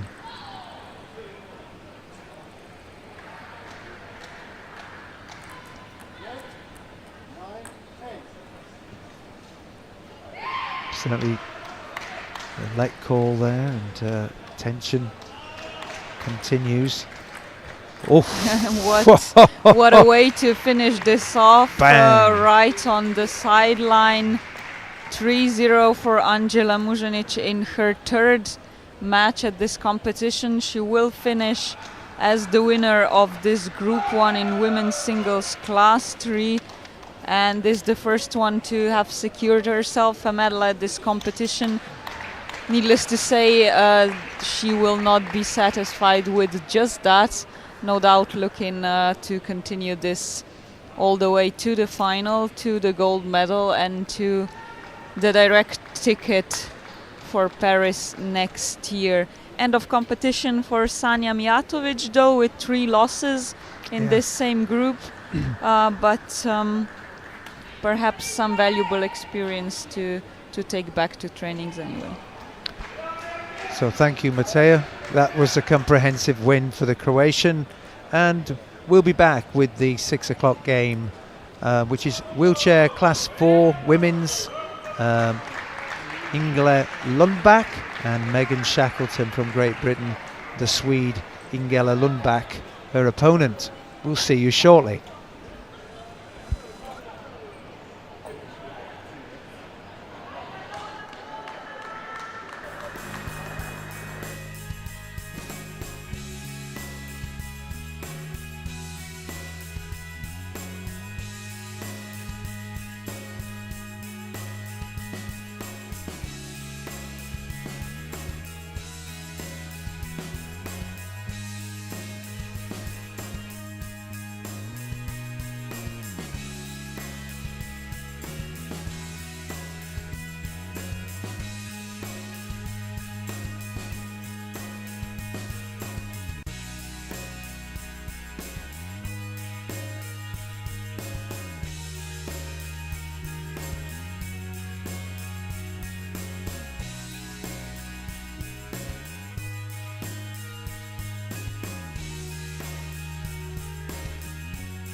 Welcome back to IS Sheffield and to the European Para Table Tennis Championships 2023 here in Sheffield on table 1.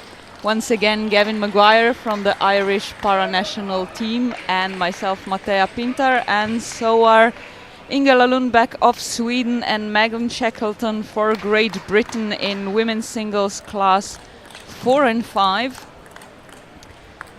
Battling it on for that desired second place in the round robin group 3 to continue with the competition in the knockout stages later on. Both of them having beaten Andrea Dolinar 3-0 and having lost to Sandra Mikolasek 0-3. Not much head-to-head to speak of between the two. 3 previous matches went to Ingela Lundback, 1 win for Megan. Worth mentioning as well that this is a combined class of 4 and 5. Megan, a representative of class 4, world number 11 in her class. Ingela Lundback at an advantage here, world number 7 but in class 5.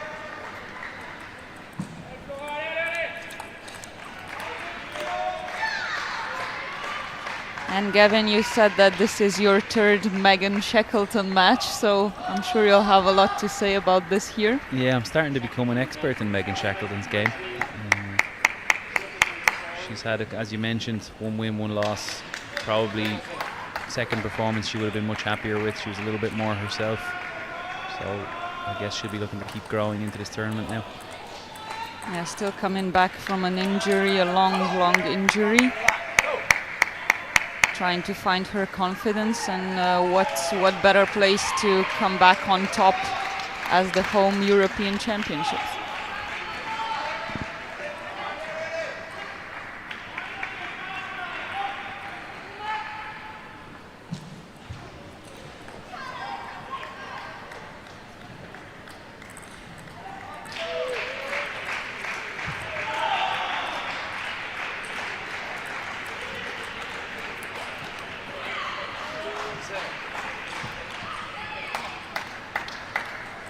Ingela Lundback, a super experienced player, on tour ever since 2005 in international para-table tennis, and has medaled at every major competition ever since,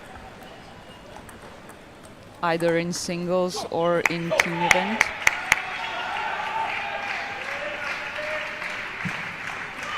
Stronger start for her here as well. Pretty impressive statistic, that. A lot of medals to her name, and that's going to be a big task for Megan to overcome.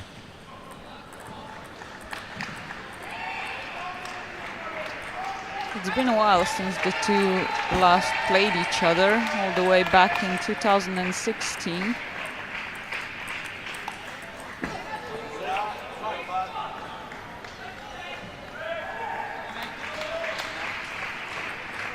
You would like to think that since then Megan has only got better, despite the lengthy injury. Obviously, you would expect her level has gone up, and Ingela maybe is coming a little bit more towards the back end of her career. Yeah, but it doesn't look like that in the start of this first game here. Strong lead and strong performance, I would say. The rally is more to your taste as well. A little bit more attack and play, yeah, more my style, but I can enjoy any form of play.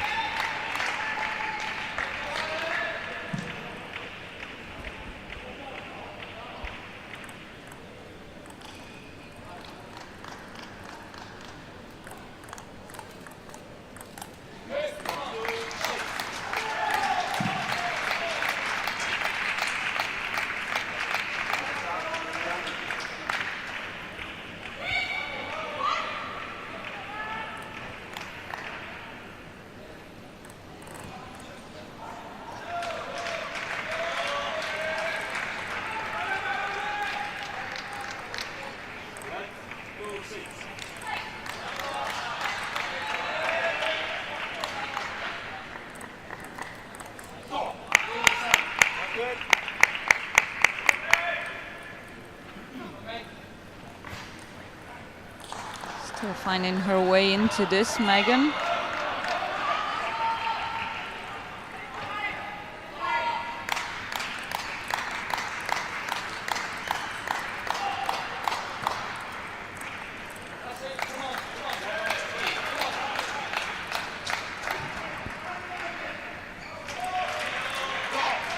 Just a little bit of a tentative start here, few unforced errors. Maybe measuring Ingela Lundback a little bit. She needs to pick it up soon. Oof, perfect angle. This is how I used to beat Ingela. You tell us the tactics, Mattea.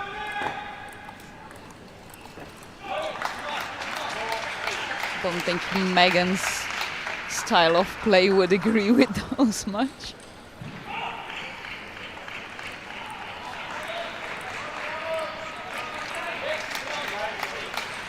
But yeah, that works.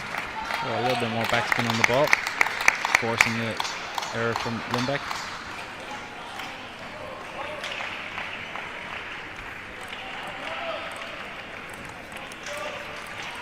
Nice counter attack then again. Backspin ball, Lundback starts, and Megan is ready to counter attack into the corner.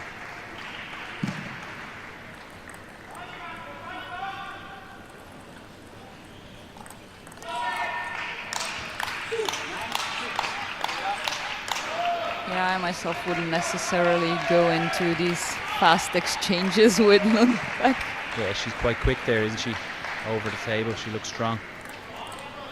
Yeah, great reach and balance as well.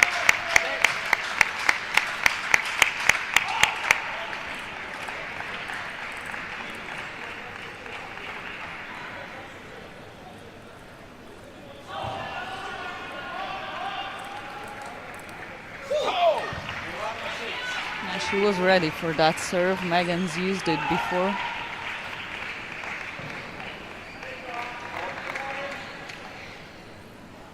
And quite a clear win for her. Yeah, she looked quite comfortable there, Lundback, really. Some errors from Megan Shackleton, but also a lot of strong play there from Lundback. Backhands down the line into Megan Shackleton's backhand, putting her under pressure. And also, as you mentioned, really strong reach out the forehand to play good topspin balls.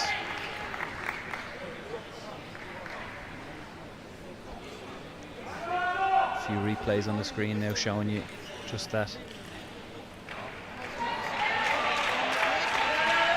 Yeah, so quickly from one angle to the other. Yeah, absolutely. And you can just see how Megan was brought out of the balance, but not Ingela. Yeah, she looks really confident, really assured. She hasn't looked out of position once, really. Yeah, and that is a little bit of a difference between classes 4 and 5 as well on display.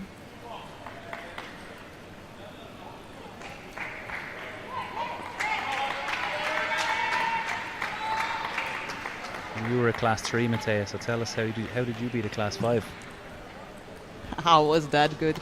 Yeah, no, but it's I was a defensive player clearly, so none of these fast exchanges for me, at least not too many. So if you're coaching Megan, you're telling her to slow things down? It's difficult to say because you have to be the right player for that, and one of my things was also trying to force the opponent into what I want to do, not just me doing what they would find more difficult.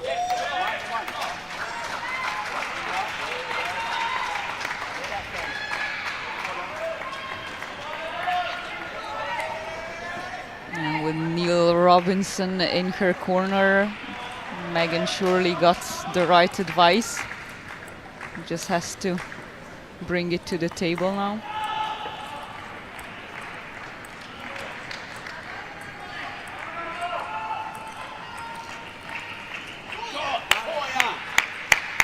Well, we've spoken a bit about Neil already, haven't we, today? He's obviously super experienced. He knows exactly what Megan should be doing out there, and let's hope he was able to impart some of that knowledge. And he's coached against Ingela a lot of other players as well, not just Megan, so he's familiar with her.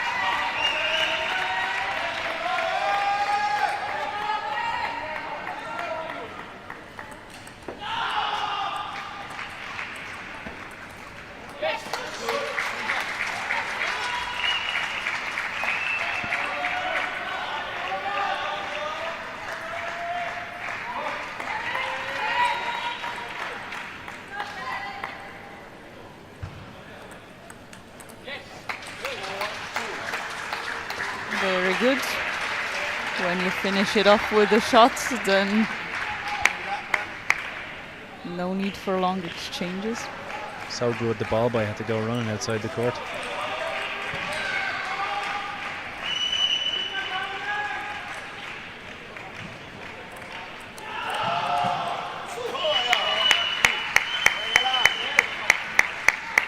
Still choosing that fast attacking style, Megan, but this one she looks a little bit more ready. Placement of the ball is a little bit better. Expecting a few more good rallies.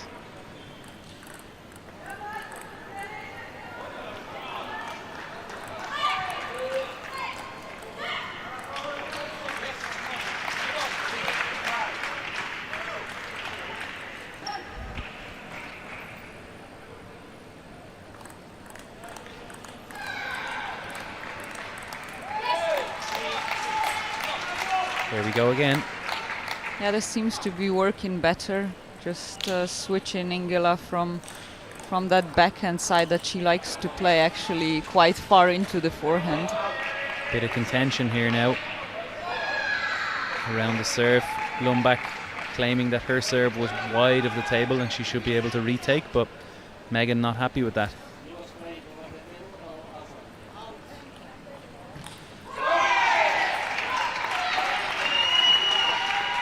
And I think the contention here, Megan is saying that she received the ball, so if she's decided that the ball was behind the end line, the play should continue.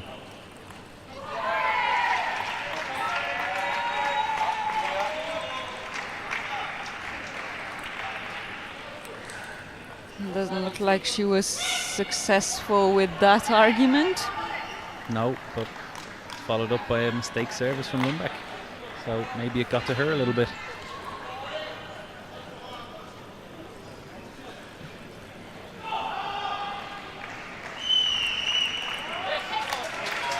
Heavy backspin service there from Megan Shackleton.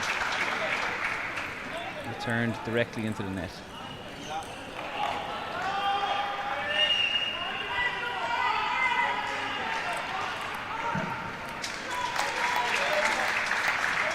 You can just see the varying mistakes on receive there from Lundback. More so to do with the quality of Megan's service. First one heavy backspin, second one heavy topspin. And both of them well positioned into, like I said, she likes to take the ball with her backhand far into the forehand side. Again here, but with the backspin.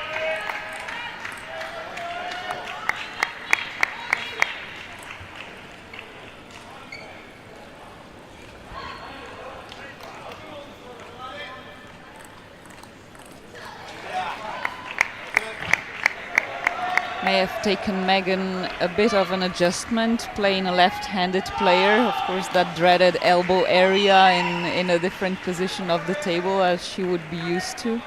Yeah, absolutely. Probably takes a little bit of time to get adjusted, but she set herself up with 6 more set points here.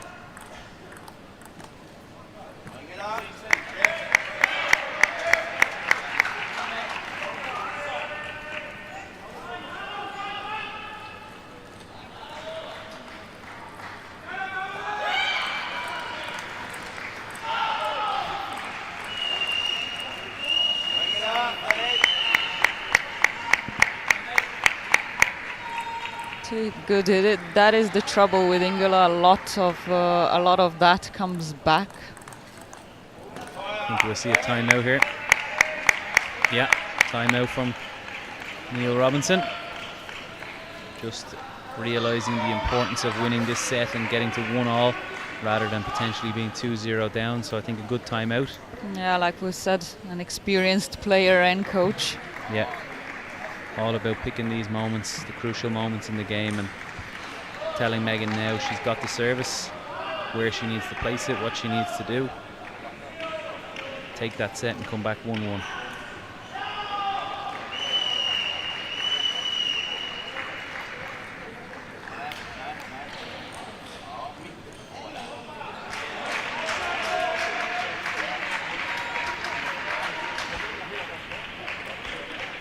Just seeing some replays on the screen now. A lot higher quality this set than the first set. And funny enough, Megan had a 10-4 lead with both players playing quite high quality.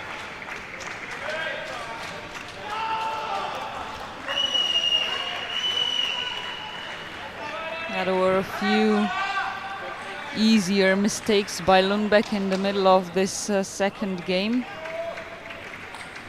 Hopefully for Megan, she can now bring it to a close with her serve. That defensive style we spoke about that Lundback maybe doesn't like. Yeah, Works a perfect. treat. Just like like you know I what would you're have done talking it. about, Mattea.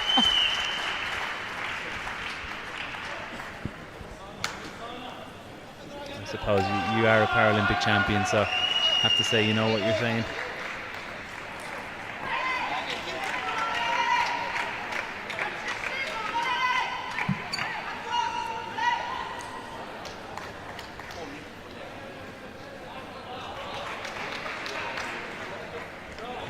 You know what? Just come think of it. I also still am the current European Open champion. Yeah, but does that tournament exist anymore? No, that's why. And it was Ingela Lundback I won against in the semi-finals of that tournament. So And the final? I was Alena Kanova.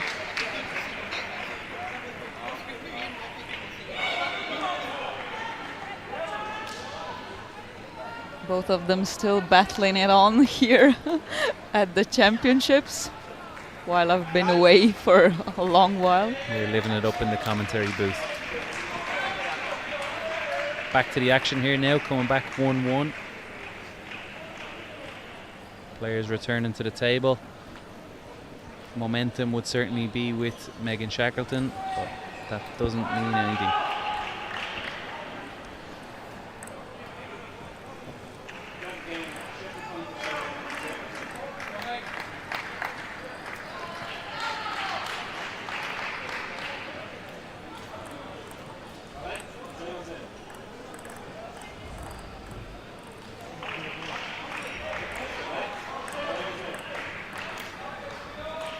A bit shaky Megan with her serve now. No harm done yet. Into that middle point there, the crossover as we call it. Not sure to take a backhand or a forehand. Leads to an error from Lundback.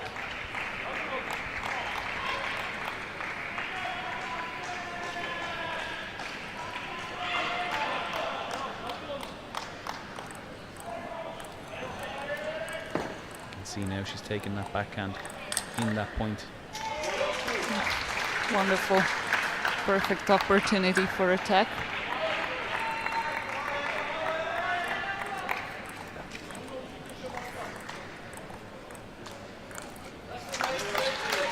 A really strong start from Megan Shackleton. Looking good here in the early exchanges.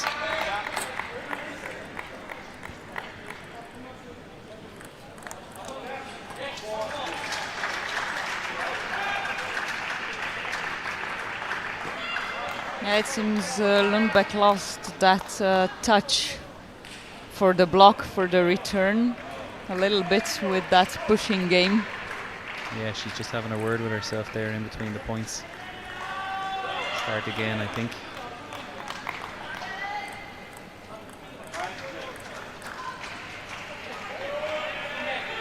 Visibly frustrated.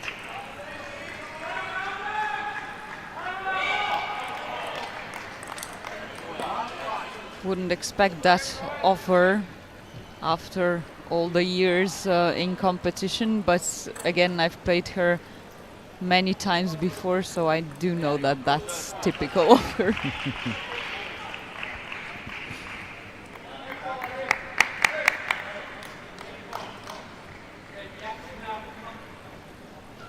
And she's catching back on.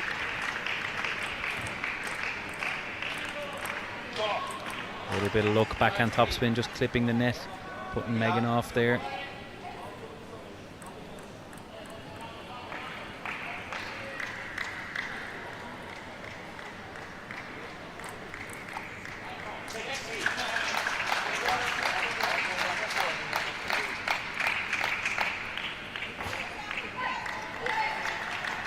Still great with serve variation, Megan. Yeah, we've spoken about it already, but one of the best serves in women's wheelchair table tennis.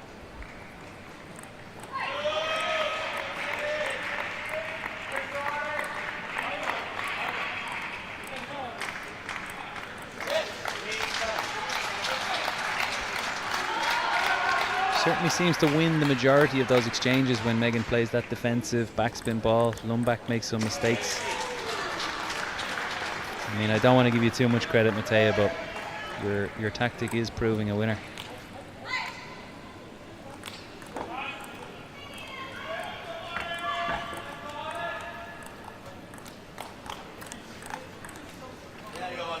And while Megan is certainly capable of those attacking exchanges and winning points, I would go for the sure thing. So what I say. Yeah, it's always what you say.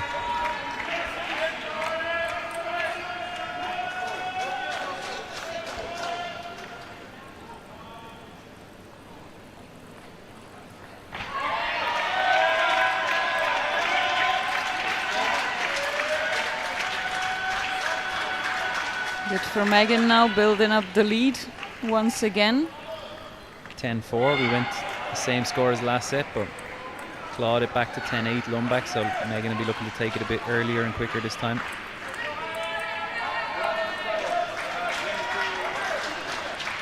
And an unforced error from Lundback gives Megan the 11-4 win and a 2-1 lead.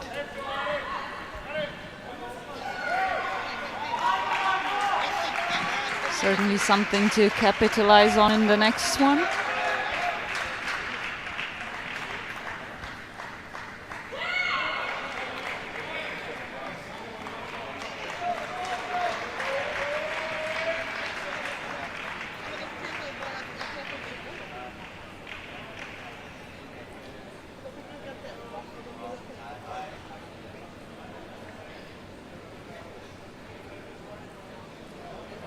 Both players getting a chance to take advice on board now from the coaches, and a chance to get some water and much needed towel break. It's getting warm here in England, not only with the air but also with the stakes in the competition.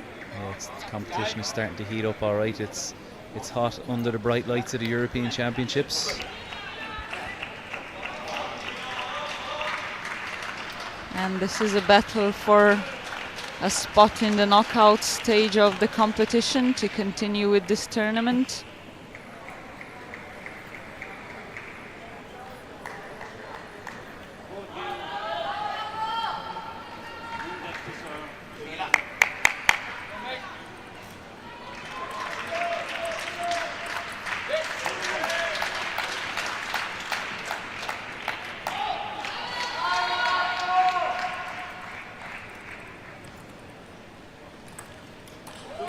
Service mistake, not what you need at this moment. But certainly something Megan can live with. Yeah, I think she'd be happy enough.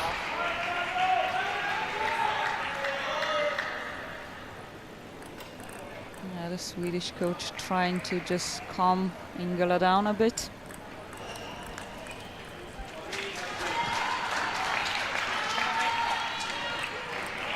Probably a Swedish timeout coming here if Megan takes this point.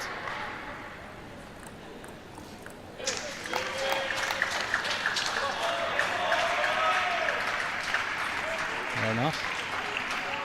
Yeah, it should be, but it might also be the case that Ingela is considered such an experienced player that she's supposed to be taking her own timeouts. Although this is a bit surprising for me as well.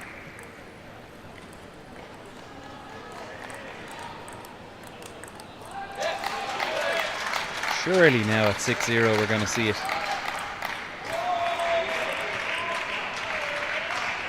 Yeah, just everything goes Megan's way right now. If nothing else, a towel break could be a good idea.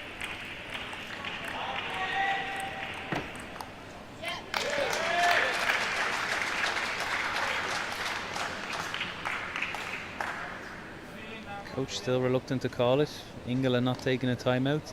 7-0, Megan in total control. Might be thinking it's too late now.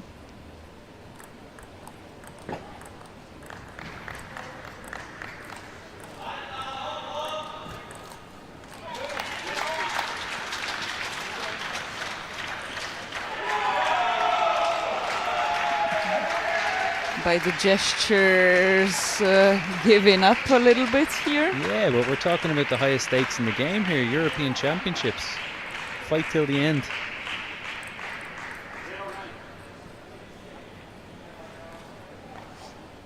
And another service mistake. We're moving towards the dreaded donut.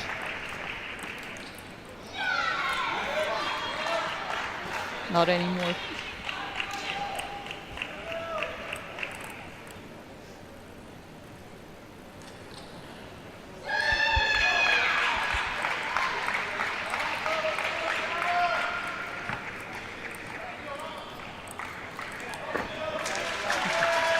Very good. Just so controlled. Ever since she lost the first set, now Megan has just stepped it up in terms of control. Balls on the table. And following Mattea's advice, keeping more defensive, controlled, angled play.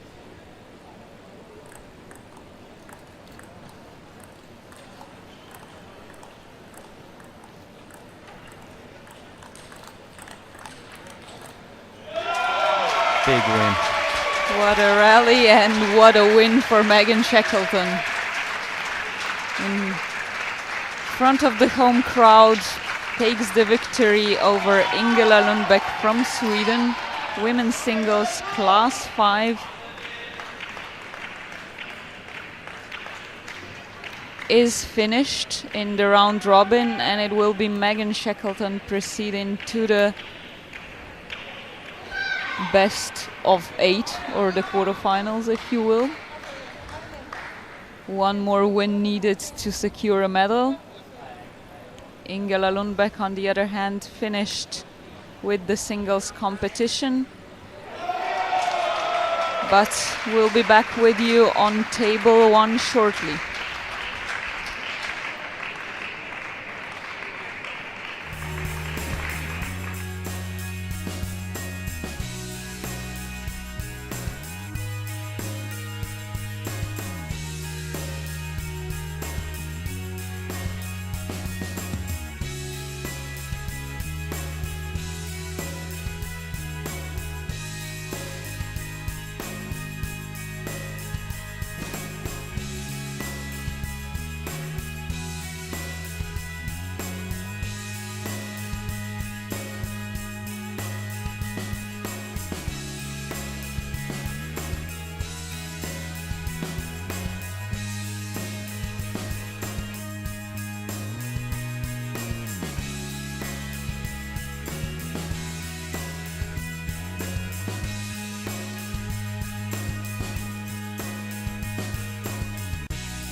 And singles class 5, Nicholas Savantara from France and Gerardus van Grunsven from Netherlands. The umpire is Lester Smith from England.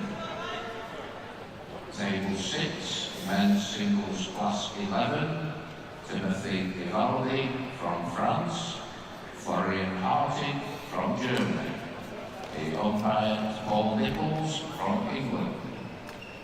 On table 7, men's singles class 11, Antoine Zhao from France and Damien Fira from Poland. The umpire is Sheila Walsh from England. On table 8, men's singles class 11, Valery Vlasenko from Ukraine and Gary Folkas from Turkey. The umpire is Peter Higgins from Wales. On table 9, men's singles class 11, Masic Makaju from Poland, Butlo Kavaroglu from Turkey, umpire Daniel Bullen from England. On table 10, men's singles class 11, Eduardo Costa Martinez from Spain, Timo Abujanov from Finland, umpire Harry Juddle from England. On table 11, women's singles class 9, Carolina Peck, Mirjana Lusic from Croatia, umpire Tamara Parmentalat from France. Table 12, women's single class 9, Neslihan Abbas from Turkey, Irina Shinkarova from Ukraine, umpire Richard Horsfield from England.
Welcome back to the English Institute of Sport here. We're at the Para-European Table Tennis Championships and we're on table 1 where we have the matchup between Jack Hunter-Spivey from Great Britain and from the Netherlands, Sem Roloffs. And this is wheelchair men's class 5 and I'm joined by Gavin Maguire from Ireland, Team Ireland, and we'll be looking forward to potentially a British victory here, but who knows? Jack Hunter-Spivey picking up a Commonwealth Games medal at Birmingham 2022 and up against Roloff here from the Netherlands. Hunter-Spivey now in the programme for approaching 6, 7, 8 years, I think, for Team GB. And this is a very important one for Jack now, having lost 3-0 earlier on against Palikucha, who turned out to be the group winner. This is now the head-to-head battle for second place in the group, and Jack Hunter-Spivey really needs this game. Well, I've actually in the past had the pleasure of sharing the floor with Jack Hunter-Spivey at 1 or 2 school motivational events where he came in and told us some quite startling personal truths about his career through to table tennis and how table tennis has pretty much saved him. And it's great to hear. Opens up with that point there. Roloffs goes long. I think we're settling on the word roll-off, aren't we? But we're not sure. As I said to you just off air, Yuri, I'll leave all the pronunciation issues to you.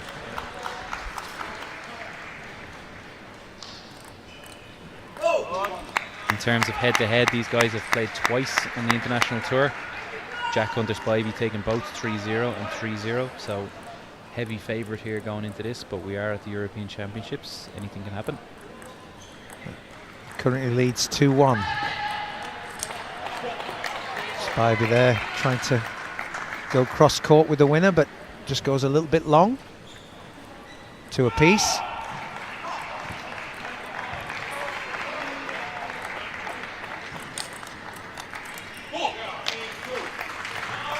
Exciting. Spivey just couldn't get that one back. 3-2. Going with serve. 4-2. Towel breaks coming in regularly here. Yeah, every 6 points is an authorised towel break for the players, so often used as chances to take a breather, have a little word to oneself and get focused on the next point, or even to break momentum of the other player. Great shot from Hunter Spivey there. So on the replay, loved that one. Getting pumped up a little bit.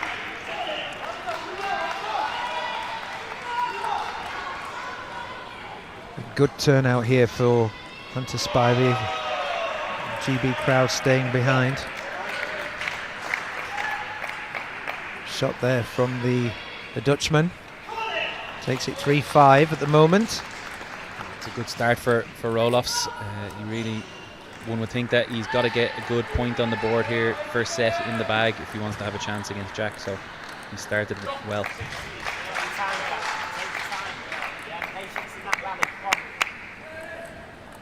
He's certainly gone 3 points up at the moment, and early success for the Dutchman. Just trying something different there, Jack, with a high ball, something that didn't really work for him earlier on either. So maybe something to cut out, or we've got to start to see it work soon.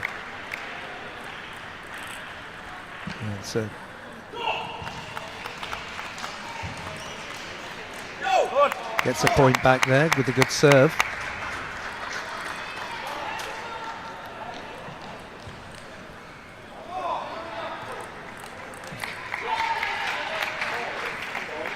Just seems a little bit frustrated with himself.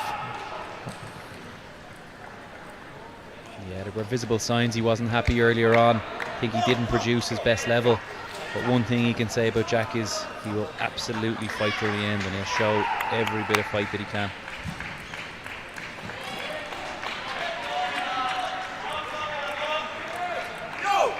Picks up a point there, 5-8, he trails.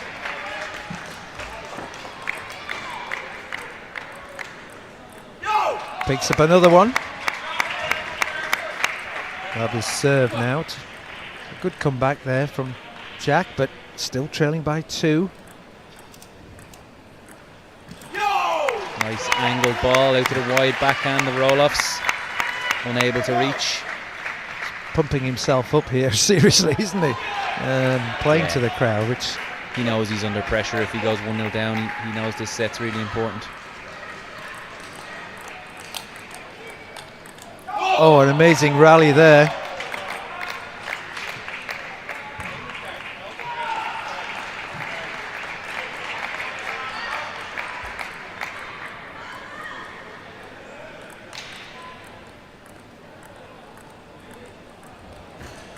Well reached, and that's gone long off the top of the net, but 8-9.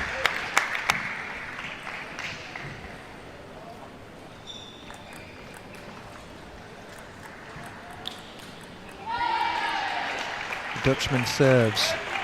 Spivey goes long there, so suddenly facing set points. 10-8 down. Couldn't handle the spin on that one.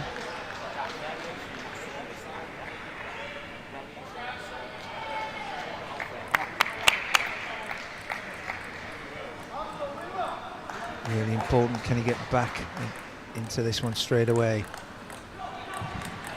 Does so. Very good. Good switch of play there.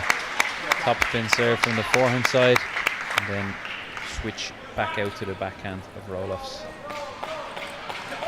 Here's the serve again.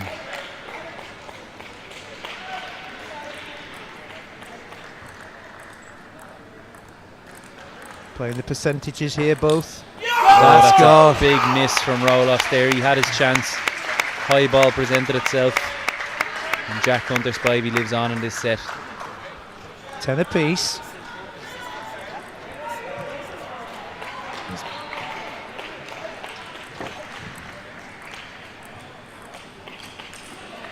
Very intense and gets a goal.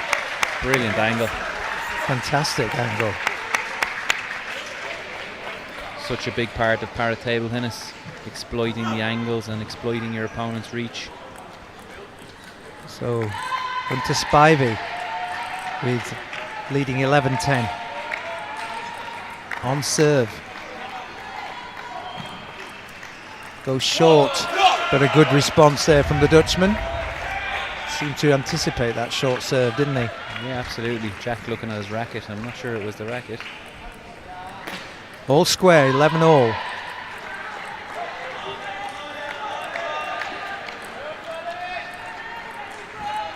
Good reach, and the Dutchman goes long. Spivey recovered well. That was a hell of a reach.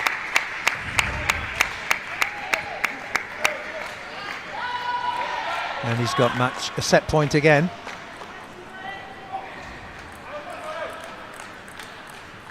And achieves an important victory. Really good backhand. You saw a couple of times towards the end of that game there, Jack Hunter Spivey going strong with his backhand, wider and wider each time, and Roloffs has no answer for that. That's a good recovery from the Brit. Yeah, but I can't help but think Roloffs will be ruining that chance at 10-9 when he had a high ball.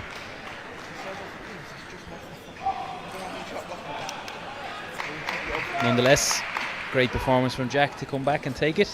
Just seeing some of the replays.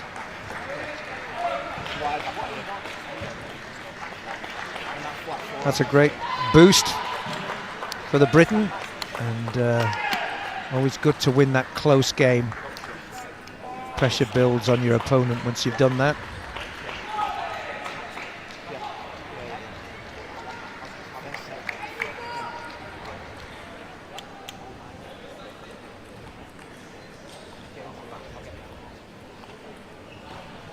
This is class 3, so I'm looking at this and it says 5 actually on my class 5. I'm reading group 3, class 5. Do apologise.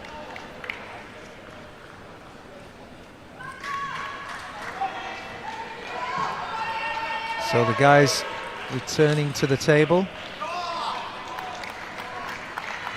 You can feel the tension because they're certainly taking every moment to take out those timeouts and preparations. And it's extremely warm under those lights. I think it's warm up here without the lights in the commentary booth. It's extremely warm out in the field of play. No air conditioning whatsoever. And the Dutchman opens up.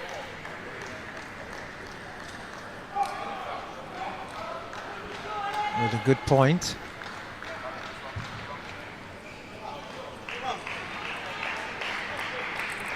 These players like to have the ball they've chosen, don't they?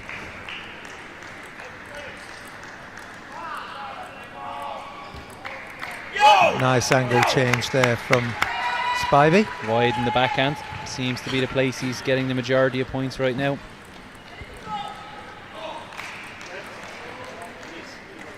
Let call. The umpire is actually not happy with the height that Roloffs was throwing the ball up. Oh, thank you. That was coming from behind him and deep there beneath the height of the table. Tough shot, that wouldn't, for Roloffs.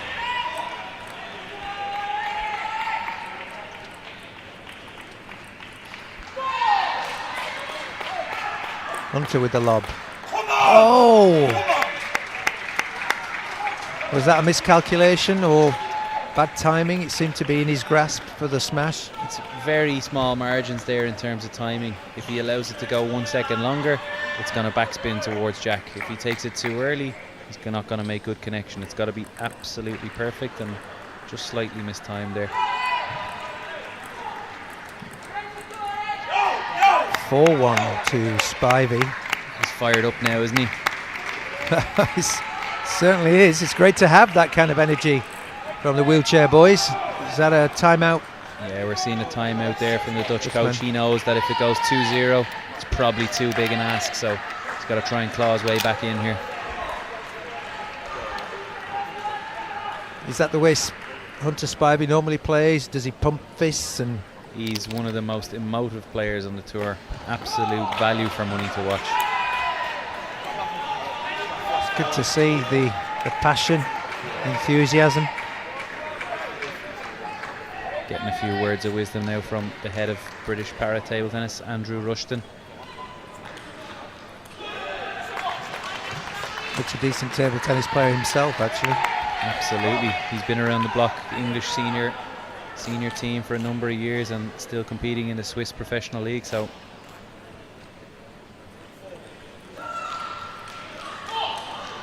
I noticed there's an American pro league just opened up in the USA. Yeah, the MLS of table tennis now, they're starting to do a new production there, really trying to give table tennis a go, trying to promote it to the masses, so hopefully. Well, that'd be interesting.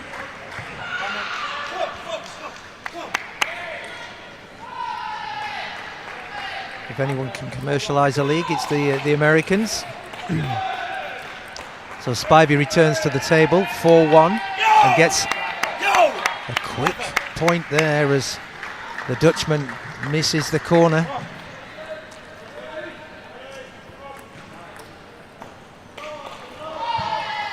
Another towel break.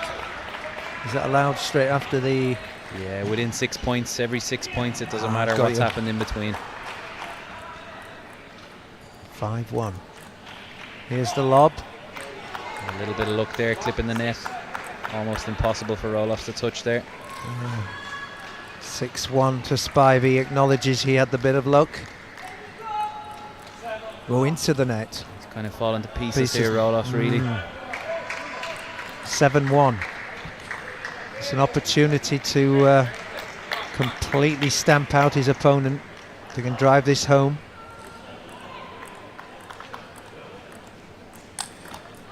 What a great play from Spivey. Yeah, this is a little bit more like the Jack that we know and love.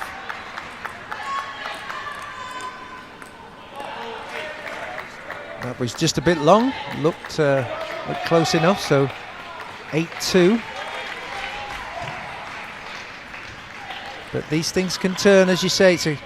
Momentum can swing quickly. And Super counter top spin. Wow. Roloffs taking the ball on, attack, and straight back at him down the throat from Jack Hunter Spivey. And you know, the first set didn't seem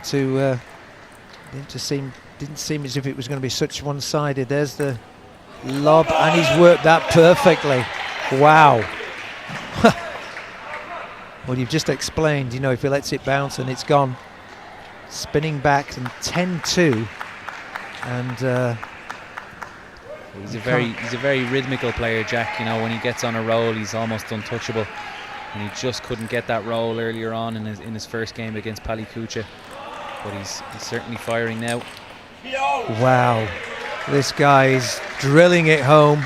11-2, and the first set didn't look anything like this particular game. And credit to Hunter Spivey, who's just demolished his man.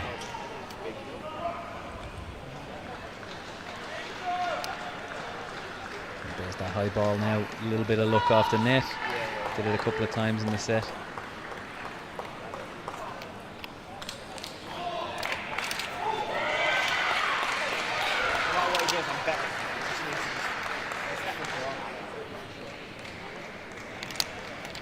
And Hunter Spivey has not a different serve, but it's a different serve in terms of to Roloffs, choosing a different grip for the serve. Yeah, Jack Hunter Spivey will be going for a forehand, more conventional for able-bodied table tennis, the way Jack is serving. Roloffs tending to use backhand serve, which is a little bit more common in para. Obviously, we're talking about class 5 here, so it's the most physically capable class in terms of wheelchair table tennis. So it is quite close to standing and able-bodied table tennis in terms of what they're trying to do.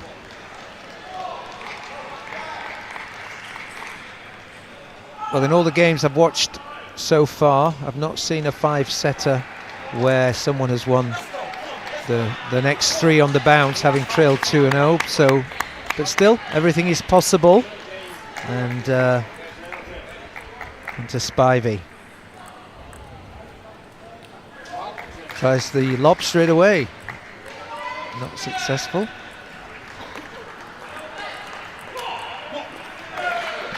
An early lead.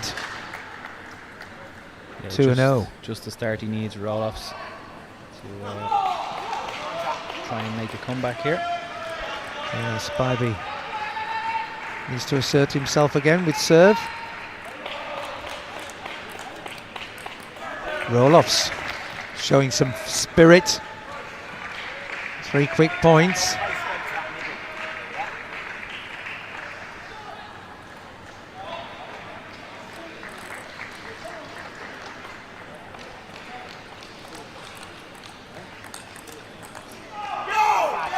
Picks up the first.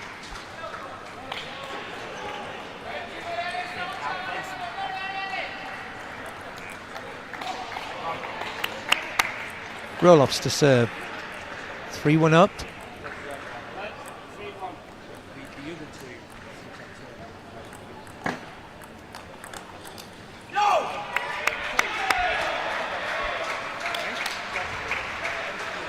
And to Spivey picks up another point there, 2-3. Important one for Roloffs now, try and keep his little lead that he has. Yep. He does so. Really important now to stay with serve, try and stay 2 ahead at all times if he wants to try and win this set. So he's got to take one of the Hunter Spivey services now.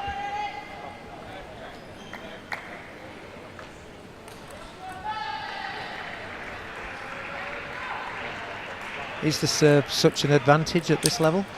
Wow, great shot. Yeah, service, I mean, it's the only time that you're in total control of what happens. So ball is in your hand, you've got total control. You can really serve in a way that you're trying to get what you want back from your opponent in terms of spin, placement, playing to your own strengths. So generally it's a huge advantage.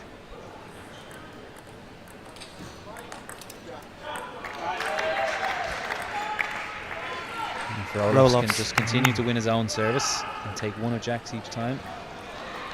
That's what he'd be looking for.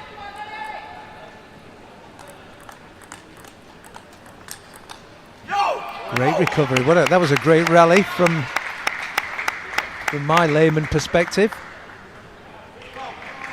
Certainly going for it, both guys. They're Spivey picks up the point, 5-4. Currently level. High ball, really nice one there from Jack. Could see Roloffs was on his bike there, trying his best. Thought he'd gone for the towel, but he hadn't. So, 5 apiece.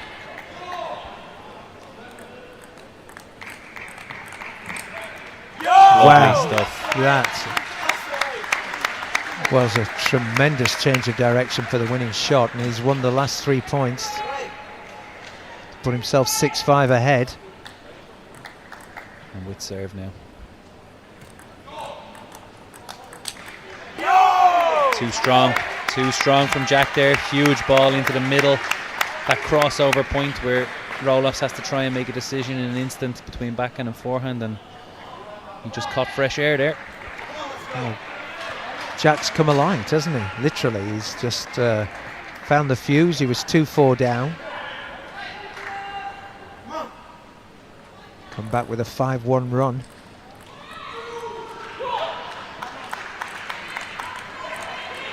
Great shot from the Dutchman. Big fist from the Dutchman as well. He's not going away just yet.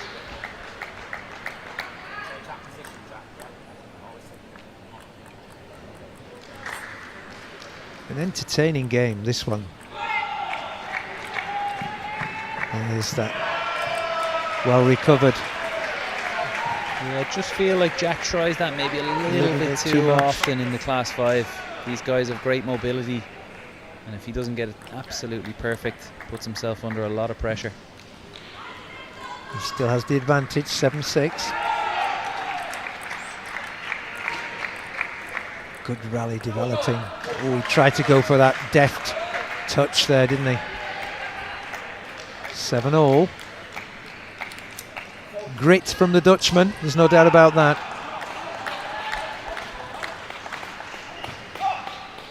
He knows this is his last chance, really. He's out of the tournament if he doesn't win here. Spivey goes long. So 8-7 is 9-7. Advantage to Roloffs.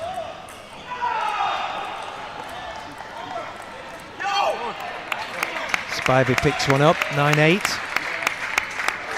Will this be a repeat of the first set potentially? Yeah, that's right. Oh, see it, he's coming back now again, Jack. Roloffs in your mind now, you're starting to think about, I had a chance in the first, I missed it. I was 9-7 up here, I'm 9-9 now. Is he in his own head? 9-9. And to Spivey, I think, wanting to make some adjustments. I think just fixing the strap at his feet there. I'm sure his legs are staying in. He has the serve now. You think he's going to go long or short? Long. Oh, well played by the Dutchman. Gives him a set point. So second set point of the game for Roloffs, and let's see, does he take this one?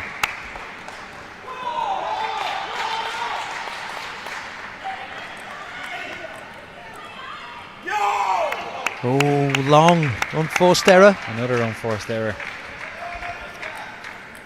This is mimicking the first set completely, 10 apiece.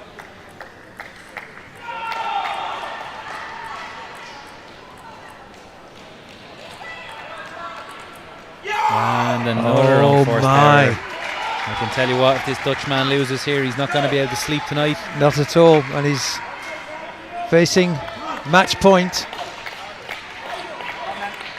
On to Spivey with the serve.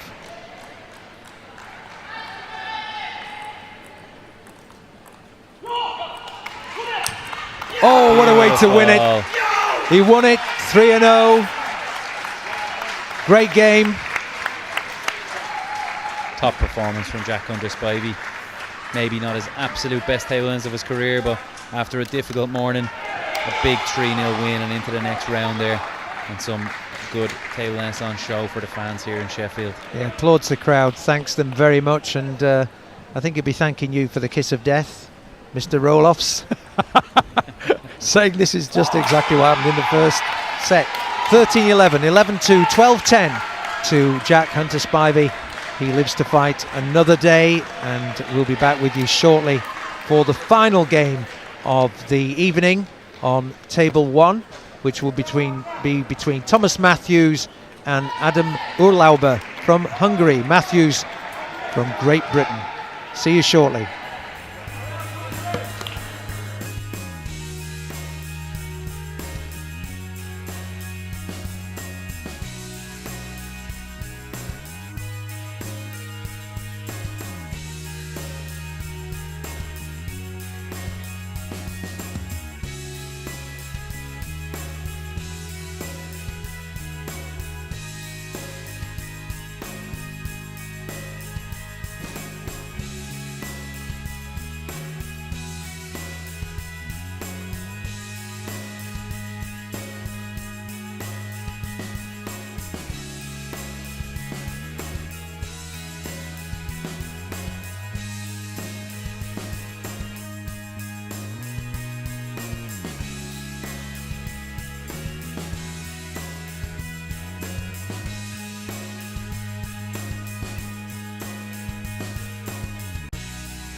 6, women's singles class 7, Kubra Korkut from Turkey, Fly from Great Britain. The umpire, Erin Bergesetter from Norway. Table 7, Valentina Marcheva from Bulgaria, and Nora Corneliusen from Norway. Umpire, Sheila Walsh from England. On table 8, Mila Agnes Lydia Sand from Sweden, and Jenny Sletton from Norway. Jonathan Whittaker, the umpire from Scotland.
And welcome back to Sheffield. The English Institute of Sport is the home of the European Para Table Tennis Championships 2023.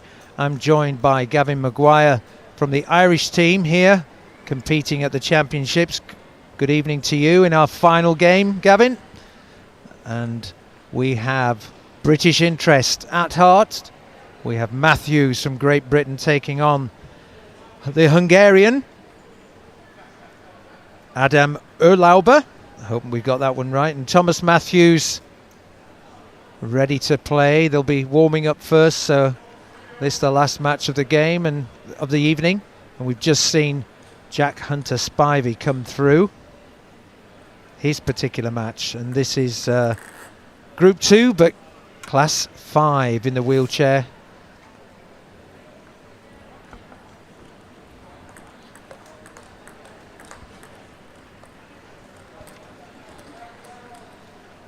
Apologies, this is Class 1 in the wheelchair. Misread the match number alongside it, so Class 1.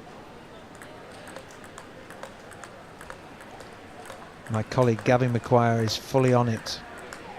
I didn't want to say Yuri, but yeah, definitely Class 1's on show here. Absolutely.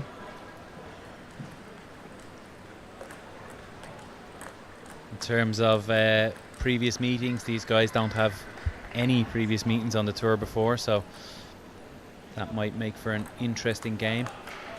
However, Thomas Matthews, much higher ranked, 7 in the world, a number of major titles in team and singles to his name, so he would be heavy favourite here. It's looking that way, and we saw a great game just the one beforehand where Jack Hunter Spivey took a 3-0 win over his Dutch counterpart. An important victory for him. And still a good crowd here at the English Institute of Sport into the evening. Day 2 of competition. And we'll be going right the way through to Saturday, with Friday and Saturday the doubles competitions in this tournament. The first time we're seeing doubles at the European Para Table Tennis Championships. And finals of these various rounds will be held on Thursday. And we're ready to go. Service is with Erlauber. And first point to Matthews.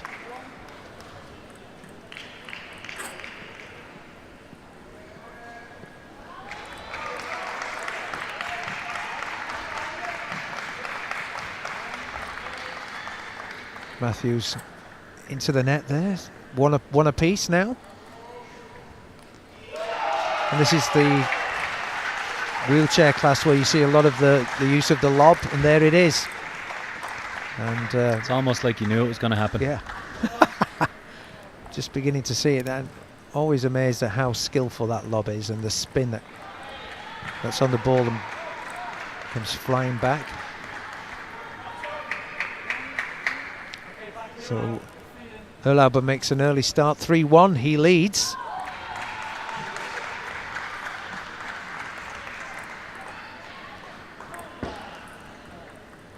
This time Erlauber read the lob. He's made a good start, the Hungarian, Gavin. Yeah, he's gonna need that. I think the first set's really important for him if he wants to have a chance against the higher ranked opposition. He's got to put him on the back foot early. And, might just take Tom a couple of points to find his range here. Erlauber misses the corner of the table, 4-3.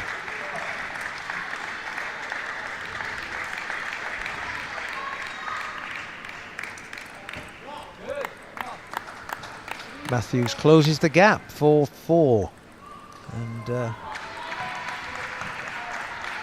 these players using their other hand to balance the chair, keep them as stable as possible. 5-4 to the Hungarian now.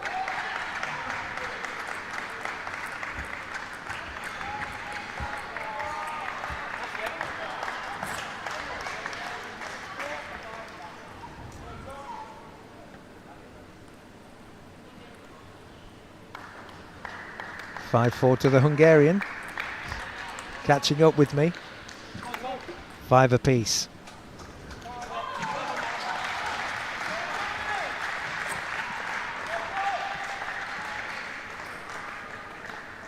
Matthews still settling into this game, Gavin? Yeah, he's just taking his time here, finding his range. You know, especially in Class 1 where they play such high risk lob balls and angles. Can take a little bit of time just to find that feeling and find that range on the table, so I wouldn't be too worried about him just yet.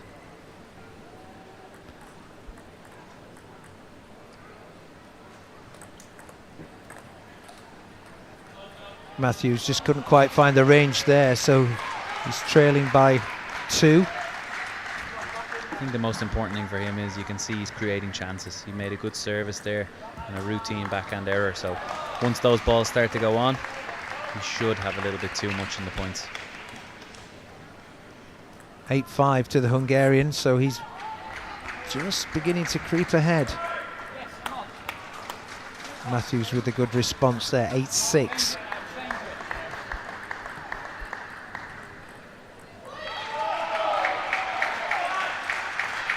There's the lob. Good return. Good. Oh, and Matthews missed that opportunity. Yeah, that's just uncharacteristic. Slightly high up for his backhand. Normally that's one that Tom would put away quite simply, but just not quite there yet. 9-6, he trails.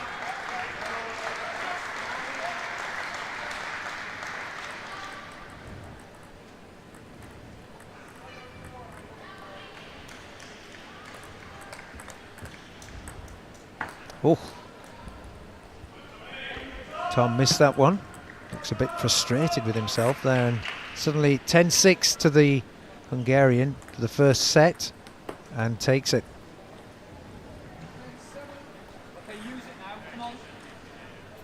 Or did that catch the edge of the table? Just touched the edge, yeah.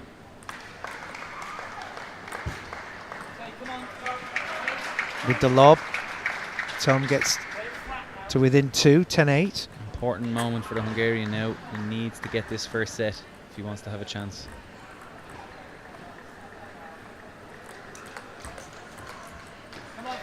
into the net.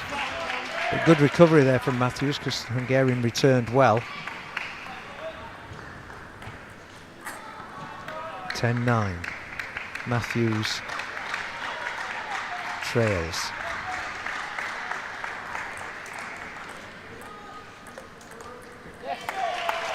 Good from Tom, straight back to 10-10. A little bit surprised I didn't see a timeout at any stage there from the Hungarian coach. I think he would know how important this first set is for his player.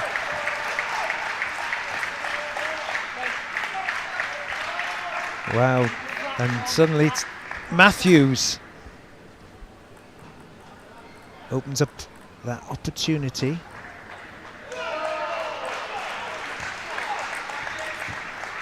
And takes that first set. Yeah, slightly out of jail there, Tom Matthews, taking that set 12-10. Didn't really produce his best table tennis, but he got the job done, and that's all he's going to be worried about. Yeah, it wasn't, like you say, it wasn't convincing, and the Hungarian had plenty to offer, but 12-10. Just wonder how disappointing that'll be for Erlauber. I think that's going to be a really difficult one to recover from for Erlauber. He had a huge lead there, had Tom slightly worried on the ropes and just let him creep back in, so big shot to his confidence and a big boost for Tom.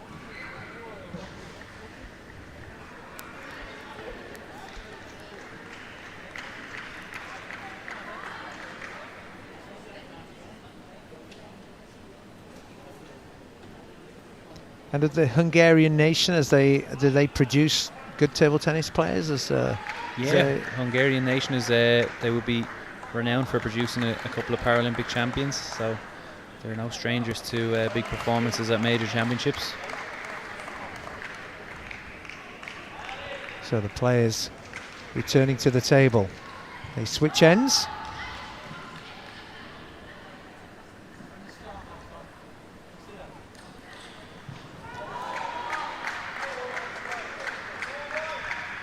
Lots of strapping of bat to hand to make sure it's secure.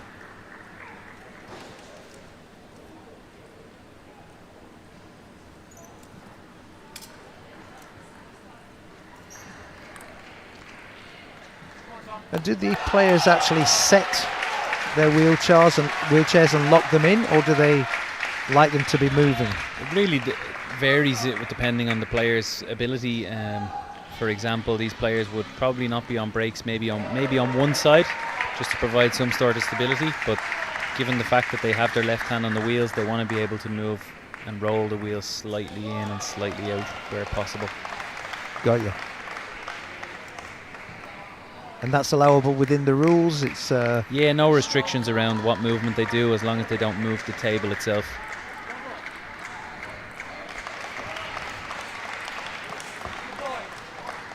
Matthews opens up with a point.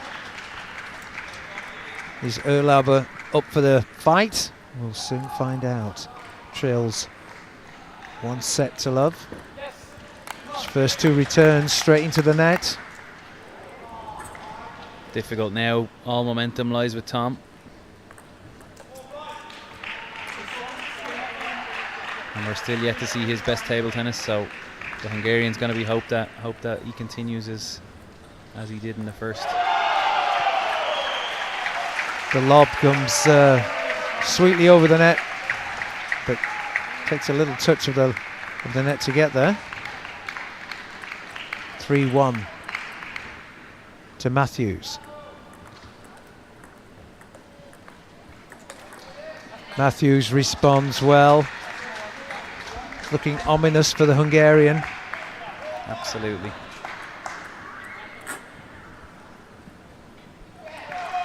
Very self-conscious ball boy comes across the screen.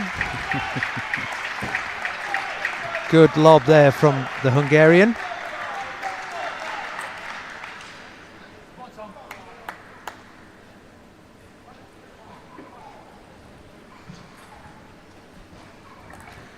(4-2). Service mistake direct there from Erlauber. Just showing signs that he's not quite able to keep up with the level that he had in the first. On that occasion, the net worked in the favour of Erlauber, so 5-3. There's it.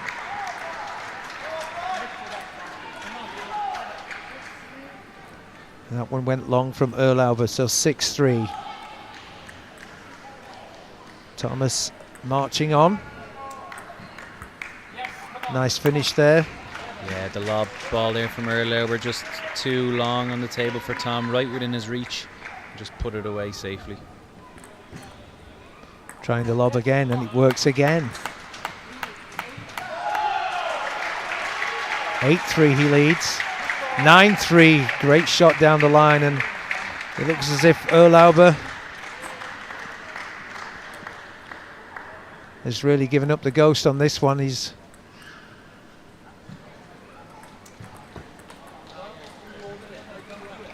a little bit erratic there from Tom, but maybe just trying to give us a nice flashy backhand there to finish us out.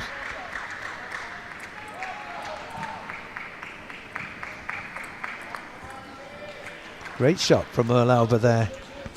Maybe it's not all over. 9-5. Serve with the Hungarian. Long from Tom. Still no timeout. What do you think, coach? I don't think it's... If he didn't call it in the last set, I don't think he's going to call it in this set. Let's put it that way. And that was a short serve that didn't work. So, set point. What a return. Incredible. So, second set, 11-6 to Thomas Matthews with a wonderful shot to end that one.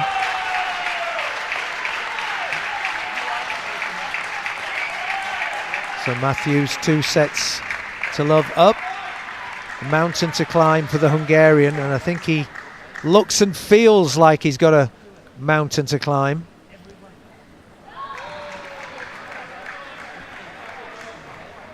Pole position now really for Tom.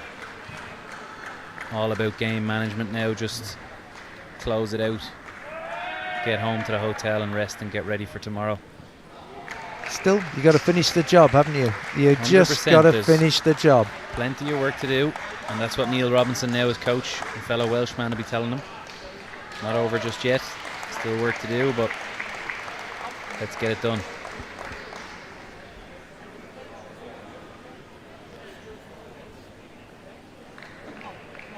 So Matthews from Wales, wonder which part, do you know? You Gaelic crew? I probably should know, but I don't want to get it wrong, so I'm not going to say it live on air.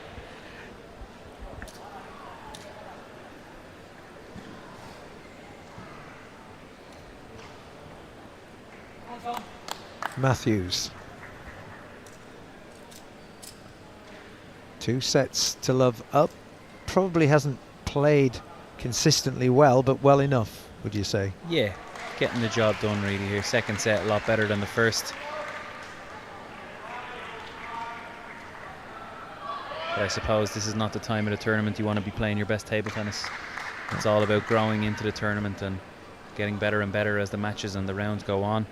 Tom is here for gold, so he wants to produce his best when it matters most. That's an interesting insight there.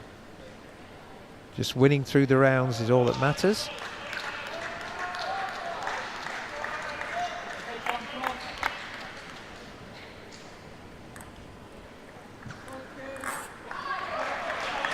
Erlauber with the serve. Misses. Not having the look of the net at the moment, the Hungarian, is he?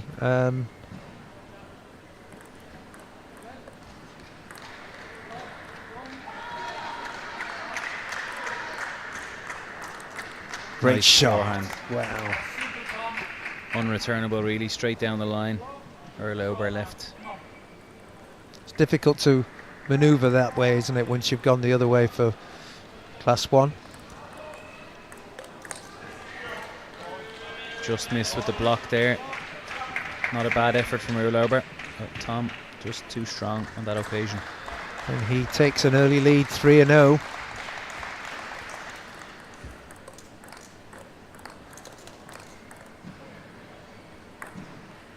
He's Great having a little bit of lob. fun with this now, Tom Matthews. Starting to play a little bit more attacking table tennis and then finishing with the high ball. Oh, what a super shot that was. Wonderful cross court. He's in flow now, Mr. Matthews.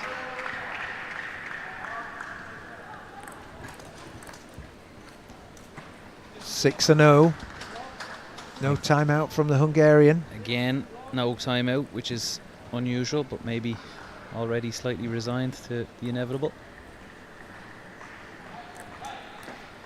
Perhaps he's got to get on the bus at 8 o'clock, I think it is. Food might be gone in the hotel. So strong performance so far in this third set from Matthews. He's just improved as he's gone through. There's the lob. That didn't work. And 7-1 to Matthews. And after the first game, you know, you saw Erlauber was almost taking a win, but didn't get over the line, and that's cost him dearly. And he's just good reached it there, but he's yeah. saying sorry, apologising. Hit the top of his racket rather than the actual rubber side of his racket, so a little bit of luck involved.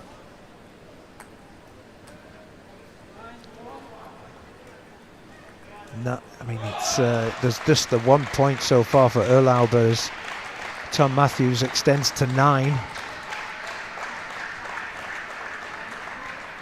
That goes long, 9-2. Is their way back for the Hungarian? It just feels a bit forlorn.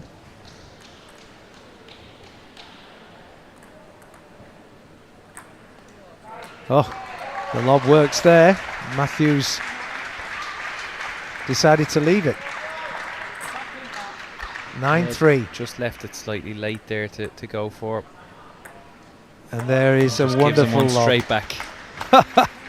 Great play from Matthews. 10-3, match point. Can't finish it. 10-4.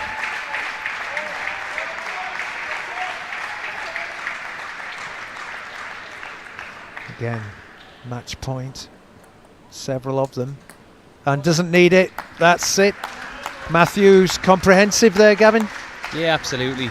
As we mentioned before, probably not his best table tennis in the first 2 sets, but job done. Third set produced a little bit more expansive and enjoyable to watch table tennis, and moves and books his place in the knockout rounds and keeps his mission for gold ongoing. 12-10, 11-6, 11-4 for Matthews. It got better as the game went on, and 2 victories here on table 1 in the final 2 games of day 2 here at the European Para Table Tennis Championships. We're back tomorrow morning at 9:30, and we hope to see you then. Good night.